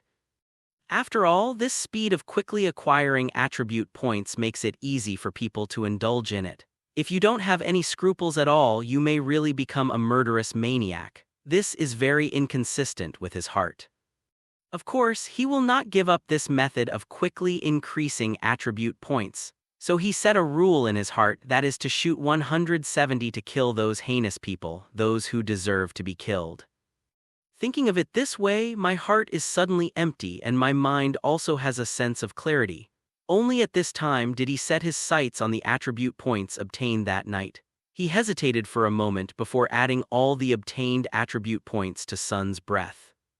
With the addition of 0.7 attributes, it suddenly felt like a heavy hammer hit the mind, and at the same time an experience of practicing the breath of the sun was continuously generated in the mind. With these practice experiences, Su Mu's understanding of the breath of the sun has become more and more perfect. I don't know how long it took before Su Mu woke up from the state of practicing the breath of the day and night. At this moment he felt an inexhaustible force in his whole body. Su Mu knew that this was naturally the feeling brought about by the growth of her own strength. Involuntarily he set his sights on the attribute panel name, Su Mu Physique, 215 Normal Adult Physique is 1. Dexterity, 215 Normal Adult Dexterity is 1. Strength, 215 Normal Adult Strength is 1. Spirit, 235 Normal Adult Spirit is 1. Cultivation Method, Breath of the Day, 24100. Attribute points earned BDEF, 05, with the addition of 0. 7 attribute points to the breath of the sun. His physical fitness has been improved, and now his physical fitness is more than twice that of ordinary people. Good! Su Mu looked joyful and began to silently adapt to the feeling of growing strength. Originally, he also wanted to go to Kamado Kyuji's room and do some exercise with Mrs. Kyuji to relieve some of the hostility accumulated in his heart when he went out to kill people tonight. But thought about it, still none. The main reason is the increase in strength which prevents him from fully grasping it. With twice his physical fitness, if he is a little careless, he may hurt Kamado Kyuji. Moreover, in the past few days, Mrs. Kyuji has indeed been tormented enough, so it is better to let her rest and recuperate. But with the continuous improvement of physical fitness, Kamado Ijai will one day be unable to cope. Overnight, Su Mu stretched her waist and walked out of the room. Kamado Kyuji is picking vegetables in a corner of the courtyard. The simple clothes on her body outline a full curve. Although it is just a simple action of choosing vegetables, it still looks extraordinarily attractive and thrilling. Have to say, with your own moisture. Kamado sunflower branches are becoming more and more glamorous. It also looks more rounded. In the yard, Tanjuro is still training hard, but Nezuko also started training today. This was beyond Su Mu's expectation. Su Mu came out of the house, stretched her waist, came to Kamado Kyuji and naturally hugged Kamado Kyuji from behind. Kamado Kyuji blushed, glanced at the children secretly and said in a low voice, "Don't, you will be seen." I saw it when I saw it. What's the matter with hugging it? Anyway, we all know that we are related. Since we don't object, we definitely hope that their mother will be taken care of by uncle. She leaned against Kamado Ijai's round and fair ear, almost biting her ear, and said. Hearing his words, Kamado Kyuji's face turned red. Seeing this scene, Su Mu also likes it in his heart. What he likes to see the most is Kamado Kyuji's shy and embarrassed little appearance, just like a bunny, which makes people want to bully him. By the way, why did Nezuko start training today? Suddenly, as if thinking of something, Su Mu couldn't help asking. Hearing Mujin's question, Kamado Kyuji couldn't help but blushed slightly, lowered her head and said shyly, "It's not because of you. Su Mu was slightly taken aback. "It's the thing you put on me that night." Nezuko found it. It was almost the sound of mosquito wings flapping its wings from Kamado Ai's mouth. Su Mu was slightly startled when she heard this, and when she saw Nezuko, who was training hard, gnashing her white teeth and looking like she was about to eat someone, she gasped a little. "How can I let Nezuko see it?" Su Mu put her mouth against Kamado Kyuji's ear and complained a little. Kamado Kyuji lowered her head, a little aggrieved. Last night she thought that Mu-jun would spend the night with her, thinking that she would use it in case Mu-jun had a whim at night, so she didn't clean it up. How did she know that Mu-jun left at night? Unexpectedly, Nezuko broke into the house afterwards and the room was not cleaned up in time. Seeing the aggrieved Kamado Kyuji with her head down, Su Mu also knew that she could not be blamed. Nezuko doesn't hate me. Su Mu raised his head and looked at Nezuko, who was puffing out his mouth and angrily training in the yard, and felt a chill in his heart for no reason. "No, Lord Mu," Kamado Kyuji hurriedly said, "I have explained everything to Nezuko. Nezuko will not blame Mu-jun." Real, Su Mu was a little skeptical. After all, he was bullying Kamado Kyuji a bit. Kamado Kyuji's face turned even redder, lowered her head and explained in a low voice, "I just told Nezuko, in fact, I really like being treated like that by Mu-jun and I don't feel that Mu-jun is bullying me." So, Nezuko is very angry today, that's it. Sumyu also heaved a sigh of relief, but looking at Kamado Kyuji with a red face, she couldn't help stretching out her hand and raised her white chin. So, what about Mrs. Kyuji? Do you really like me to treat you like that? Kamado Kyuji's face was flushed, her eyes were also closed, her pretty eyelashes trembled, and then she let out a soft in a voice that was almost inaudible. Seeing this, Sumyu let go of the hand holding her chin. No longer being pinched on the chin, Kamado Kyuji also breathed a sigh of relief. Every time Mu-jun pinched the chin and watched condescendingly, he would feel gasping in his heart, a feeling of being out of breath. That strong pressure made her feel as if she was about to suffocate every time. With his head down while continuing to pick vegetables while blushing slightly, he whispered, "Kyuji will also feel very happy if it can make Lord Mu more comfortable. Because of this, sunflower branches are also useful to Lord Mu."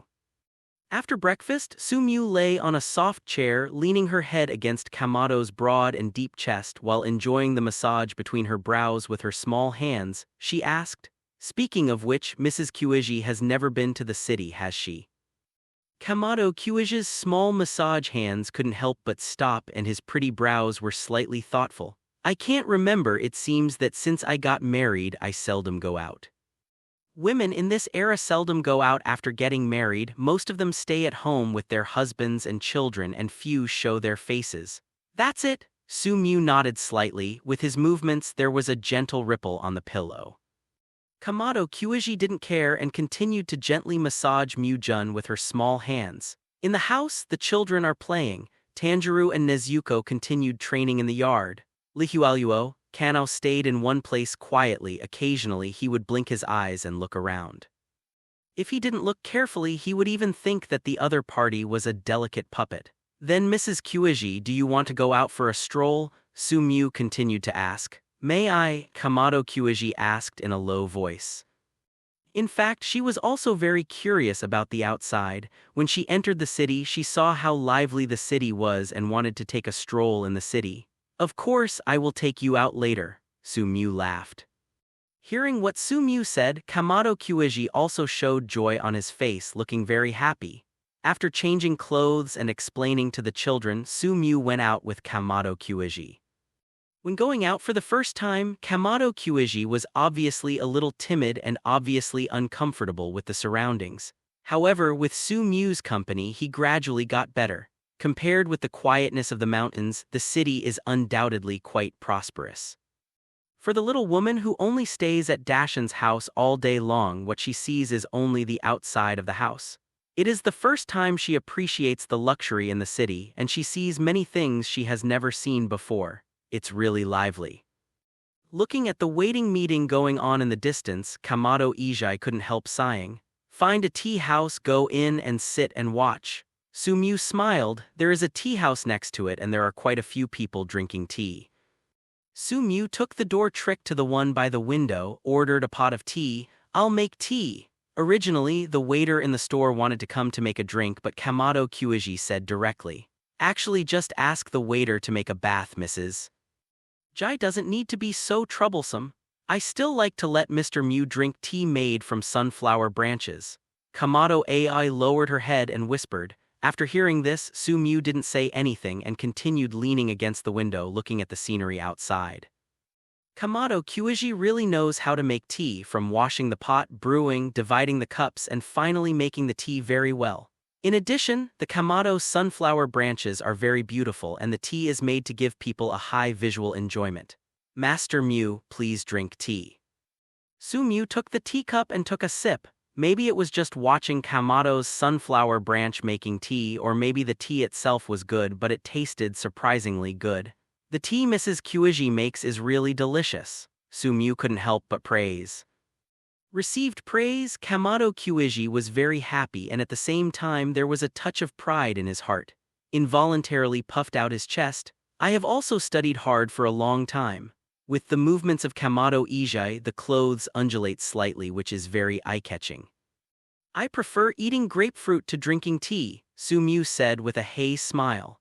Kamado Kyuji was slightly taken aback, thinking about how to buy grapefruit for Mu-jun, but soon he felt that something was wrong. His little head couldn't help lowering his head and said shyly, Master Mew, you know how to bully me.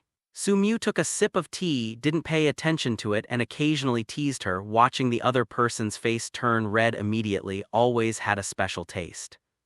At this time, the waiter came over again with some meals and some drinks. With meals and drinks delivered, Kamado Jai was quickly drawn. Drink it well. After drinking a glass of juice, Kamado Kyuji couldn't help being happy. Then drink more, Su Mew said casually. You still can't drink too much. Why? If you can't eat too much fat, your body will be very bad. As she spoke, she couldn't help raising her head and secretly glanced at Mew Jun. At this time, there was a group of people on the table next to them, and as soon as they arrived, they started talking loudly. Have you heard? Last night, the Tiger Gang in the north of the city, all the members of the branch were killed overnight, including Lao Qiang. It's time to die. Those moneylenders have ruined many families, just don't know who did it. Kamado Kyuji couldn't help but listen to the discussion, and then his eyes fell on Mew Jun unconsciously. After all, Mew Jun went out last night. Could it be that these people were killed by Lord Mew? Involuntarily, Kamado Kyuji looked at Mew Jun suspiciously but felt that it was impossible. After all, in Kamado Kyuji's view, Mew Jun has always been a very gentle person. Asking for flowers, Su Mew also silently listened to the discussions of the people around her. By the way, a few people died in a particularly miserable manner, as if they were eaten by wild beasts. Yeah, I heard it's terrible. Most of the flesh and blood on my body is gone. But according to the investigators, it wasn't the murderer who did it, but something came over after the person died. Naturally, Su Mew knew that this was eaten by the evil spirits later. After killing those people, he left without touching the bodies of these people. So obviously it was done by the evil spirit I saw yesterday. South Amitabha, a Buddhist horn sounded. A tall monk with a very long scar on his forehead, wearing a brown cassock with the words Namo Amitabha on it, and a monk with folded hands came over to the person discussing. Can those people tell me about the circumstances of your death? 0. The monk wants to hear? Yes, benefactor. The monk clasped his hands together. After listening to the monk, he stood with his hands clasped together and chanted the Buddha's name before choosing to leave. The direction he left was the direction of the north of the city. Su Mew, on the other hand, stared at the direction where the monk was leaving. If there is no mistake, the opponent should be Himejima Kyoyume, the strongest pillar in the Demon Slayer squad. I didn't expect the opponent to appear here. Master Mew, what are you looking at? Seeing Su Mew staring at the figure of a monk, Kamado Kyuji couldn't help asking. I'm thinking about whether I want to become a monk or not, Su Mew murmured. Ah. Kamado Kyuji was startled and grabbed Mew Jun's sleeve with her small hand. Mew Jun, you must not be. Before he finished speaking, he saw Mew Jun's eyes that seemed to be smiling but not smiling, and immediately knew that he was being teased, and his face couldn't help turning red. Su Mew smiled and patted Kamado Kyuji's tender little hands, feeling the smoothness of the skin. With a beauty like Mrs. Kyuji, how can I be willing to become a monk? Kamado Ijai's face became even more rosy. On the other hand, Su Mew smiled slightly, took Kamado Kyuji into her arms, leaned her mouth against Kamado Kyuji's ear and said softly, Can I get some supper for me when I go home tonight? Master Mew, what do you want to eat? I heard that grapefruit and sausage are a perfect match. Su Mew whispered in Kamado Kyuji's ear until Kamado Kyuji's face was red, hot and hot. Night falls this evening. Kamado Ijai prepared him a supper of pomelo and sausage. Grapefruits are 2 extra-large grapefruits. Very full and juicy, very wonderful. After supper, Su Mew reached out and rubbed Kamado Ijai's head, telling him to go back to the house early to rest. Kamado Ai nodded, got up from the ground, dragged her black hair as smooth as a waterfall and went to rest. When Kamado Kyuji left, Su Mew also opened the window, took a look at the night sky and went out through the window.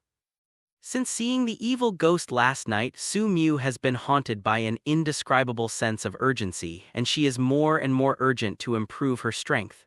When going out at night, it is natural to kill the villains and get attribute points. Borrowing the darkness, Father Su's figure Dassault is a minister in the city's alleyways. Soon he stopped at one place and stared at the bright lights in front of him. Compared with yesterday's slums in the north of the city, the night was almost completely dark, but the night here is as bright as day. 977 The flow of people here is even more than during the day. The reason for this is that this is a flower street. It is the most luxurious place in the whole city at night. It's just that, filled with people's luxury and wealth, more is the ugliness of human nature. Different from the guests enjoying the luxury, what is hidden in the darkness is more the blood and tears of some people. Su Mu's figure was hidden in the dark, and soon an obviously heavily guarded residence behind Huji appeared, staring at the woman or girl who was escorted into the room. These women or girls will be trained to become singers or singing girls in the future, and they will become tools for those who come to the flower street to enjoy the luxury and luxury. Diva is okay, and she retains some human dignity. Geisha, on the other hand, will be completely reduced to people's desire to vent and become a money-making machine for flower street owners. The future life of these people will be dark, and their life will also be very miserable. Most of the people who enter here are not willing. After all, no one is willing to become a lowly singing girl. Many of them are forced. They were brought here to wear away their humanity because they were stamped with a deep sense of slavishness. Obviously, this kind of attrition is not simply persuasion but accompanied by extremely tragic punishment, and even makes people feel that life is worse than death. Under such punishment, they finally succumb and accept their fate. Su Mu came here tonight not to solve these women who were in a miserable situation but to kill those accomplices who made these women fall into misery. Taking advantage of the darkness of the night, Su Mu quickly approached the past. A guard who was guarding may have drank too much water during the day. At this moment, he couldn't bear it anymore. He greeted his companions and trotted to the dark alleyway when it was time to untie the trouser pockets and release the water. A black shadow appeared behind him, covering the opponent's mouth, and at the same moment, a sharp edge slashed across and a blood flower bloomed directly on the person's neck. The body squirmed slightly and then completely lost its vitality. Ding! Congratulations to the host, kill a guard and get 0-1 attribute points. The familiar mechanical sound rang in his ears, but Su Mu didn't pay attention. Pulling the guardian's body into the darkness, he changed into the other's clothes with some distaste.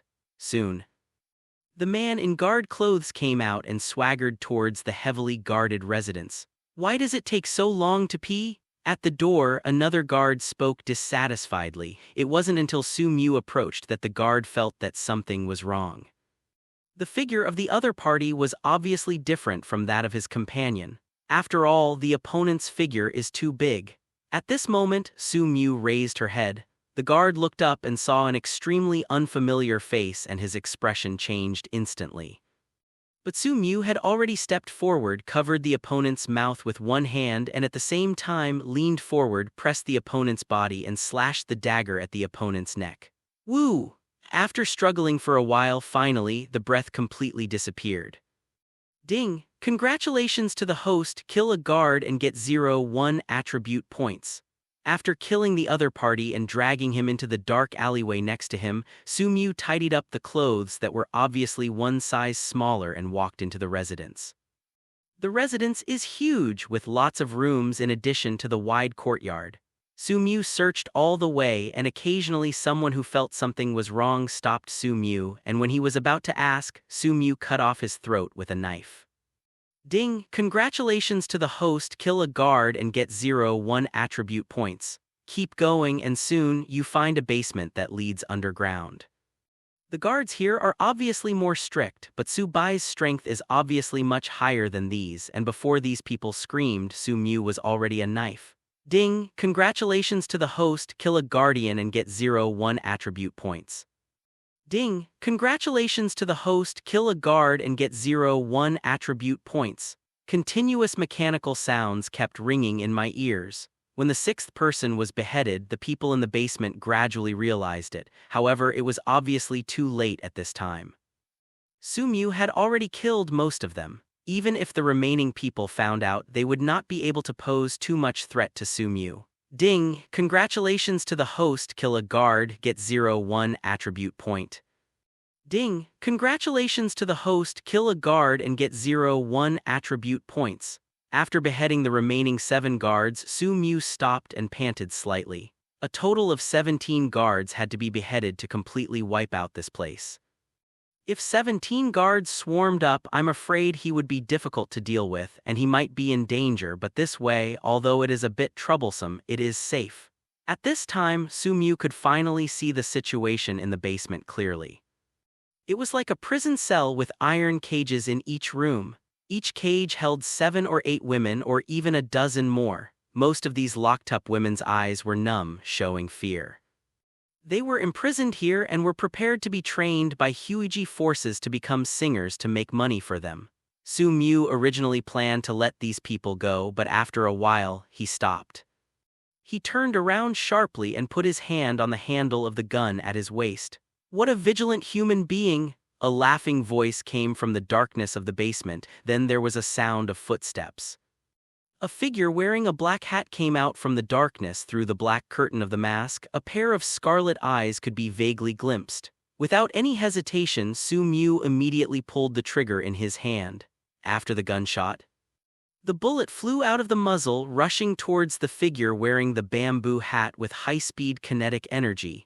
The opponent didn't dodge, just stood there quietly. Bang bang. The bullet hit the opponent's body, making a dull sound, and the powerful kinetic energy of the bullet made the opponent retreat several steps in a row. In the next second, the other party stretched out his hand and touched the wound where he was hit by the gun. Soon, the bullet with blood was taken out by the other party. It's really a bit painful. The figure in the bamboo hat shrugged and said with a chuckle, "It's just that it's useless to me, it can't kill me." Su Mu's eyes tightened. Even if he couldn't see what the other party looked like under his black hat based on the current situation, 07 couldn't guess that the other party was an evil ghost. It's just that Su Mu never imagined that an evil ghost would be here, and it seemed he was with the people here, which he couldn't predict. Take a deep breath and throw all your thoughts out of your mind. It is useless to think about other things at this time. The most important thing is how to deal with the other party. Unlike the evil spirit last night, the other party had no intention of attacking him when he had enough food.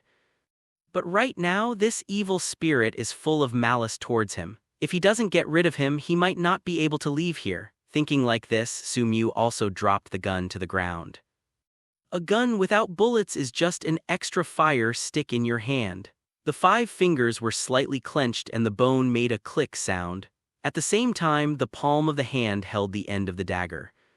Speaking of which, I have never killed an evil spirit in such a long time and I really want to try it today. Su Mu held the dagger between her eyebrows, her body was slightly arched and she looked at the other side calmly. Masaru Hanjiji.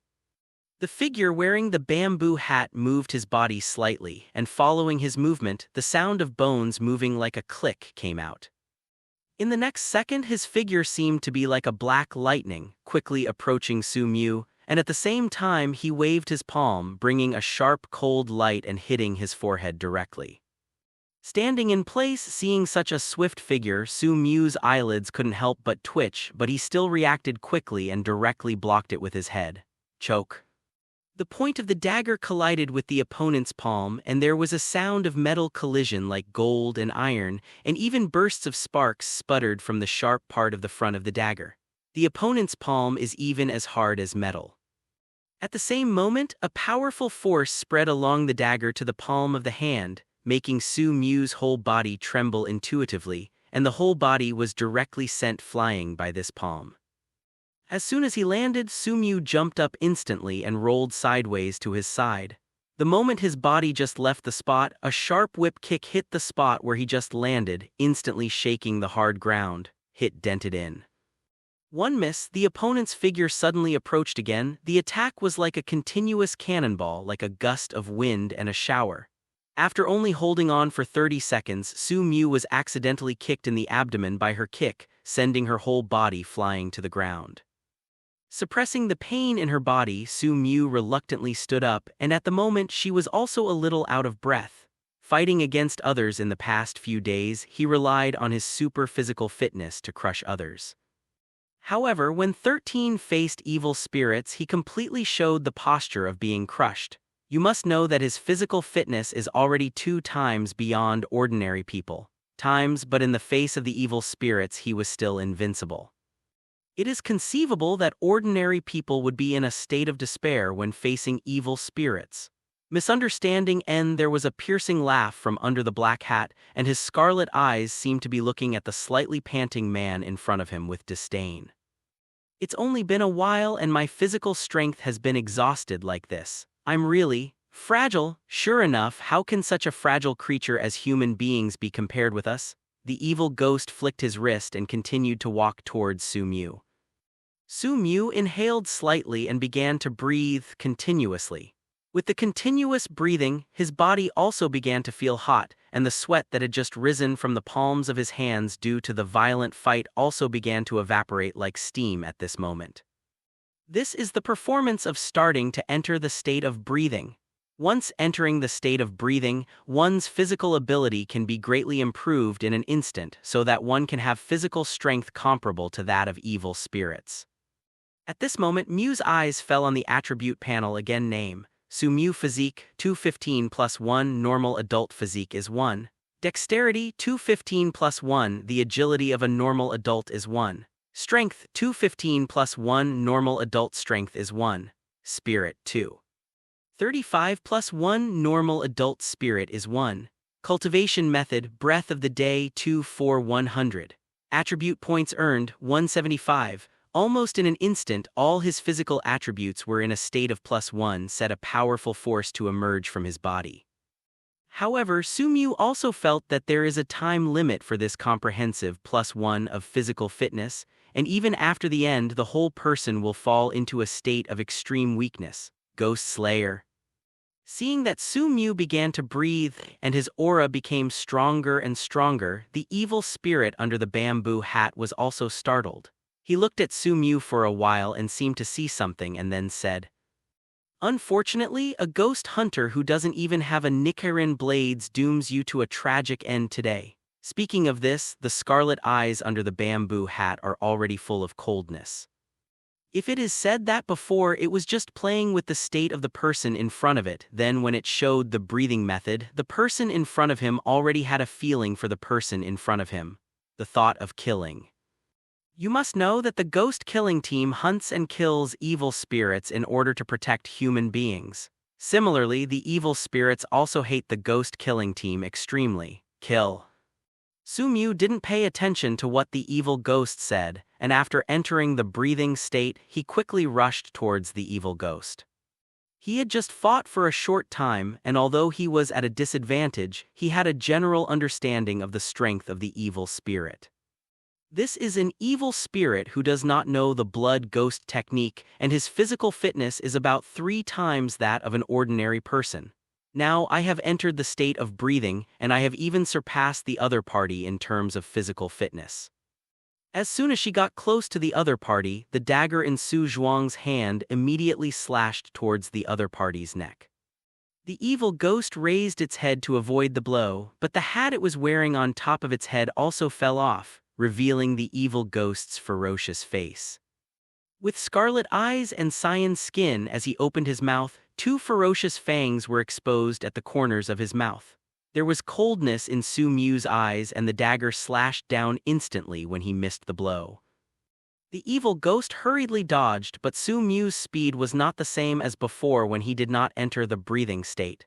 After entering the breathing state, his speed was obviously much faster, and the evil ghost obviously did not adapt to Su Mu's sudden increase in speed. Before he could react in time, his right shoulder was instantly cut open by a sharp blade, and scarlet blood flowed down.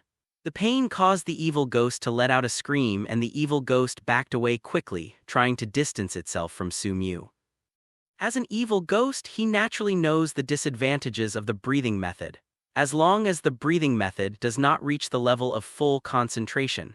Changzhong, this state of breathing will not last long, and when the breathing state disappears, it will instantly enter a weak state.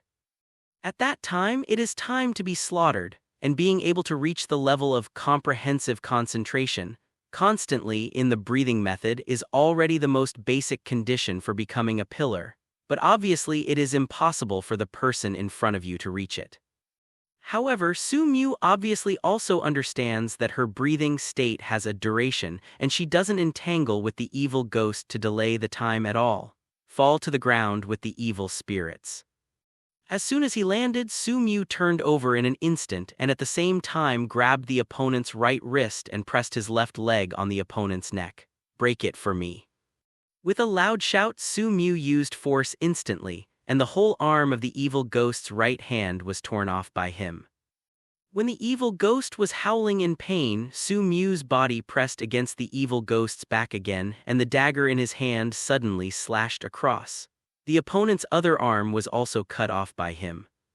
2 consecutive arms were cut off, and the expression of the evil spirit was a little distorted due to the severe pain.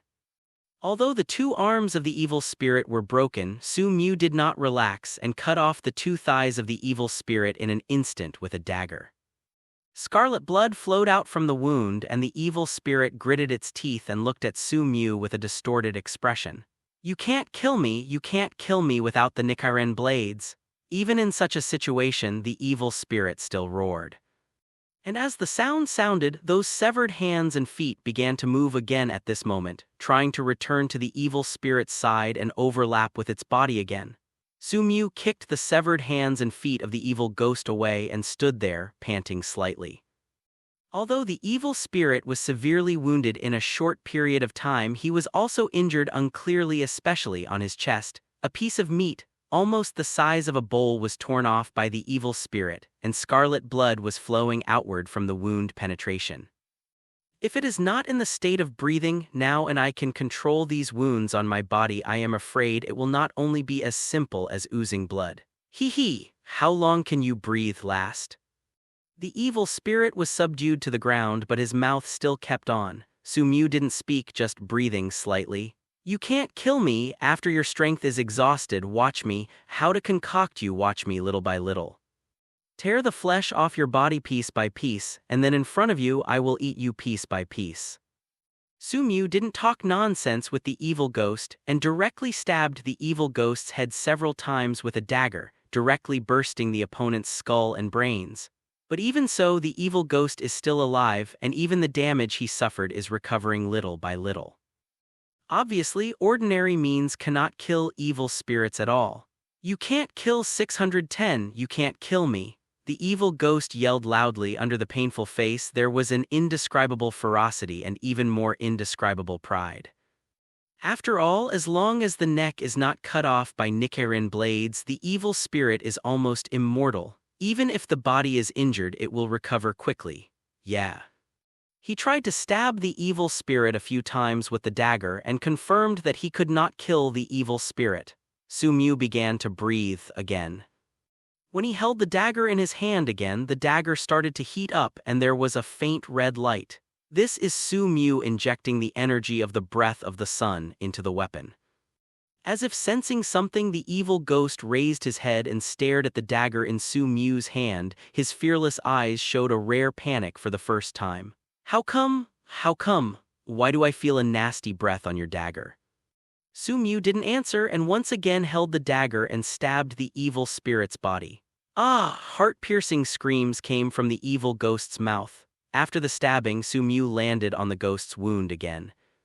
This time, these wounds did not wriggle and heal as before, and even lost the ability to regenerate. At this moment, the evil spirit started to panic, because he discovered to his horror that the wound cut by the opponent with the dagger had lost the ability to regenerate. The pain clings to his body. This is impossible without Nichiren blades, ordinary blades. How could it be possible for my body to lose its regeneration function? The evil spirit was full of disbelief. Su Mu took a slight breath, and the energy of his body began to emerge in the palm of his hand. These energy attached to the dagger in his hand, making the color of the dagger seem to turn red at this moment, and finally it turned into a burning red. He raised the short blade high, looked at the evil spirit and said softly, "It seems that you evil ghosts have long forgotten the existence of the swordsman breath of the sun. Su Mu raised the dagger. The crimson sword blade formed with the breath of the sun cut through the neck of the evil spirit in an instant. At this moment, the original ghost's regenerative ability seemed to disappear as the crimson sword fell on its body. As for the evil ghosts who have lost their ability to regenerate, their lives are gradually passing away as the vitals of their necks are cut by daggers. How? How is it possible without the Nichiren blades? How could you kill me? The evil spirit opened its scarlet eyes, unable to believe it. However, no matter how unwilling to believe it, one must face the reality after all. Evil ghosts who have lost their ability to regenerate are no longer immortal. With the death of the evil ghost, its body also seemed to be atomized and began to disappear into a little smoke. At the same moment, an unspeakable sadness began to fill the air. At the last moment of death, the ghost regained the memory of being a human being, and the sadness of the past flooded in 10 moments. Along with the unspeakable sadness that began to fill the air came the strong stench of ghost death. Ding! Congratulations to the host. Kill an evil spirit, get 0.5 attribute points. And with the death of the evil ghost, a familiar and mechanical voice sounded in his ears. Hearing this voice, Su Mu's whole body instantly relaxed, and at the same time she withdrew from the breathing state. Su Mu is not surprised that the breath of the sun can kill evil spirits because breath of the sun as the initial breath has its own unique characteristics. Unlike other breaths, breath of the sun is characterized by the fact that breath of the sun emits the same energy as the sun. This energy is extremely lethal to ghosts. Swordsmen who practice the breath of the sun can directly attach this energy to the blade, thus forming a burning crimson blade which is He-Chu. When the hirn penetrates the body of the evil spirit, it can destroy the internal organs of the evil spirit, causing the ghost to suffer as if the internal organs were being burned by a raging flame, and make the ghost's body gradually collapse and cannot be regenerated. The reason why the Nichiren blades used by the swordsmen of the ghost killing team can kill evil spirits is because the casting materials of Nichiren blades are made of gorilla scarlet iron and gorilla scarlet ore that absorb sunlight. The blade has the energy of the sun. And the practice of breath of the sun itself can emit the energy of the sun. Of course, other breaths, as the breath extended from the breath of the sun, can also achieve the effect of beheading evil spirits and curbing the ability of evil spirits to kill again. But that can only be done with a deep understanding of this breath. Moreover, special skills are required to have the effect of being able to attach a weapon with a He-Dao at will like the breath of the sun's swordsman. Of course, this does not mean that other breaths are weaker than breath of the sun, but that different breaths have different characteristics. The swordsman of breath of the sun has more restraint effect on evil spirits and has an advantage in dealing with evil spirits. After all, the greatest advantage of evil spirits is their strong self-healing ability and strong regeneration ability. But it is precisely this that swordsmen who practice the breath of the sun are most restrained, and it is also the most threatening breath for evil spirits. This is also the reason why Kibutsuji Musen must kill all the swordsmen who practice the breath of the sun, and even let the breath of the sun completely lose its inheritance in the ghost-killing team hundreds of years ago. So much so that now not only the evil spirits have long forgotten the existence of the swordsman breath of the sun, but even the swordsmen of the Demon Slayer squad rarely remember breath of the sun. However, although they lost the breath of the sun, the ghost-killing team delved deeper into other breaths. Moreover, different breaths also have different characteristics, which is more conducive to the teamwork of the ghost-killing team. For example, if you practice the heat of water breathing, you will become calm and stable without any distracting thoughts. When attacking your opponent, you can use the opponent's attack, dodge, and freely change any shape like water. Snake's breath can take advantage of the flexibility of the joints to pass through the narrow gaps through the prepared knife technique, and freely change the undulating and winding trajectory of the knife path. Breath of Rock uses powerful physical strength to form a breathing method that integrates offense and defense. In short, there is no difference between the strength and weakness of the breathing method. When you practice the breathing to the peak, you will eventually reach the same endpoint, right now. Those who are poor and strange will lead to the same goal by different routes. As soon as he exited the breathing state, a strong sense of fatigue swept over his whole body, making Su Mu almost unable to move a single finger. However, Su Mu also knew that it was not safe to stay in this place, so, resisting the exhaustion of his body, he picked up the firearm he had thrown away before and walked away quickly with staggering steps. Not long after Su Mu left, many people rushed over and their faces were extremely gloomy when they saw the scene in front of them. Check for me, who is it? A gloomy voice came out. I dragged my tired body back home. Arrived home. Su Mu no longer had the strength to lie down on the bed. Thinking of the thrilling place today, I still have lingering fears in my heart, but the attribute points obtained today are also the building points of the day. Involuntarily, Su Mu set his sights on the attribute panel in his mind name. Su Mu Physique 215 Normal Adult Physique is 1. Dexterity 215 Normal Adult Dexterity is 1. Strength 215 Normal Adult Strength is 1. Spirit 235 Normal Adult Spirit is 1. Cultivation Method Breath of the Day 24100.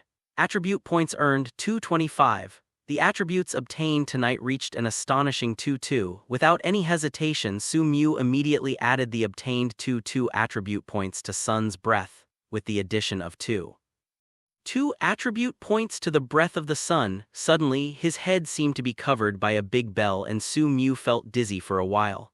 At the same time, the experiences of practicing Sun's breath kept appearing in his mind. At this moment, he seemed to feel that he had been practicing Sun's breath for many years and he had a deeper understanding of Sun's breath. I don't know how long it took. Su Mu woke up from the state of Bo Zhai's breathing. Now he has a deeper understanding of the breath of the sun. Taking a breath at this moment, Su Mu even has an intuition that if he enters the breathing state again, his physical fitness will be increased even more. And the longer he can last in the breathing state, even retreat from the breathing state, the body will not be so weak. Involuntarily, he set his sights on the attribute panel again. As he added all 2 attribute points to Sun's breath, the attribute panel has changed again. Name Su Mu Physique 325 Normal Adult Physique is 1. Dexterity 325 Normal Adult Dexterity is 1. Strength 325 Normal Adult Strength is 1. Spirit 345 Normal Adult Spirit is 1. Cultivation Method Breath of the Day 46100. Attribute points obtained 0.5. Up to now, his physical fitness has all reached above 3, which is almost the same as the ghost he beheaded today, possessing the same physical fitness. And as the physical quality reached above 3, Su Mu faintly felt that he had achieved a certain transformation, not only had a clearer perception of the surroundings but also faintly felt that he had broken through a certain limit. This feeling is very strange, completely indescribable. After hesitating for a moment, he picked up the short blade that he had always carried with him. This short blade can be used as a weapon by him all the time, so it is naturally sharp enough and hard enough. Picking up the short blade, Su Mu scratched lightly on his arm. The sharp dagger scratched across the skin, but it seemed to be scratching on leather and did not cut his skin directly. This made Su Mu slightly taken aback. As for the sharpness of the dagger, Su Mu is very clear. Before, not to mention blowing the hair and breaking the hair, but cutting the flesh and blood, it is very fast and there is not much blocking force at all. But obviously it's not as easy as before. The hand caressed the skin, and the feeling of the palm touching the skin remained unchanged from before. Letter 3005. The cortex has not changed, but the defense ability has improved. He murmured softly and began to shake the dagger vigorously at his arm again.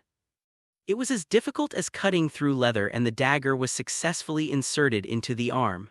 After stabbing, Su Mu pulled the dagger out of his arm and immediately blood began to flow from the wound. However, only a few drops of blood flowed out and the blood stopped. At the same time, the wound began to wriggle and heal at a speed visible to the naked eye. Not only the body's defense ability has become stronger, but its own healing ability has also become stronger. Su Mu murmured, feeling extremely excited in her heart. I probably broke through the limits of the human body. Su Mu put away the dagger and had a vague guess in his mind. If I face that evil spirit again, even if I don't enter the breathing state, I can kill it. Feeling the power coming from her body, Su-Mew couldn't help clenching her fists slightly. Hey hey, happy in my heart, I laughed unconsciously and patted the edge of the bed lightly with my hand. Crack. The wood on the edge of the bed immediately shattered and the debris hit him directly. The strength has improved, but I haven't adapted to the strength of this body and I can't fully control it. Manos, looking at the wood chips, Su-Mew murmured. Just as Su-Mew was getting ready to go outside the courtyard to get used to the soaring strength, the sound of the baby rustling came from outside. Su-Mew looked up slightly. Under the night, he could clearly feel a woman in pajamas outside the door, just like a cat, walking with dexterous and subtle footsteps. Soon the door opened a gap. A woman with a slender waist and flowing hair like a waterfall walked into the army cautiously. The woman was wearing a long white pajama dress and under the skirt were black socks with black lace. The faint moonlight fell, making the woman's fair and ruddy skin even more apparent.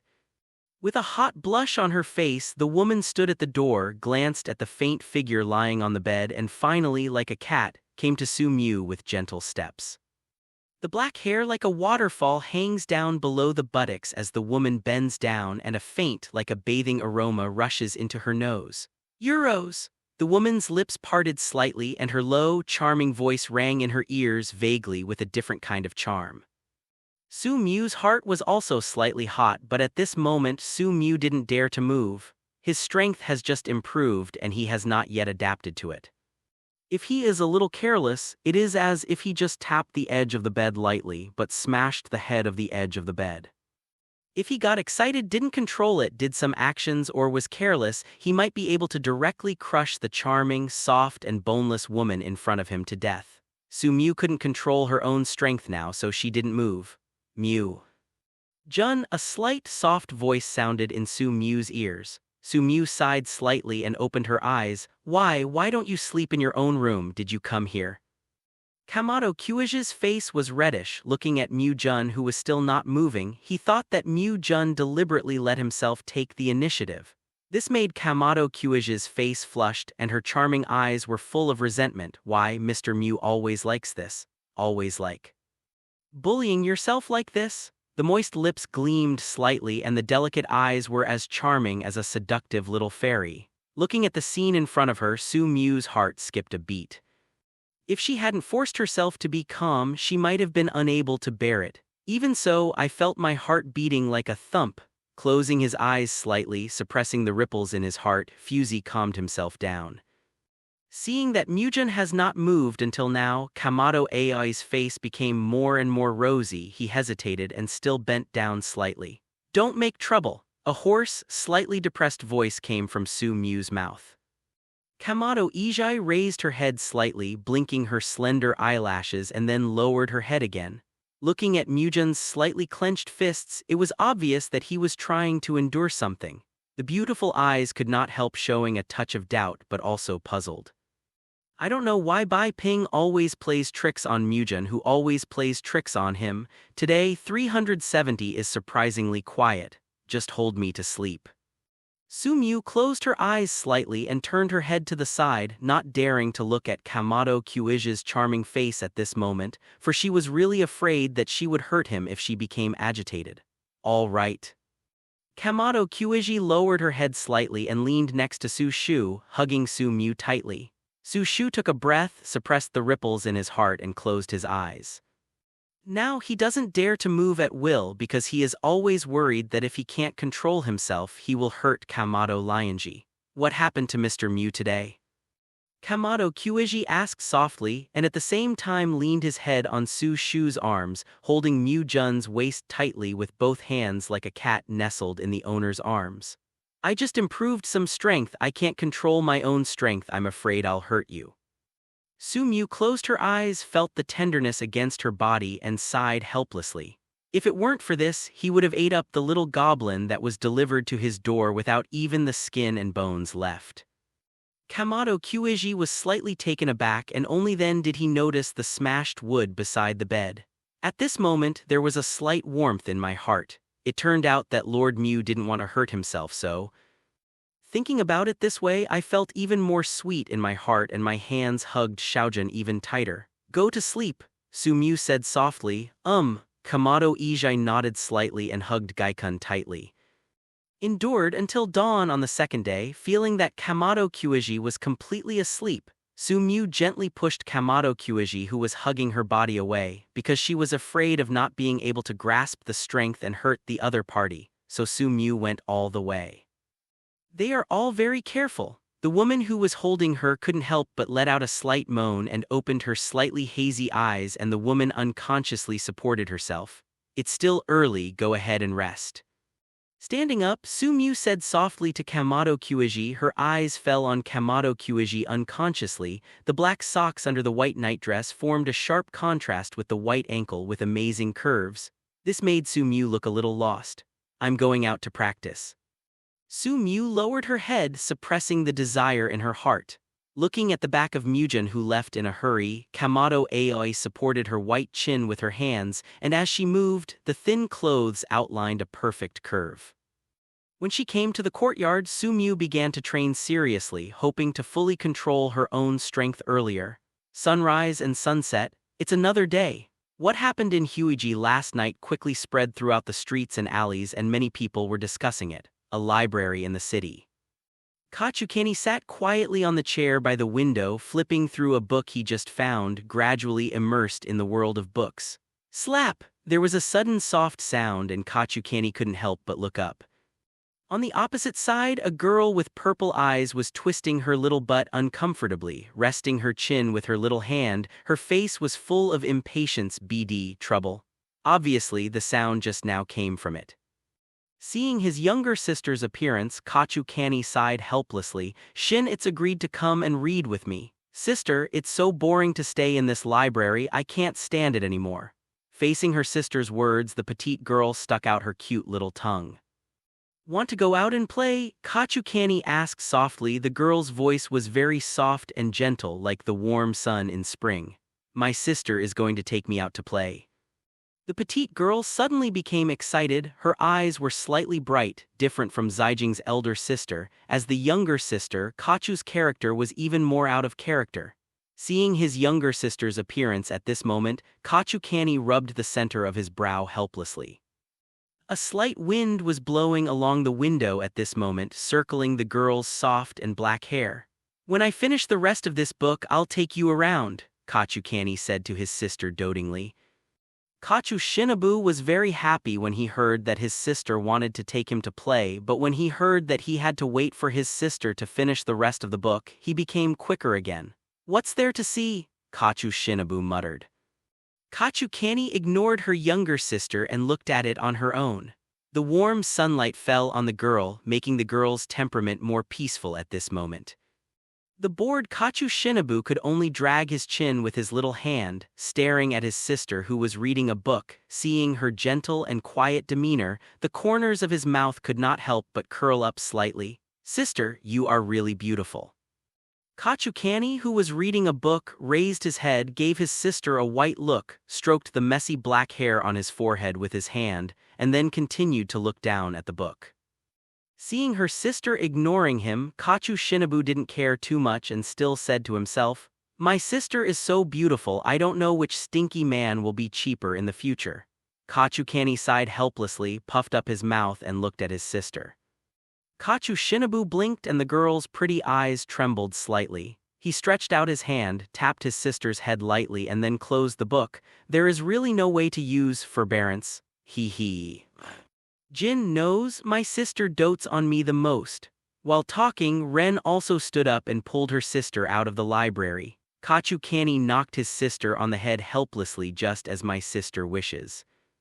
Kachu Shinobu held his sister's arms in both hands and said as he walked, Sister, have you heard? Recently, a very powerful person appeared in the city, but he is very powerful. He is a great hero and has killed many bad guys.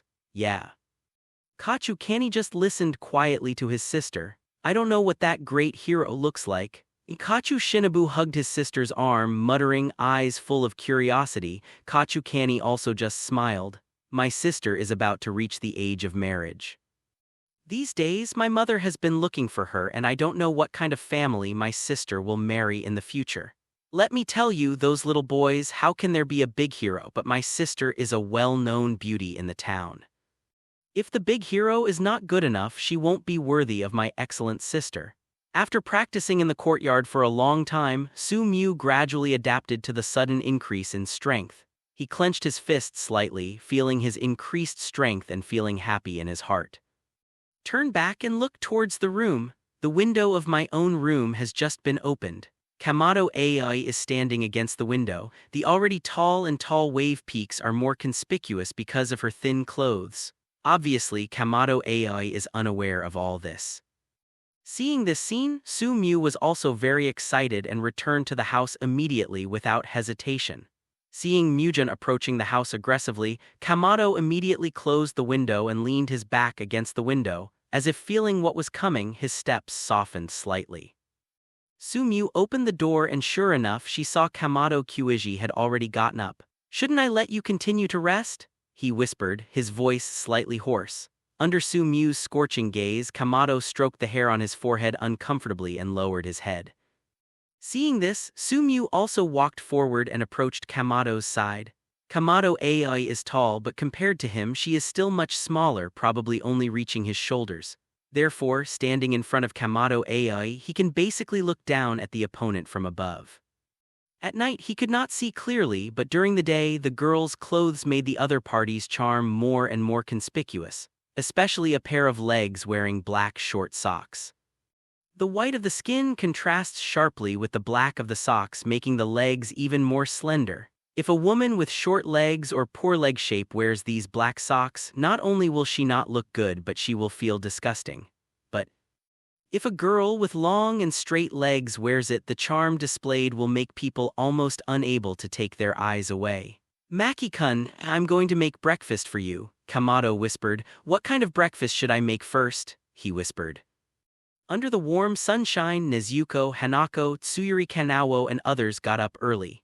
At this moment, the faint movement coming from the room made people blush. "Sister, what is uncle doing?" Hanako held her sister Nezuko's hand with a bit of curiosity in her eyes. "Kid, don't ask, my sister will take you somewhere else." Nezuko hurriedly picked up Hanako and moved away from the commotion room. Before leaving, he did not forget to drop the chestnut flowers. Kano also pulled Kano away. In the courtyard, Tanjiro is still training hard.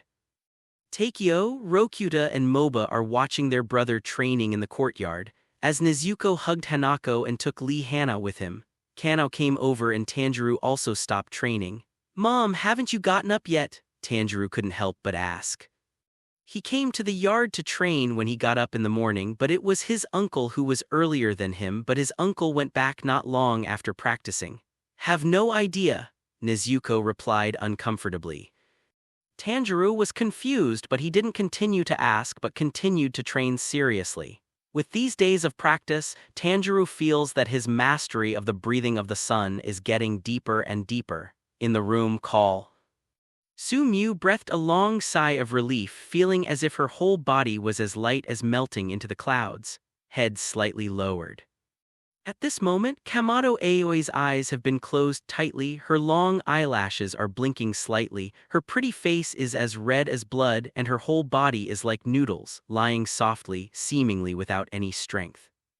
Su Mu smiled hee-hee with indescribable satisfaction on her face, lowered her head again and said a few sexy words of love to Kamado Kuiji's earlobe, which only made the blush on the woman's face more conspicuous, and then she got up. "Put on your clothes, walk out the door feeling comfortable, and gently close the door." After Su Mu left the room, Kamado Ai, who had kept his eyes tightly closed, opened his slightly lazy eyes slightly, and he breathed a sigh of relief like a fish about to die of thirst. He lowered his head slightly and looked at the bed. The black socks he wore before had been torn and thrown to the ground casually, stained with a lot of filth. She lowered her head and touched her calf gently. There were slight bruises on her long, white legs and wrists in many places, especially her knees. She probably had some soreness from kneeling for too long. He wanted to get up, but as soon as he made the move, Kamado Ai took in a breath of cold air. "In the end, I could only lie on the bed helplessly." She raised her eyes slightly and looked at the closed door. The woman's eyes were filled with a little bit of anger and a bit of satisfaction. Just like before, I went out and bought some food from a nearby store and brought it back.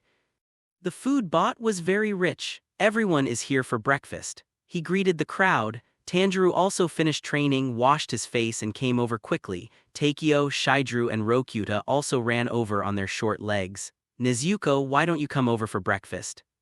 Sumiu asked, looking at Nezuko, who was still standing still, holding his sister Hanako. I won't eat your food. Nezuko looked away as if he didn't want to talk to him. With just one glance, Sumiu roughly understood why Nezuko was acting like this, and a hint of embarrassment appeared on her face. However, he was thick-skinned, so he didn't care. Instead, he invited Hanako and Suhyualuo, Kano, to come over for dinner. After all, Hanako couldn't bear the hunger in her stomach, so she quickly threw her sister away and ran over on her short legs. As for Li Hua Luo Kano, he was very obedient. When he waved to Li Hua Luo Kano, the other party had already walked over. Zero, please give me flowers. The whole family except Kamado, who was still resting in the room, and Nezuko, who was sulking, all started to eat. Sumiu ate very quickly and finished it in a short time. After eating, I stopped by Lihualuo Kano's side. Because Kamado Kuiji couldn't get up today, Lihualuo Kano's hair was not taken care of by anyone, and this little girl obviously didn't know how to take care of her own hair. As for Hanako's hair, her sister Nezuko has already taken care of it. I have to say that returning the beans is quite ingenious. In the future, I still have to learn to comb my hair by myself. Sumiu came to Li Huoluo, who was eating. She spoke softly next to Kano. As she spoke, she began to help Li Huoluo. Kano arranged her hair, combing her black hair into twin tails, and then used red hair ribbon tied up. Watching the chestnut flowers fall, Kano was still wearing Nezuko's old clothes and frowned slightly. He remembered that when he took Kamado Kuiji to the city yesterday, he bought him some new clothes. Kano, I remembered to buy you some new clothes, but I forgot to tell you when I came back yesterday. Sumiu couldn't help but patted her head. Let's go and change into new clothes. He pulled Li Huoluo and Kano, who had just finished eating, back to the room, handed him some clothes, asked him to change into them, and then walked out the door. Li Huoluo Kano still stood there like a puppet, but her pink-purple eyes blinked slightly. For a while the girl came to the bed blankly, hesitated slightly and took off her clothes, started to put on new clothes. I have to say that Kamado has a very good taste, and the clothes she bought for Kano were very good. After changing clothes, the chestnut flowers fell. Kano stood in front of the floor-to-ceiling window of the room and turned slightly. Looking at himself in the mirror, chestnut flowers fell. Kano's pink-purple eyes were confused for a moment, but then he liked it. The bright sunshine shines in from the window, falls on the girl's body and reflects on the girl's pretty face. Quietly looking at the girl in the mirror, the chestnut flowers fell. Kano imitated the appearance of the princess he had seen in fairy tale books, twisting up the skirts on both sides with both hands, spreading his toes slightly, straightening his back, and then starting from the waist, bend forward in front of the body. In front of the floor-to-ceiling mirror, the girl's legs are slender and slender. The arc from her knees to her ankles is graceful and charming. Her fair skin vaguely shines with a delicate and fair luster in the warm sunlight. A pair of ponytails draped behind her back, swaying with slight movements. The chestnut flowers fell. Kano looked at himself in front of the floor-length mirror quietly for a long, long time, his lips slightly curled up, and he smiled silently. In an instant, the girl who had never smiled before looked so charming in front of the floor-length mirror. The chestnut flowers fell. Kano stood in front of the floor-to-ceiling mirror, looking at his cute and beautiful self in the mirror. It seemed that he could no longer see the shadow of the dirty little beggar in the past. Everything seems to have changed, and all this happened because of one person. Hold the palm of your hand slightly. She can't forget the man who brought her light and warmth. Kano, have you changed your clothes? Outside the door, a gentle voice came. Chestnut flowers fell. Kano's beautiful pink-purple eyes blinked slightly with a bright light. He couldn't help but open the door. Looking at Li Huoluo, who had changed her clothes, Sumiu's eyes lit up. Kano, it's really beautiful. Sumiu couldn't help but sigh. Lihua fell. Kano didn't say anything, just walked to Sumyu obediently, looking at Lee Hyulyo, who was silent and speechless. Although Kano was used to it, he still couldn't help but feel distressed. 430, hey, a slight sigh, and with this sigh the chestnut flowers fell. Kano's beautiful pink-purple eyes trembled slightly and his watery lips wanted to say something. But my throat seemed to be stuck, but I couldn't say anything. She still couldn't express her feelings. Gone. Sumyu patted Lee Hyulyo Kano's little head. The girl raised her head slightly, looked at the tall man's back and then followed closely behind the man. Looking at Lee Hyulyo Kano walking out, everyone looked over. Sister, you have become so beautiful. Nezuko opened his lips slightly. Being watched, the chestnut flowers fell. Kano timidly hid behind Sumyu. Okay, don't scare Kano, Sumyu said something. After hearing this, everyone stopped staring at Lee Hyulyo Kano. Tanjuro took a rest and continued training while Nezuko went to deliver food to her mother. Originally, Sumyu was going to go, but Nezuko insisted on delivering it himself. After delivering it, Nezuko immediately became angry and looked at him fiercely. Looking at Nezuko's eyes, Sumyu also felt a little guilty. Nezuko put his hands on his hips and came to Sumyu angrily, biting the corner of his mouth, and the slightly exposed little tiger teeth fell with the sun, as if they were shining with cold light. For no reason, Sumyu felt a sense of timidity in her heart and her body retreated unconsciously. Suyuri Kanawo, who had been following Sumyu like a puppet without any sense of existence, seemed to notice something at this moment and suddenly raised his head. The girl stepped directly in front of Sumyu. Kano, dirty. Nezuko looked at Kano standing in front of Sumyu, puffing up her cheeks and a look of dissatisfaction on her face. The chestnut flowers fell. Kano did not move away, his pink and purple eyes just looked at the girl in front of him quietly. There was no ripple or emotion in those calm eyes, they were as mechanical as a puppet as usual. But at this moment, Sumyu's eyes lit up slightly. Because, although it looked like the Lihua was falling, Kano seemed to be the same as usual, but as she stepped out and stopped in front of him, there were already emotional fluctuations. Although this emotional fluctuation is very subtle, but vaguely and very firm. In the face-to-face with Lee Hyulyo and Kano, Nezuko was finally defeated. With Kano protecting Sumyu, she really couldn't vent her anger for her mother, so she could only run away angrily, secretly angry. Sumyu squatted down slightly, pulled Lee Hyulyo and Kano in front of her and looked at the delicate girl in front of her. After a few days of rest, the girl's little face no longer looked pale as before but now looked very rosy. Kano. Do you feel something? Do you have your own feelings? He looked at Kano and asked softly. The chestnut flowers fell. Kano still stood there, standing like a puppet, but his beautiful pink-purple eyes had a slight ripple.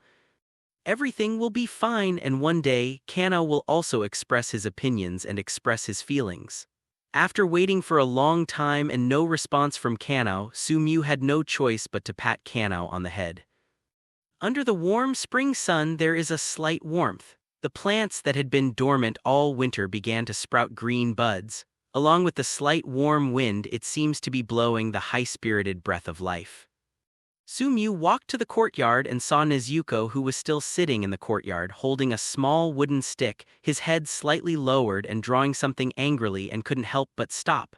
Hearing the noise, Nezuko turned his head away, still fuming. I will never forgive you.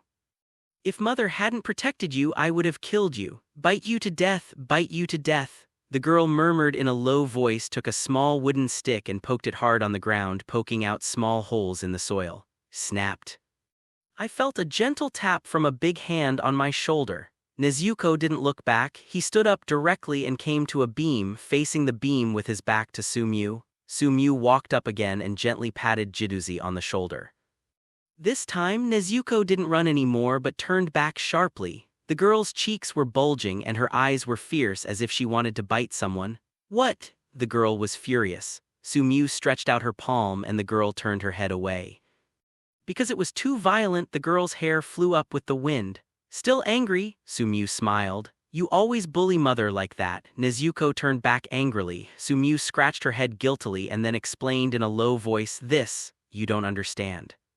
What the hell? Nezuko suddenly became unhappy. When she was delivering food to Kamado Aoi, everyone saw it. Next time I'll just be gentler. Sumyu smiled bitterly. Nezuko's little nose made a heavy hum sound, obviously not satisfied with Sumyu's answer.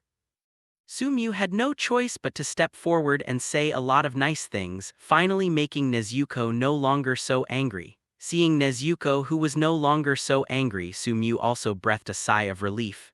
It was really difficult to coax the little girl. It was even more difficult to coax Mrs. Kuiji. However, speaking of it, Nezuko is still so cute when he is angry, making you want to bully her. Bullying like Mrs. Kuiji to 1 Flower Street, the door of a house. Hajime Kyoyume appeared here. His hands could not help but clasp together slightly, and his white eyes were slightly closed as if he was sensing something. Long time his white eyes opened. There is a ghost. He was killed here last night. Hajime Kyoyume murmured in a low voice, his white eyes falling on the Flower Street. Compared with the Flower Street at night, the Flower Street during the day is not so lively, but the scene here made Hajime Kyoyume think. Although ghosts were killed here, there were no rumors about ghosts, and the information about ghosts seemed to have been deliberately concealed. Does it mean someone is hiding the existence of ghosts, or there is a ghost hiding behind it? Besides, who is the one who kills ghosts? When night falls, it's the time when hundreds of ghosts walk at night. At that time, the monster will appear. Similarly, there will be ghost hunters who kill evil spirits in order to protect humans. The cool moonlight streamed through the window and reflected on the face of the man sitting cross-legged in the room. The man opened his eyes with a hint of sharpness. He stood up, opened the window, and came outside the courtyard. He moved his limbs slightly and felt the strength of his body.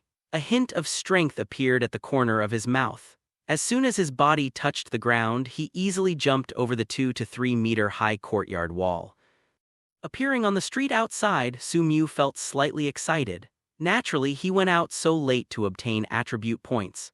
During the day, traces of some evil people nearby had been detected, so soon his figure appeared outside a large and luxurious residence. The person living here is a slave trader who makes money by buying and selling slaves. Naturally, there will be no clean people in this business. He would not feel guilty if he killed such a person. Perhaps too many people had been killed at night in the past 2 days. The slave trader had obviously increased his vigilance. Not only were there 2 guards guarding the door, but there were also 7 or 8 patrolling servants vaguely inside. If it were before, Sumyu might have used some means to quietly kill these people. But now, feeling the power surging within her body, Sumyu walked straight towards it. Who? The 2 guards looked at Sumyu walking straight past and couldn't help shouting coldly. Sumyu did not stop when the 2 guards saw it. Their expressions suddenly turned ugly, but before they could make any move, a cold light flashed. Then Sumyu's figure appeared behind the 8 people. At this time, the 2 men's figures suddenly collapsed to the ground. On their necks, a subtle scratch appeared and then gradually expanded, and the blood also surged. Ding! Congratulations to the host, you killed a guard and gained 0-1 attribute points. Ding! Congratulations to the host, you killed a guard and gained 0-1 attribute points. A cold and mechanical voice sounded in my ears. Sumyu did not stop and walked towards the room holding the dagger. Seeing Sumyu swaggering in, the servants in the courtyard were slightly startled. They thought it was their master's guest, so they did not stop him at the first moment. Sumyu ignored these people and just walked towards them quietly. Looking at Sumyu walking silently, one of the servants soon realized that something was wrong. But at this moment, Sumyu's 5 fingers were slightly clenched, and the dagger held in his hand was swung out fiercely as he advanced. Immediately, 3 servants had their necks slashed by him with a dagger. When the other servants saw this scene, their hearts trembled and they dropped their weapons and ran away without thinking. Only how could the speed of these people compare to him? In just an instant, he caught up with these people and killed them with 1 strike. Ding! Congratulations to the host, you killed a servant and gained 0-1 attribute points. Ding! Congratulations to the host, you killed a servant and gained 0-1 attribute points. Continuous mechanical sounds rang in my ears. Unconsciously, the entire courtyard was dyed red with blood, and the strong smell of blood spread to the surroundings. Sumyu looked at the corpses on the ground. Her expression remained calm and she continued walking toward the room. Obviously, The owner of the room, the slave owner who lived here and sold slaves, also noticed the movement and the door was tightly closed. Su Mu stepped forward and pushed the door. Apparently not only was the door blocked but it was also piled with things. Ah! Su Mu sneered slightly and then kicked her hard with her foot. Boom! The entire door was kicked out by him. With his current physical fitness that is 3 times greater than the human body, these things obviously cannot stop him. The door was kicked open, revealing the trembling fat man. He must be resting and his clothes are not yet fully dressed. "Uncle, uncle, don't kill me, I have money, I have money." The fat man immediately knelt down and kept kowtowing to beg for mercy. Su Mu ignored it and walked straight forward. The fat man obviously felt that Su Mu would not let him go and there was a flash of ferocity in his eyes. Without hesitation, he was pressed under him and held a gun that had been opened long ago. Out. It's just that I haven't waited for him to pull the trigger yet. The cold light disappeared in a flash and the movements involved in holding the gun were slightly paused and finally he fell to the ground unwillingly. Picking up the gun in his hand, Su Mu looked at it as it fell to the ground. With an obviously unwilling look in his eyes, Su Mu shook his head slightly.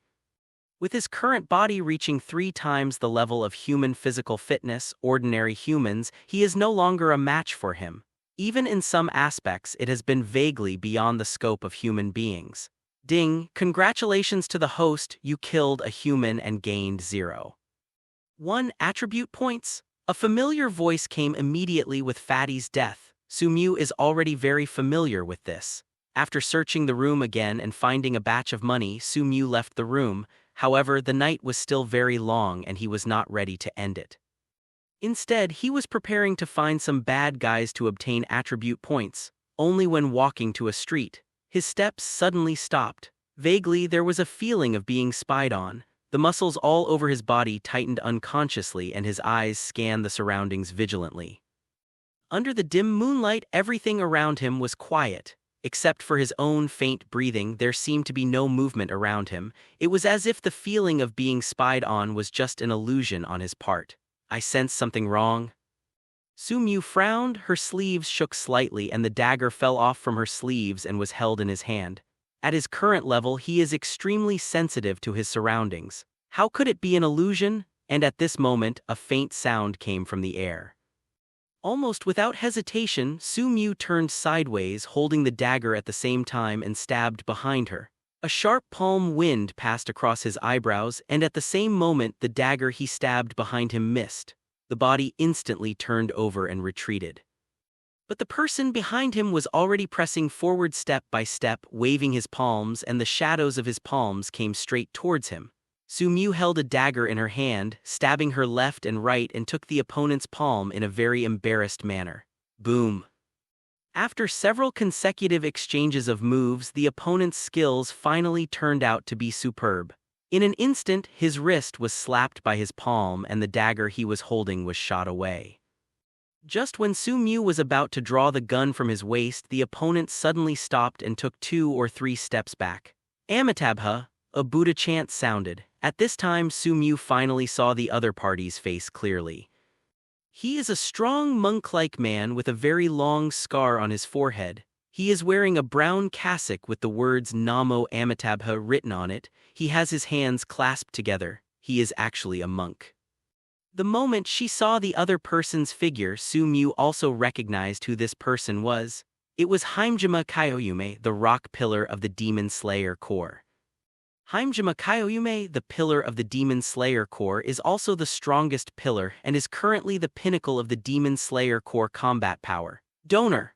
Himejima Kyoyume put his hands together and chanted the Buddha's name again. Su Mu stood still and looked at each other calmly. Donor, please stop killing innocent people indiscriminately. Himejima Kyoyume spoke again. Innocent? Su Mu looked at the other party, suddenly laughed and then said coldly, none of the people I killed was innocent. If they make mistakes, there will be laws to judge them. Himejima Kyoyume spoke softly. If I hadn't taken action, I'm afraid more people would have suffered persecution at the hands of these people, and those who were persecuted might not have been able to wait until the majesty of the law came. Su Mu raised her head with a calm expression. Himejima Kyoyume closed his eyes slightly and clasped his hands together. In the end, there were too many killings, just punish the first offender. After a long time, Himejima Kyoyume continued to speak. Compared to the first offender, the crimes committed by those accomplices may not be much less. Su Mu responded calmly, although his killing was not for the purpose of perverting justice but to obtain attribute points, it did not prevent him from saying so. Amitabha, another long sigh. Your Excellency, I'm afraid it's not for this reason that you came to me, right? Su Mu raised her head and continued to ask. After all, the other party was not from the government. I have something to ask Your Excellency, please say.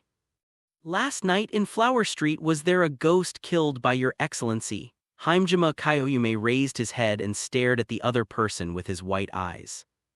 Although Su Mu felt that the other party's white eyes could not see anything, at this moment there was an invisible pressure covering his whole body, making him feel breathless. Good, he spoke calmly. I haven't asked you how to kill ghosts yet.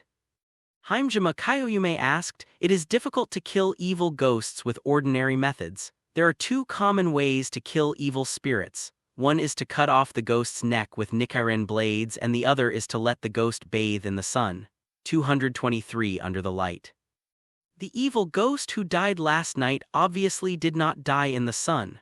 Therefore, Yin Gai can only die under Nichiren blades. However, Nichiren blades can only be forged by the Demon Slayer's exclusive bladesmith. Only by becoming a swordsman of the Demon Slayer Corps can you have your own Nichiren blades. Of course, there are some missing Nichiren blades out there. The origins of these missing Nichiren blades are basically weapons left behind by ghost hunters who died at the hands of evil spirits. Therefore, Himejima Kyoyume speculated that the other party might have obtained the Nichiren blades left behind by a Demon Slayer swordsman who had died in battle. These Nichiren blades are basically leftovers belonging to the Demon Slayer squad, and they all need to be recovered. Su Mu did not speak but picked up the dagger that had just been knocked away from the ground. Himejima Kyoyume didn't stop him, just watched quietly. Su Mu raised her head slightly, glanced at the other person, then closed her eyes and breathed slightly. And as he breathed, the dagger he held actually emitted a crimson light that seemed to be burning. This is He Dao. Himejima Kyoyume couldn't help but exclaimed and then shook his head violently. The so-called He Dao requires an extremely profound understanding of the breathing method. In this way, the temperature of the knife can be increased by using a strong grip or the collision between weapons, thereby turning the knife into a He Dao knife. Using the He Dao can greatly increase the damage caused to ghosts, and the regeneration speed of the parts of the ghost struck by the He Dao will also decrease. Even in the Demon Slayer squad, only a very small number of people can use the He Dao, and most of them cannot use the pillar. The opponent is obviously not a He Dao, but it can be as powerful as a frightening knife. Because of Himejima Kyoyume's eyes suddenly opened wide. It's because of breathing. The other party's breathing is obviously different from theirs. The opponent's breath seems to emit energy like the sun, so the weapon he holds has the effect of He Dao. This is a breath specially used to kill evil spirits. At this moment, Himejima Kyoyume's breathing became faster unconsciously and his body was trembling slightly. The breath of the sun was created by Tsuguni Enishi, who later shared this breath with his brother Tsuguni Michikatsu and other members of the Demon Slayer Corps. However, not everyone can learn the breathing of the sun. Many people cannot learn the breathing of the sun because they cannot withstand the energy of the sun. For this reason, Jigoku Enishi guided them to develop other kakyu based on the breath of the sun. This is because the introduction to the breathing of the sun requires withstanding the power of the sun. Not everyone can learn it, and only those with very strong perseverance and strong physical fitness can learn it. Therefore, in the Demon Slayer Corps, learning the breathing of the sun breathing people are very rare. However, once one learns the breath of the sun, he has a very obvious advantage when facing evil spirits. Almost all swordsmen with the breath of the sun have become the mainstay of the Demon Slayer Corps. For this reason, the breath of the sun was later targeted by Kibutsuji Musen, and fewer people practiced Hoku's breath. especially hundreds of years ago because the Demon Slayer core confidentiality measures were not in place. Kibutsuji Musen found the location of the Demon Slayer core headquarters and committed suicide there himself. In order to protect the Master and prevent the Demon Slayer squad from being destroyed, all the Breath of the Sun swordsmen were killed in that battle. Also because of that battle, the inheritance of the Breath of the Sun was also completely wiped out in that battle. Gradually, as time goes by, the Breath of the Sun is gradually forgotten by people, and because the swordsmen who practice the Breath of the Sun no longer appear, the evil ghosts gradually forget the existence of the Breath of the Sun. At first, Hajime Kyoyume did not think about the Breath of the Sun. However, after all, he is the strongest pillar of the Demon Slayer Corps and has been exposed to a lot of secrets in the Demon Slayer squad. He quickly recalled the details about the Breath of the Sun record. After understanding that it was the lost Breath of the Sun in the Demon Slayer Corps, Hajime Kyoyume, his face became serious and he bowed slightly. "I wonder, can I have a chat with you?" Sumyu held the dagger in her hand and stood there, slightly silent. After a while, Tuan nodded. "It's all right. After all, this world is a world of ghosts. In the future, in order to obtain attribute points faster, he may inevitably come into contact with evil ghosts. Then, we must also understand something about evil spirits. No doubt the Demon Slayer Corps is the organization that knows the most about evil spirits and can also get more information about evil spirits from here." After a heart-to-heart talk, Sumyu was willing to provide the Demon Slayer Corps with the Breath of the Sun practice method, and the Demon Slayer Corps was also willing to spend a huge amount of money to purchase it. However, when faced with Sumyu's offer to take up the position of a senior member of the Demon Slayer Corps, Hajime Kyoyume said that he could not make the decision and needed to ask the leader for instructions. In this regard, Sumyu did not impose any pressure and was willing to let Hajime Kyoyume make a reply after asking for instructions.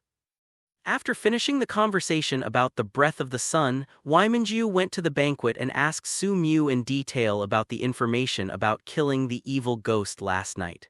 Sumyu naturally had no need to hide it. Not only that, she also told Hajime Kyoyume the news about the evil ghost she spied the day before. Hearing that there were other evil spirits active in the city, Hajime Kyoyume's expression became extremely solemn. At the same time, the two of them also had the same guess, that is, the forces that control Flower Street should be colluding with the evil spirits. And because of their common guesses, the two talked in detail. Unconsciously, time flies by. When the warm sunshine fell, I realized that it was already dawn the next day. "Sorry to bother you for so long."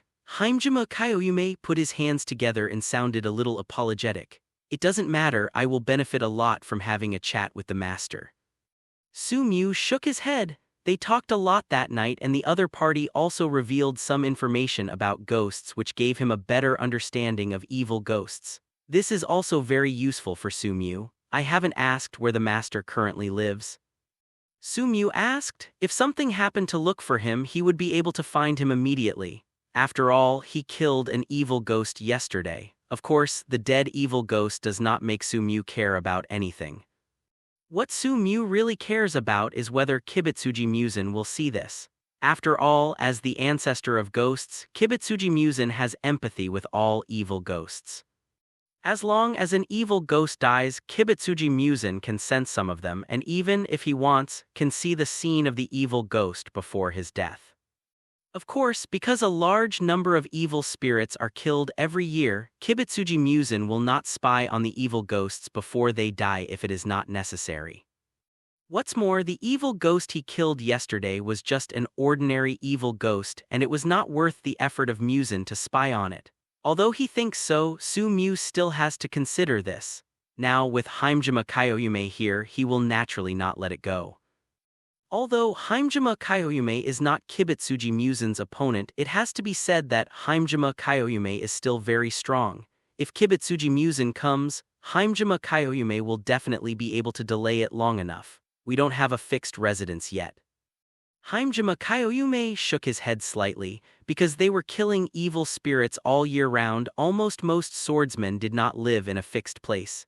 If you don't mind it, you can go to my house to rest temporarily. Su-Mu smiled. Isn't this a problem to bother?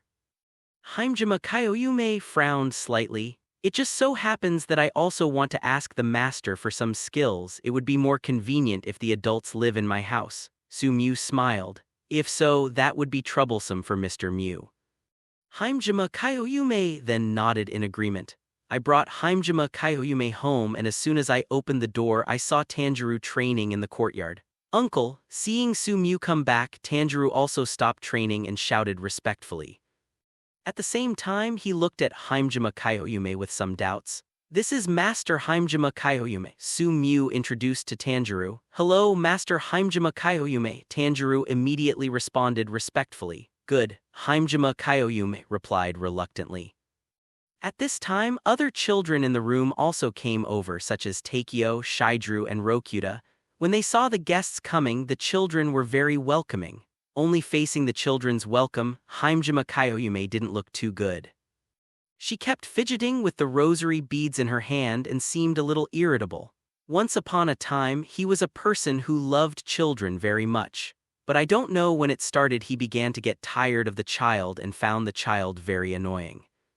Okay, so when so many children came up, Himejima Kyoyume didn't feel good. Su-Mu obviously noticed this and waved her hand to let the children play elsewhere. A room, Himejima Kyoyume sat opposite Su-Mu and Su-Mu made him a cup of tea. Mr. Himejima Kyoyume hates killing children. Su-Mu couldn't help but ask. Himejima Kyoyume clasped his hands together and fiddled with the rosary beads in his hands. Can you tell me? I think the master should be a very gentle person. He shouldn't be like this. I'm afraid. What have you experienced? Su-Mu spoke gently. Himejima Kyoyume fiddled with the rosary beads in her hand faster and faster. After hesitating for a long time, I felt that Su-Mu was still ready to listen and couldn't help but sigh silently. Everything can't be gone back? His pale eyes closed slightly and a few tears fell down. Obviously, the strongest pillar of the Demon Slayer squad once had his own happiness, but it was destroyed by evil spirits along with the smell of blood. Himejima Kyoyume was not a ghost hunter of the Demon Slayer Corps, nor did he have anything to do with the Demon Slayer Corps. He was just a monk in a temple who liked to take in some helpless children. He treated these children as family members. He likes to see those children playing and looking innocent. Love the innocence of children. I like the innocent look of children. At that time he felt happy taking care of these children, but all this it was destroyed one night. I don't know who extinguished the wisteria flowers that he had lit in the temple to protect the children, attracting the evil spirits. In order to protect the child, he fought hand-to-hand with the evil ghost, blowing the evil ghost's body and head again and again. But it's no use. The evil ghost will still be resurrected soon, and the limbs of the ghosts that he tore apart not only did not lose their vitality because they were separated from their bodies, but these limbs even started to kill the children. And he could only watch all this with powerlessness and grief, and in the end he could only protect the last child named Seo beside him. In order to protect the last child, he almost gave up his life. Finally, he waited for the sun to rise, and when the evil ghost turned into dust and disappeared in the sunlight, everything was over. However, when the rushed adults arrived, the 940 child who was protected by him did not express his gratitude to him. Instead, he accused him of being a murderer. He almost gave up his life in exchange for being accused of being a murderer. He could hardly believe it. From that moment when Shaddai accused him of being a murderer in front of adults, he began to be completely disappointed with children and people. In his eyes, the child is no longer cute but cruel and also weak and pitiful. After listening to Himejima Kyoyume's words, Su-Mu couldn't help but feel slightly silent. This sad past has been with Himejima Kyoyume until now. Even now I can't let go of the past. Su-Mu didn't know what words of comfort to say because all of this required Himejima Kyoyume to come out on her own, and other people's persuasion was of no use.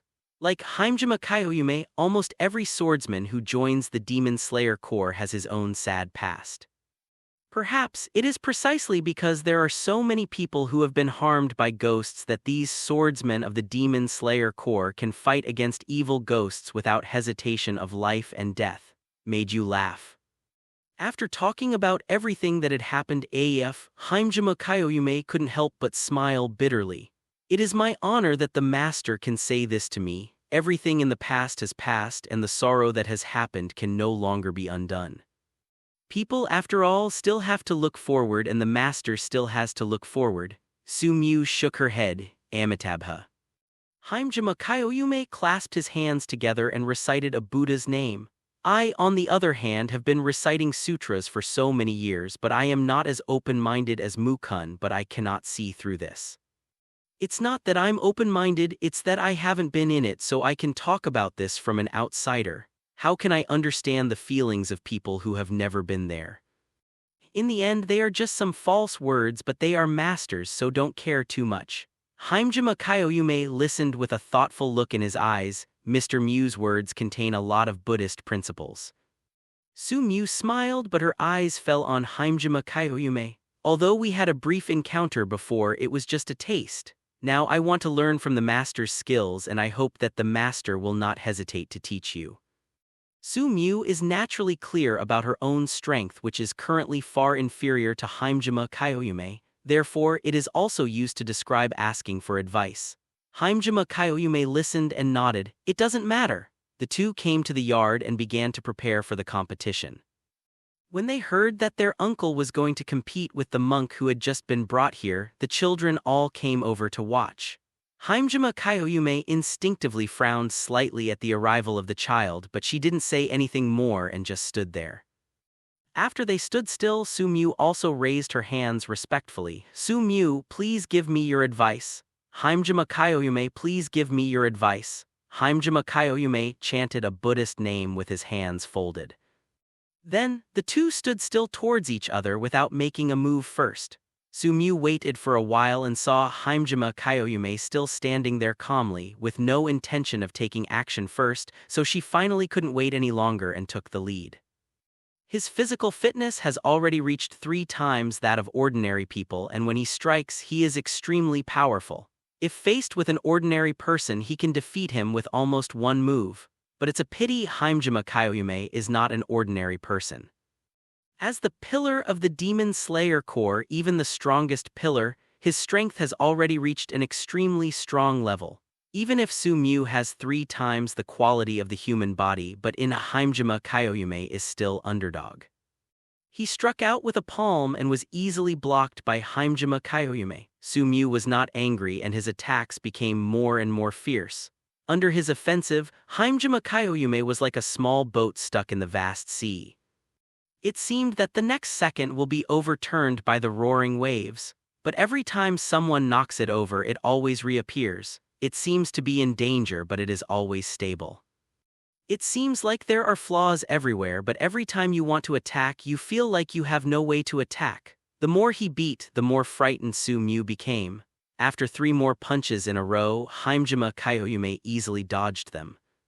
Sumyu also put away her fists and sighed slightly. I lost. He stepped back slightly and said with a wry smile, if you continue you will lose, so there is no need to persist. Compared to the master's strength, I'm not far behind. Sumyu sighed slightly. Mr. Mew, you are too humble. Hajime Kyoyume shook his head, but he did not think so. After a short fight, Hajime Kyoyume could find that Sumyu had little experience in fighting the enemy, his attack methods were immature, and he could not grasp the timing well. But these can all be trained slowly, and over time they will eventually become more proficient and powerful. What shocked Hajime Kyoyume was Sumyu's physical fitness. His physical fitness was so terrifying that even he, a pillar, felt frightened when he faced off against him. It even felt like what I was facing was not a person but an evil ghost. It is really unimaginable how the other party has tempered his physical fitness to such an extent. You must know that he can temper his body to the current level. In addition to his own extraordinary talent, he does not know how much tempering he has gone through. Although the other party is not as good as him now, no matter how old he is in the future as expected, it is only a matter of time before he surpasses him. Thinking of this, Hajime Kyoyume couldn't help but feel moved.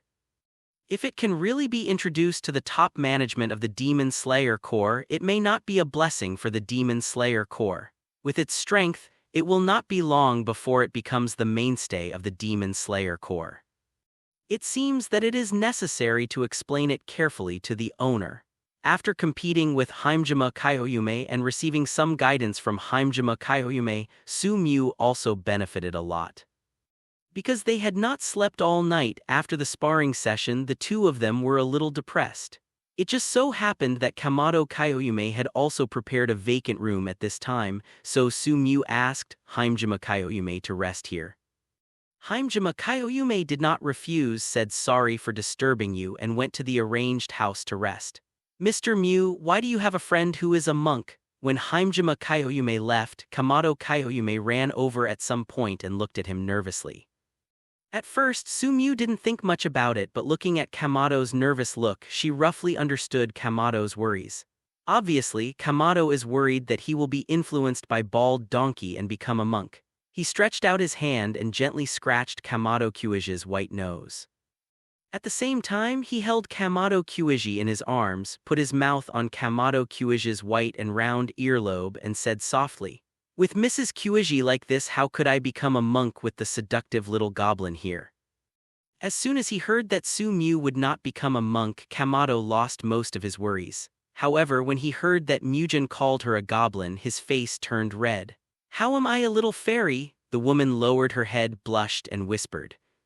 "Speaking of which, I haven't eaten well this morning, so I'm still a little hungry." Su-Mu raised her eyebrows slightly, looked at the plump and round forehead Kamado Kyuiji and said with an unclear tone, "Then I'll go cook for Mukun." As soon as Kamado heard that Mujin was hungry, his attributes of a good wife and loving mother were immediately revealed, and he immediately went to get an apron to cook for Mujin himself. Su-Mu did not stop and watched Kamadaji, who was wearing an apron, walk into the kitchen. When Kamado Kyuiji entered the kitchen, Su-Mu looked at the other people in the room. The chestnut flowers fell. Kano habitually sat on the swing in the yard. As he looked over, the girl's pink-purple eyes also looked over. Su-Mu nodded slightly to her. Tanjiro also started exercising in the yard. Hanako, Takeo, Shidru and Rokuta were playing around while Nezuko was helping to look after them. Everything is so peaceful. Su-Mu smiled slightly, walked into the kitchen and closed the kitchen door. As the kitchen door closed, you could feel Kamado Ai, who was wearing an apron and preparing to cook, trembling slightly. Su-Mu walked behind Kamado Kyuiji, gently hugged the other person's slender waist and hugged the other person tightly. "Mujin, hold me like this. I can't cook for Mujin anymore." Kamado's face turned red and his voice was as low as the wings of an ant flapping its wings. If Su-Mu hadn't had clear ears and eyes, he might not have been able to hear it.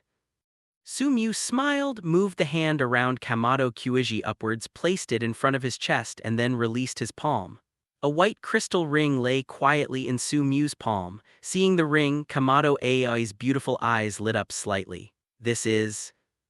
Kamado blushed and asked in a low voice, although he had roughly guessed that this was the gift Su-Mu wanted to give him, but deep down in my heart I was still looking forward to the moment when Mujin said it.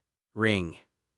Su-Mu bit the round earlobe of Kamado Kyuiji in her mouth and said softly, "This is something that symbolizes blessing and love and means eternal unity." Hearing Mujin say this, Kamado felt like a warm current was flowing through his heart, lingering with a warm feeling of happiness. Ever since she followed Mujin, Mujin would always give out some surprises inadvertently, and sometimes he would do some exciting things that would make her legs weak. In short, her life is no longer dull and can be seen at a glance but suddenly becomes colorful. Every day there are some expectations in my heart. Days like this have never happened before and it makes Kamado crazy with obsession. "Stretch out your hand and I'll put it on for you," Su-Mu said softly. The gentle words came with warm heat against her earlobes, making Kamado Ai's heart feel hot. Her beautiful face was flushed with a drunken blush, making her look particularly alluring. A low sound came from the tip of her nose. Kamado stretched out her hand obediently and watched Mujin gently put the ring on her ring finger. The warm sunlight through the window fell on the woman's white fingers and also fell on the shining ring exuding the light of microcrystals. Sumyu picked up Kamado Kyuiji's white chin with her fingers and spoke softly on his earlobe, "Put on my ring and from now on you will belong to me." Kamado whispered with hazy eyes under her long, trembling eyelashes. Seeing Kamado Kyuiji's cute little appearance, Sumyu's heart swayed slightly. He just likes to see Kamado AI's docile look. It gave him an extremely strong feeling of conquest. "I'm a little hungry. What are you going to cook for me, Mrs. Kyuiji? Please give me flowers 0." Sumyu smiled and looked at Kamado Kyuiji, who was wearing an apron. "Mujun, whatever you want to eat, Kyuiji will cook it for Mujun no matter what. You can eat." Kamado bit her lip and said softly. Sumyu stood up straight. His hand gently stroked Kamado AI's waterfall-like black hair. "I'm a little thirsty, let me drink 2 coconuts first," he whispered softly. "Well, you make a sausage first, the flavor of the sausage you make is very good." He continued talking about what he wanted to eat. Kamado raised his head slightly, glanced at Mujun and nodded. "Do-ee, Mujun." As he said that, he lowered his head, put on an apron and started to get busy. Perhaps because of the gift of the ring, the rice cooked by Kamado AI was particularly delicious today. Probably because of the gift, Kamado AI is particularly attentive and the food is particularly delicious. Sumyu likes to eat it very much. He handed the unfinished coconut juice to Kamado Kyuiji's mouth and asked him to drink some. Who knew that Kamado Kyuiji coughed and sprayed all over his face? "What a waste, this coconut juice is very good for your skin," Sumyu muttered. Kamado raised his head, glanced at him coquettishly, then licked his tongue and ate all the coconut juice on his face without wasting it. Seeing this scene, Sumyu showed a satisfied look. After coming out of the kitchen and eating breakfast cooked by Kamado Kyuiji, Sumyu stretched her body comfortably, her eyes unconsciously falling into the distance. At this moment, Nezuko was sitting quietly on the chair in the room, looking at his younger brother and sister. The warm sunshine fell on the girl's body, on her pretty face like a porcelain doll, and her fair and delicate skin, like a beautiful picture. Suddenly, Sumyu discovered something very strange. Nezuko seems to have grown taller and developed a lot recently, but his pretty face is still so childish. That delicate face seems to have grown bigger. As if feeling something, Nezuko couldn't help but turn around and saw the uncle looking at him. He immediately showed the little tiger teeth at the corner of his mouth and glared at the uncle. "Huh!" Sumyu walked over naturally and hugged you from behind. Breathing in the fragrance of the girl's hair, this is a completely different flavor from that of a mature woman. Dark night, a light figure walked among the mountains. Occasionally, the figure will stop and look at the surrounding scenery. The wind blew gently. The black hair under the brim of the figure's hat was blown away, revealing an extremely pale face. The eyes were also unusually scarlet in the dark night. As the figure stopped, the wind began to blow violently. Originally, he didn't plan to come here today, but recently several evil spirits arranged here were killed in the nearby area, so he came over and checked on the situation. After all, the things arranged here were very important to him. In the distance, a hurried figure came quickly and finally landed in front of the figure, kneeling on one knee. The person who came was all white with yellow eyes, green lips, and purple fins on the top of his head. Its mouth is located where its eyes are, but its eyes are located on its forehead and mouth. Several small arms grow from its head and other places. At this moment, such a person, or more appropriately a ghost, is looking at the standing figure with admiration. It is none other than 12 Kazuki of 020, who has been looking for the blue Higan flower nearby. Jayako of the 12-stringer and the demon of the pot. Grown-ups, Jayako spoke with excitement. Naturally, only Muzan, the ancestor of ghosts and the first ghost who is infinitely close to a perfect creature, can be called an adult by 12 Kazuki. Kibutsuji Muzan did not respond but quietly looked at the surrounding night scene. The pitch-black night shrouded everything around him, and everything in his field of vision was shrouded in black. He has gradually forgotten what the world looked like when he saw it under the sun. I don't know how long it has been since I experienced the warmth of the sun. Now for him, the sun has no warmth at all. Now, even if he touches a little bit of sunlight, the burning pain all over his body is unbearable. In the past, for him, it was just a simple thing like bathing in the sun. For him, but it is a luxury hope. He raised his head, looked at the moon in the night sky, and sighed slightly. Did you find it? He whispered softly with infinite longing in his eyes. He really wanted to be able to bathe in the sun. I'm sorry, sir, I didn't find it. Jayako lowered his head, his face full of shame. It really disappoints me. Kibutsuji Musen's eyes were filled with unspeakable disappointment. Although he had been disappointed with his subordinates for more than 1,000 years, he still felt angry. He stepped in front of Jayako, stretched out his fingers, and grabbed Yajai's neck. The 5 fingers gradually exerted force, and Jayako's face turned red. If he exerted more force, his neck might be broken, but even so, there is no fear in Jayako's eyes.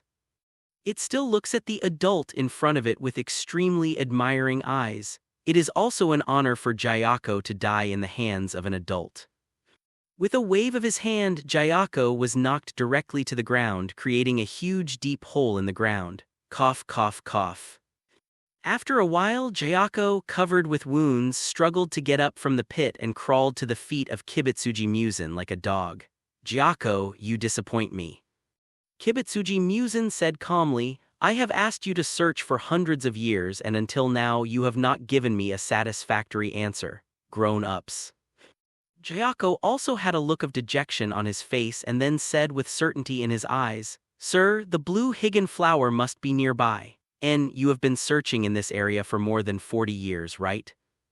Kibutsuji Musen looked at the mountain in the middle of the night and said calmly, In 40 years, even if I dig through this mountain, I should have found it. Sir, I'm sure that the blue hibiscus flower is nearby. It must be there. Seeing that Jayako was so sure, Kibutsuji Musen hesitated for a moment and finally nodded. Then, I will believe you again. Thank you for your trust, sir. Jayako's whole body was almost shaking with excitement. Suddenly, he seemed to think of something. A few days ago, a ghost hunter came here. Ghost hunters coming here? Kibutsuji Musen frowned unconsciously in order to find the cause of the blue higan flower. Therefore, the evil spirits in the nearby area are very strictly controlled, and there are very few incidents of evil spirits craving for humans. Naturally, the demon slayer squad here there is also very little attention. It was an evil spirit under his command who couldn't bear his instinct. He ran out secretly and ate a nearby Orion's house. Jayako explained in a low voice, and at the same time he couldn't help but pat his chest and said, Don't worry, sir, I have killed the ghost hunter and there won't be any trouble. Kibutsuji Musen doesn't care about these, he just cares about the blue higanbana. As for the Demon Slayer Corps, in his eyes they are nothing more than clowns. If he really wants to destroy the Demon Slayer Corps, he may not be able to do it. However, it takes a lot of energy. Moreover, from the beginning to the end, he was worried about one person, the person who slashed him with a sword like the sun. That sword can never be forgotten, and the aura of that sword, even now, it still remains deep in his heart, and whenever he thinks of it, he wakes up from his sleep. Only that's all. Even if a generation of geniuses are revered as gods and Buddhas walking in the world, they are still human beings after all. This is a human being who will eventually become weak and die. For him, 100 years of life is just a matter of surviving a little longer. 100 years later, he is still living happily, but the man who is revered as the god and Buddha walking in the world, the proud figure of a generation, has long since turned into dust and disappeared. Sir, there is a family near here with extremely rare blood. You can rest in that family's house tonight. Jayako spoke respectfully. Kibutsuji Musen glanced at the other party, probably understanding the compliment, and said lightly, Lead the way. Why, it's my lord. Jayako immediately spoke excitedly.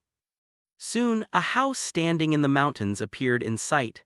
It's just this family, but the male owner of this family is not easy to deal with. Jayako spoke excitedly. He once took a peek at the man with a yellow complexion and sensed an extremely dangerous aura from his body. However, at that time, he was mainly looking for the cyan higanbana and did not want to cause trouble, so he did not provoke it.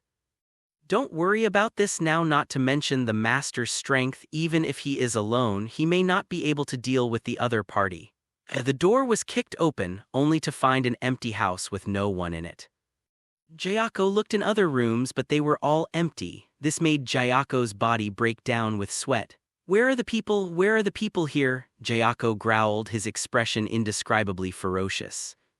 Just when Jayako was thinking about how to reply to the adult's body retreated rapidly. Jayako was slightly dazed. Familiar breath, power like the sun. Kibutsuji Musen retreated to an extremely far distance before stopping. "Just now?" he asked with the familiar smell of breath. This made his heart tighten. No one knew how much psychological shadow that man's sword had on him. After waiting for a long time and not seeing a familiar figure, Kibutsuji Musen called Jayako over. T-33 Jayako was kneeling on the ground, looking panting.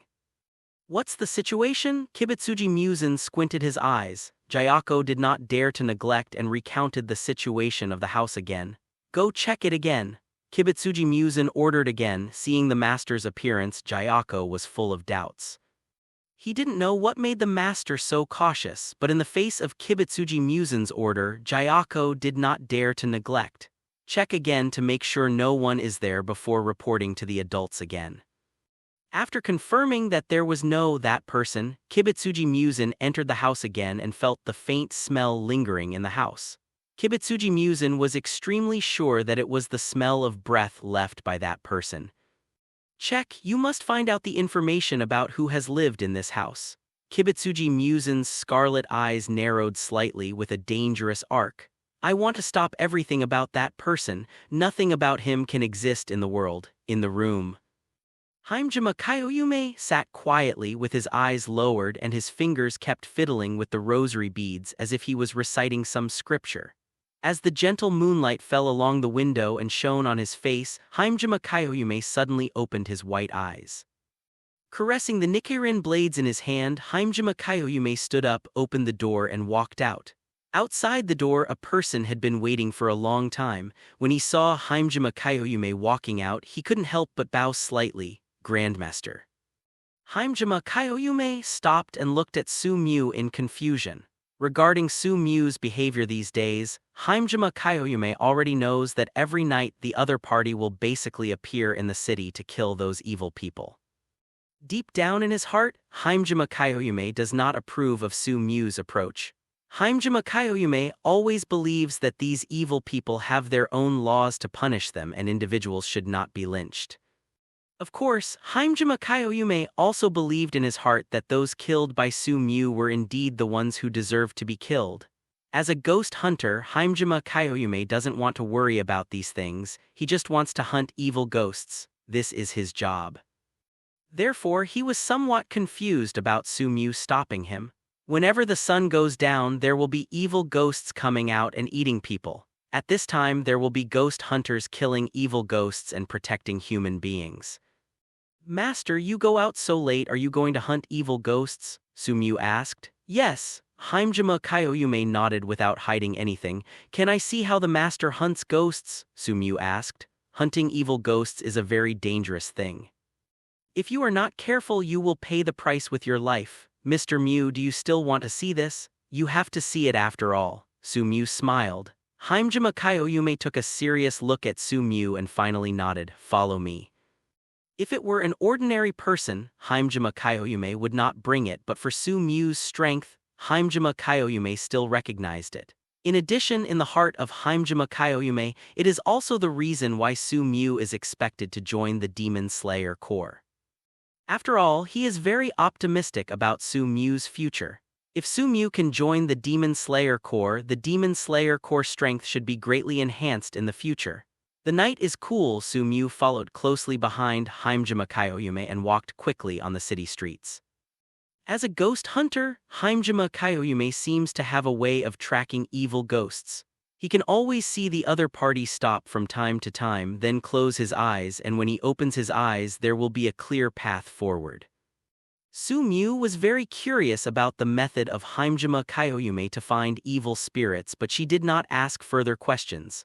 Under the leadership of Hajime Kyoyume, the two soon arrived at the gate of a courtyard. Although they haven't entered the house yet, Su-Mu and Hajime Kyoyume can already smell the strong smell of blood. Without even thinking, you can probably guess what happened to the owner of this room. Almost without saying a word, the two pushed the door open and entered. The house was already empty, not a single living figure was seen, and the ground was covered with scarlet blood. A woman whose body was half-eaten seemed to be holding something tightly. The eyes of the woman's head left behind were full of despair and pain. Next to the woman, there was a skull that had been eaten clean, leaving only the bones. Judging from the condition of the skull, the dead person should be a child. Seeing this scene, it is somewhat clear what happened here. Amitabha. Haimjima Kyoyume clasped his hands together and sighed with a hint of annoyance in his expression. Obviously, I regretted being late. If they had come earlier, maybe this family could still live happily, but everything is no if. Su Mu's face was also a bit ugly. Although she had already seen the cruel scene left by the evil ghost Zionran once, she still could not adapt to this cruel scene. This scene is really too tragic. Master, can you find the evil spirit that killed this family? Su Mu's voice was slightly deep. Haimjima Kyoyume did not answer Su Mu's words but closed her eyes. Su Mu didn't urge her. After a while, Haimjima Kyoyume seemed to sense something. She suddenly opened her eyes and walked quickly in a direction. Su Mu didn't ask and followed silently. Haimjima Kyoyume is very fast. Even with 3 times the physical fitness of ordinary people, Su Mu could not catch up with the opponent. Instead, the distance between him and the opponent became farther and farther, finally totally lost track. However, perhaps considering that he could not catch up, Haimjima Kyoyume still left some obvious traces along the road, and following these traces left behind, Su Mu will not chase them away. Su Mu stopped at a medical place. It could be seen that this was the place where a doctor lived.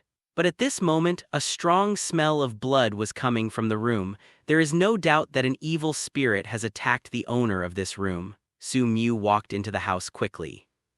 Just like the tragic scene caused by the previous evil spirit, the scene here is also extremely miserable. Broken limbs and broken arms can be seen everywhere on the ground. Occasionally, careless feet have left some dead human organs on the road. Su Mu walked quickly into the house. Faintly, the girl's sad cry and trembling voice could be heard. Hearing the sound of crying, Su Mu breathed a sigh of relief. There are cries, which means there are still people alive and someone has not been killed by the evil ghost. This is good news. After all, compared to the whole family being killed by evil spirits, it is undoubtedly a lucky thing for someone to survive from evil spirits. Although these surviving people may not be able to get over the bad news tonight compared to the dead, living is better after all. When Su Mu entered the room, Haimjima Kyoyume was standing on the same spot with his hands clasped together, silently reciting scriptures. However, the Nichiren Blade's weapon carried by Haimjima Kyoyume was not on him but fell on him, on the ground not far ahead. Next to the weapon, the head of an evil spirit exploded directly. It was obviously hit by the weapon of Haimjima Kyoyume. As the head was blasted by the Nichiren Blades, the evil ghost was already dead. At this moment, it was dissipating into little bits of smoke. The air also began to be filled with an unpleasant stench, as well as an aura of sadness. This sad atmosphere not only comes from the sadness of the evil ghost recalling the memory of being a human before dying, but also the sadness of the human being who has survived. Amitabha. Haimjima Kyoyume looked at the 2 crying children in front of her and wanted to say some words of comfort, but Haimjima Kyoyume, who had long been disappointed with the children, could not return to her former gentle self. Su Mu, who arrived, also noticed other conditions in the room at this time. The room had already become a sea of blood. The blood of those killed by ghosts and the ghosts were mixed together, exuding a disgusting stench. Not far ahead, there were 2 girls, younger girls, desperately protecting the younger girl. They should be a pair of sisters because their breaths are so similar. At this moment, the sisters were still immersed in the fear of the evil ghost. Even though the evil Haimjima Kyoyume didn't know how to comfort the sisters and Su Mu couldn't either. At this moment, the sisters were still immersed in the fear of evil spirits. They were trembling and crying. Perhaps only in this way can the deep-rooted fear be alleviated. The ghost is already dead. Seeing Haimjima Kyoyume still standing there continuing to clasp his hands and recite this sutra, Sumyu stepped forward and gently patted the older girl's shoulder. As long as we are here there will be no ghosts, it hurts you. But it was of no use, the two were still crying. Oh, Sumyu sighed slightly, not knowing what words of comfort to say. After all, at this moment the hearts of the two sisters were already filled with the fear of evil spirits. However, Sumyu also recognized the sisters. It is Kachukani and Kachu Shinobu, the future style and insect pillar. Originally, Sumyu thought that Kachu and Kachukana had already joined the siege team. Unexpectedly, until now I haven't joined the Demon Slayer squad yet. But thinking about it, it doesn't seem too strange. After all, the plot of Demon Slayer really begins when the Tanjuro family is killed by evil spirits. According to the development of the plot, it should be a few years later. After all, Tanjiro's father died not long ago, and there should have been several years between the time Tanjiro began to assume the responsibilities of the Kamado family in the plot.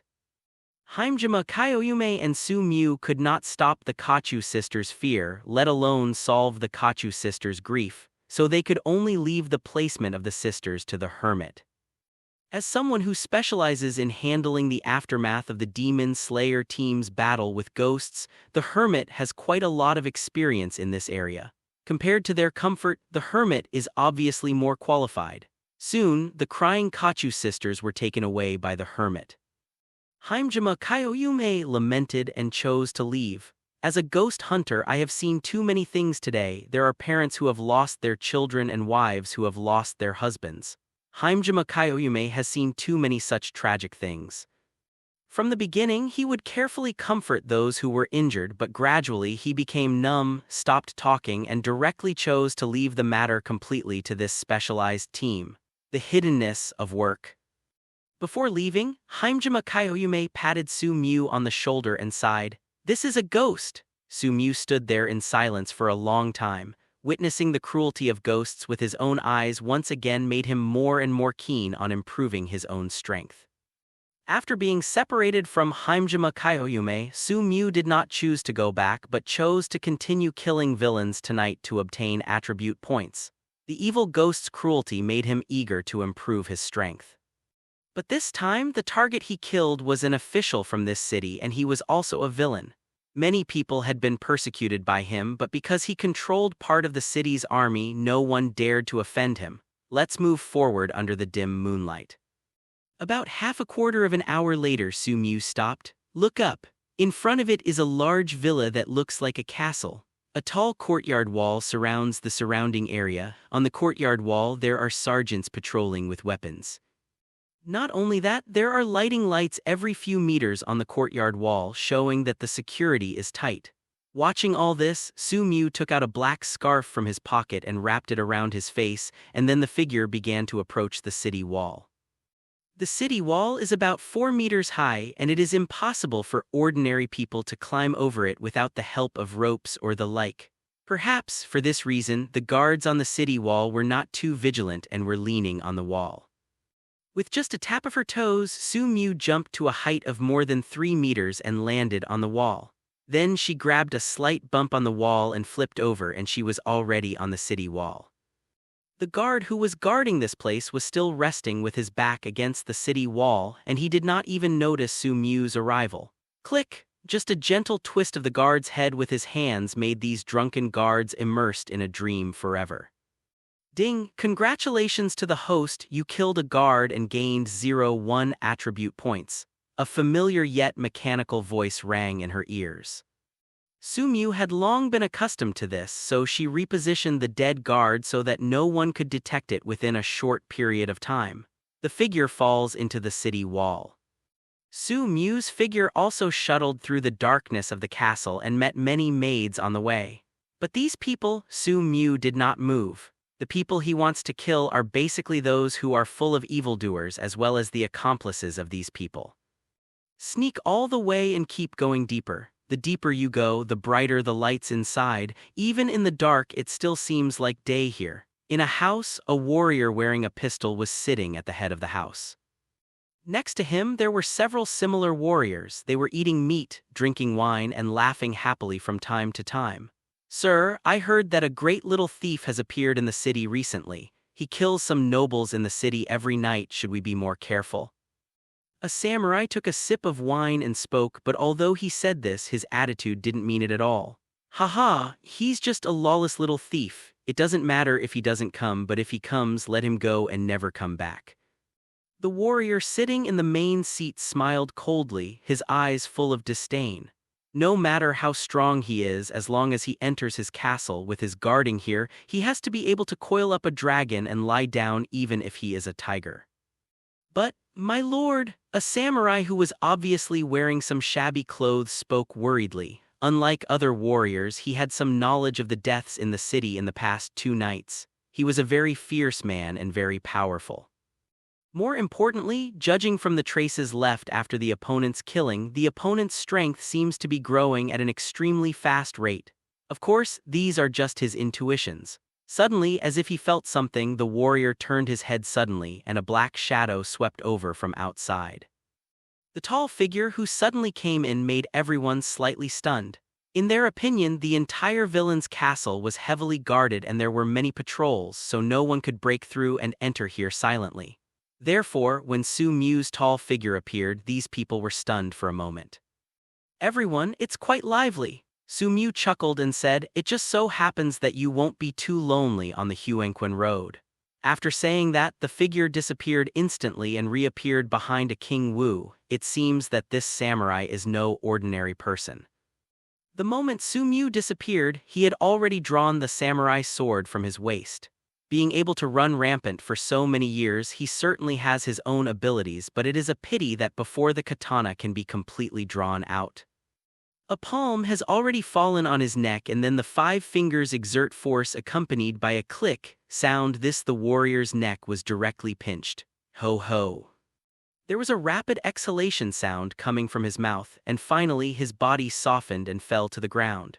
"Ding, congratulations to the host, you killed a warrior and gained 0-1 attribute points." Along with the mechanical voice in his mind, Su Mu's entire body disappeared again.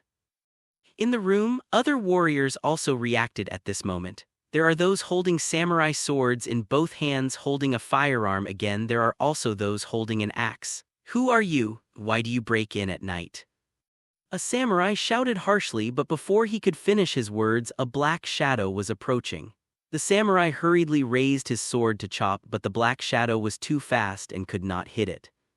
At this time, the black shadow had already, as he was approaching, a whip kicked out instantly and landed on the warrior's head. Boom! Like a watermelon exploding, red and white mixed with bright red blood sputtered around. Such a cruel and brutal scene made everyone in the room feel a chill in their hearts at this moment. Even those who thought they were brave were pale at this moment, and several warriors were even trembling. It filled the room. Su Mu stood there, lowering her eyes slightly, looking at the room full of people who were afraid of her. Her expression remained calm. When her physical fitness reached more than 3 times that of a normal person, even if these people had been trained for a long time, they looked extremely fierce to ordinary people. The samurai has long been ignored by him. Boom. The body disappeared instantly and bursts of dull sounds came from the room. Su Mu didn't hold any weapons, fists, or palms. Every blow he hit on a person could kill him directly. Compared with 3 times the quality of a human body, these people are too fragile in front of him. Ding, congratulations to the host, you killed a warrior and gained 0-1 attribute points. Ding, congratulations to the host, you killed a warrior and gained 0-1 attribute points. Ding, congratulations to the host, you killed a warrior and gained 0-1 attribute points. Continuous sounds kept ringing in my mind. Wait until the sound stops suddenly. The whole room except for the figure standing in the middle, there is no trace of living life. After killing people and returning home, Su Mu did not immediately use attribute points to improve her strength, because once she used attribute points to improve her strength, she would be unable to control her own strength in a short period of time. Under such circumstances, if he wants to do something, it will become very troublesome. For example, something to do soon, you need to vent before you can continue to improve your strength. Otherwise, if you continue to endure it, it will be very uncomfortable. When we got home, the children had rested and even Tanjiro would not practice so late. Training must be particular. Practicing hard may not increase your strength and may even damage your body. A balance between work and rest, adequate nutrition and reasonable training are the most important. Without him, Tanjiro would be exhausted because of this family. He would have no time to think about these things, let alone focus on training without thinking about external things. However, with his uncle here, Tanjiro is not lacking in nutrition. There is no need to worry about family expenses and money, he only needs to concentrate on training. Compared with Tanjiro in the anime, Hajiru is undoubtedly stronger at this time. Grow faster.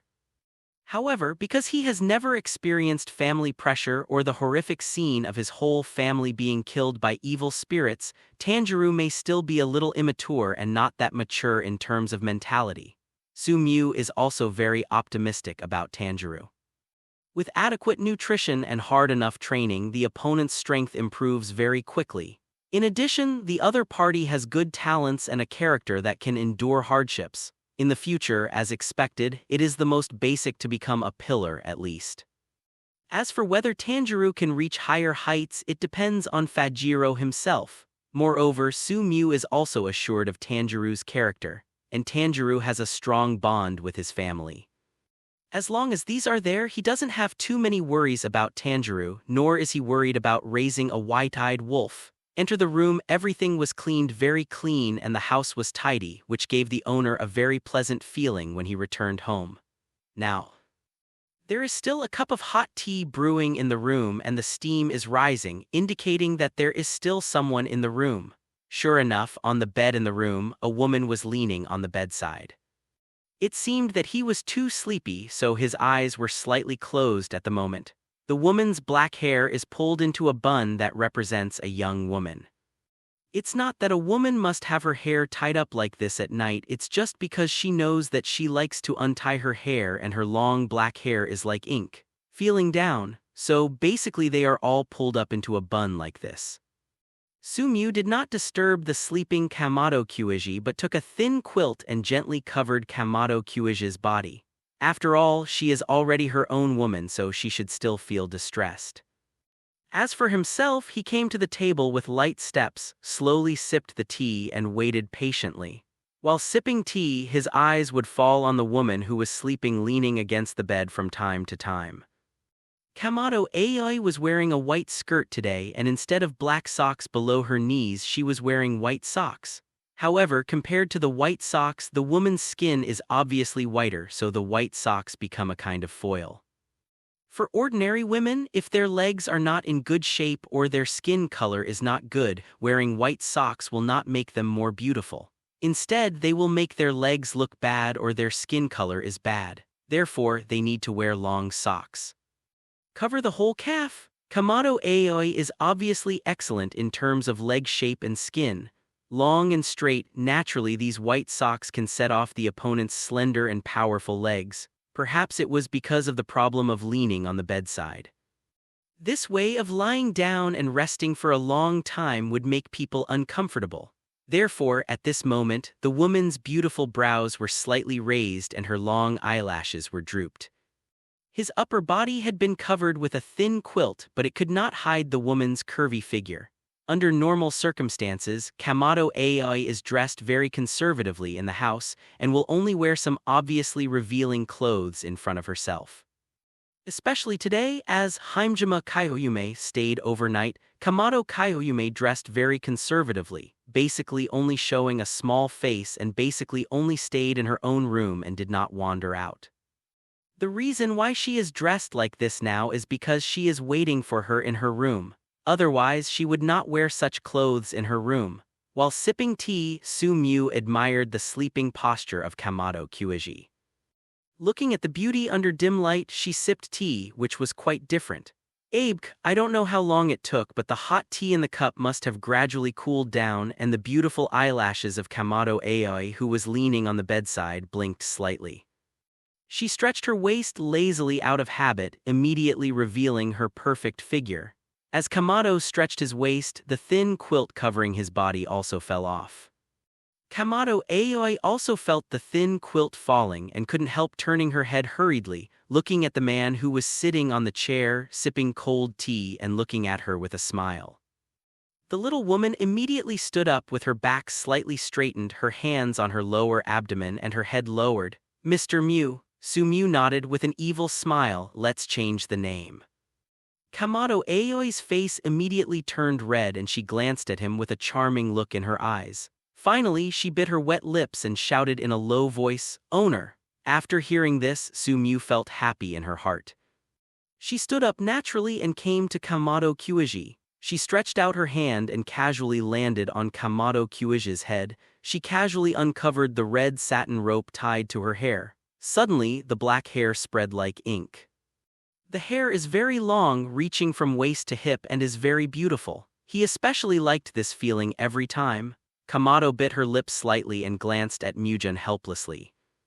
In order to pull out the hair of such a young woman, it took a while to do it every time, but Mujun only needed to do it casually. Half of the effort to take care of it becomes useless. However, Mujun likes it and she is willing to deal with it in this way. "I couldn't hold on any longer, so I fell asleep and didn't notice that Mujun was back," Kamado whispered. "It doesn't matter." Su Mew didn't care about this and gently stroked Kamado Aoi's soft hair, feeling the hair slipping in her hands. "Actually, you don't have to wait for me for so long. If you feel sleepy, just go back to your room and rest." Kyuijai also wants to wait for Mukun to come back. Kamado lowered his head slightly as if he felt that what he said was wrong, lowered his head again and said in a low voice, "Waiting for the master to come back." He really liked the cute little appearance of Kamado Aoi. "My heart is also ready to move." He patted Kamado Kyuji's head and put his mouth close to the other person's earlobe. "Be good, go take a shower." Kamado's face was slightly hot and red, and now Mujun still smelled of going out with a vague smell of blood. Obviously, he had not taken a shower. As for her, she had already taken a bath, but now Mujun asked her to take a bath again and she went there obediently. Su Mew put down the teacup and came to the bed. She lay lazily on the quilt that had been folded. She watched the graceful figure of Kamado Kyuji leave, smiled slightly and moved her mouth slightly. Kamado Aoi had just left the room and was about to close the door. A slight sound that made Kamado Aoi's whole body feel hot reached her earlobes. "Remember, bring the new wedding dress I bought for you. Well, remember, put on the white transparent silk gloves and also bring the collar I bought a few days ago when I was planning to raise a pet. It will all be useful." After hearing this, Kamado Kyuji's face became hot and he ran away with a red face. The night is dark, weeping and complaining. Su Mew got up from the bed and looked at the messy house, with dirty white silk gloves, torn wedding dress. Hoo-hoo. After feeling comfortable, I took a long breath and felt a refreshing feeling all over my body. Come to the courtyard, only then did I realize that there were people in the yard, but it was Nezuko. Nezuko was sitting on the swing in the yard, his mouth was full of anger and his childish face was full of resentment. Su Mew stepped forward and Nezuko turned his head away angrily. Obviously, the girl must have heard something before and now she is very angry. Looking at Nezuko, who turned his head away, obviously angry with himself, Su Mew smiled helplessly but still walked to Nezuko's side. He was standing next to Nezuko as he swayed Akihito. The girl was still angry and ignored him. Su Mew didn't speak either. For a moment, the entire courtyard seemed very quiet. After all, girls are not as patient as adults. After a while, Nezuko finally couldn't bear it anymore and stared at him angrily, revealing the cute little tiger teeth at the corner of her mouth and clenching her pink fists tightly. "Uncle, what you say doesn't mean what you say. You know how to lie. I clearly promised Nezuko not to bully." "Mother," Nezuko couldn't say the rest of the words because it was hard to say them out. "Well, it's Uncle's fault." "So, Nezuko, how are you going to punish Uncle?" Su Mew said with a smile. And Nezuko originally thought that the uncle would quibble, but unexpectedly he admitted his mistake directly. This made Nezuko, who had prepared a lot, just feel like a fist being punched on cotton, giving her a sense of suffocation and out of breath. "Uncle, you are really going too far," Nezuko gritted his white teeth angrily. "Hey, you are still young and you don't understand many things. But Su-Mew shook her head. The fun in it was something Nezuko, a little girl, could understand clearly, and that's not necessarily the case with Kamado. Okay, it's very late, go back and have a rest. Seeing what Nezuko wanted to say, Su-Mew stretched out her hand and patted Jiduzi on the head. Because she was angry, Nezuko didn't want Su-Mew to touch her head at all, so she shook her head violently. The girl's combed twin ponytails puffed into the palm of her hand. Seeing Nezuko shaking his little head wildly, Su-Mew was also amused. Nezuko, are you going to use Twin-Tail Whirlwind to bully my uncle, bad uncle? Seeing that the uncle did not feel guilty for his behavior and even made fun of himself, Nezuko was so angry that he gritted his teeth. He was so angry and anxious that he immediately rushed towards Su-Mew. He directly hugged the uncle's arm and bit Su-Mew's arm with an ah-oh sound. When he bit it, Nezuko's eyes widened and his delicate and childish little face seemed to have "I, Nezuko, am so fierce I will bite you to death" written all over it. But immediately, a look of doubt appeared on Nezuko's fierce little face, and it felt like the teeth biting on the uncle's arm didn't feel like biting on flesh. On the contrary, it feels like biting into leather, and the teeth cannot penetrate the leather at all. Su-Mew didn't feel much pain when his arm was bitten. With his current physical fitness 3 times that of a human being, this was not an injury at all. Instead, there was an itch when the little white teeth bit the arm. It feels like teasing a kitten at home and the kitten nibbling gently. "Bad uncle, I will bite you to death." Seeing that the uncle seemed to be indifferent, Nezuko became even more angry and puffed out her cheeks, trying to compete with Su-Mew, insisting that the uncle beg her for mercy. Looking at Nezuko, who was bulging his mouth and angrily biting his arm, Su-Mew stretched out his other hand and pinched Nezuko's cheek. "Relax, Nezuko, no, just bite." Nezuko didn't let go, biting and mumbling at the same time. Seeing that Nezuko could not be persuaded, Su-Mew also threatened with force and hugged Nezuko directly. At the same time, she whispered, "If you don't let go, I'm going to kiss you." Nezuko's beautiful eyelashes couldn't help but tremble. Seeing the uncle's face getting closer and closer, she felt panicked and hurriedly let go of her clenched white teeth. As soon as he let go, Nezuko said, "Bah, bah, bah, uncle's skin is really thick." When Su-Mew heard this, she felt happy in her heart. "Obviously I should be complaining that you bit me because it hurts, but instead you complained about my thick skin, it's true." "Obviously it is." Nezuko glared at him fiercely. Crack. The next second, the girl's little head was lightly tapped. Nezuko became even more angry. He stepped forward and hit his uncle. While hitting him with his small hands, he said angrily, "You bad uncle, even if you bully your mother, you will bully me too. I will beat you to death, I will beat you to death." Su-Mew just let Nezuko's little hands beat her. The little girl's body is delicate and her fists are soft, so it doesn't actually hurt when she hits her body. However, Su-Mew saw that Nezuko's aggrieved little face was about to burst into tears, so she immediately pretended to be hurt by being beaten and pretended to beg for mercy. Hoo-hoo! After a while, Nezuko stopped and put his hands on his hips. The beautiful eyelashes trembled slightly with the girl's breathing, and the small breasts that started to grow also rose and fell. "Zero, please give me flowers." The big eyes were wide open and a pair of small tiger teeth were exposed. Under the sun they glowed slightly white, giving a very threatening look. But looking at Nezuko's appearance, it seemed that he was really tired from the beating. However, seeing the uncles begging for mercy, Nezuko's little face raised high like a little hen who had won a victory and snorted heavily with her little nose. "From now on, do you still dare to bully Mother Zu?" Seeing Nezuko's little appearance, Su-Mew also followed his wishes and immediately begged for mercy and said, "I don't dare anymore, I don't dare anymore." When Nezuko heard this, he became even more proud and let out a loud hum. "If you bully Mother from now on, I will beat you." After saying that, he gestured to the uncle with a pair of pink fists. Seeing this scene, Su-Mew also suppressed the smile in her heart and pretended to be scared. Only then did Nezuko go back to rest with satisfaction. Looking at the petite back of Nezuko leaving, Su-Mew couldn't help but shook her head. After all, she was still a child. However, a girl of this age is still full of youth and quite cute, which is completely different from Mrs. Kuiji.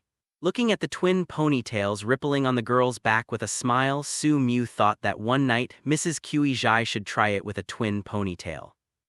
Thinking about it like this, my heart couldn't help but tremble. For a moment, the figure of Kamado Aoi could not help but appear in my mind.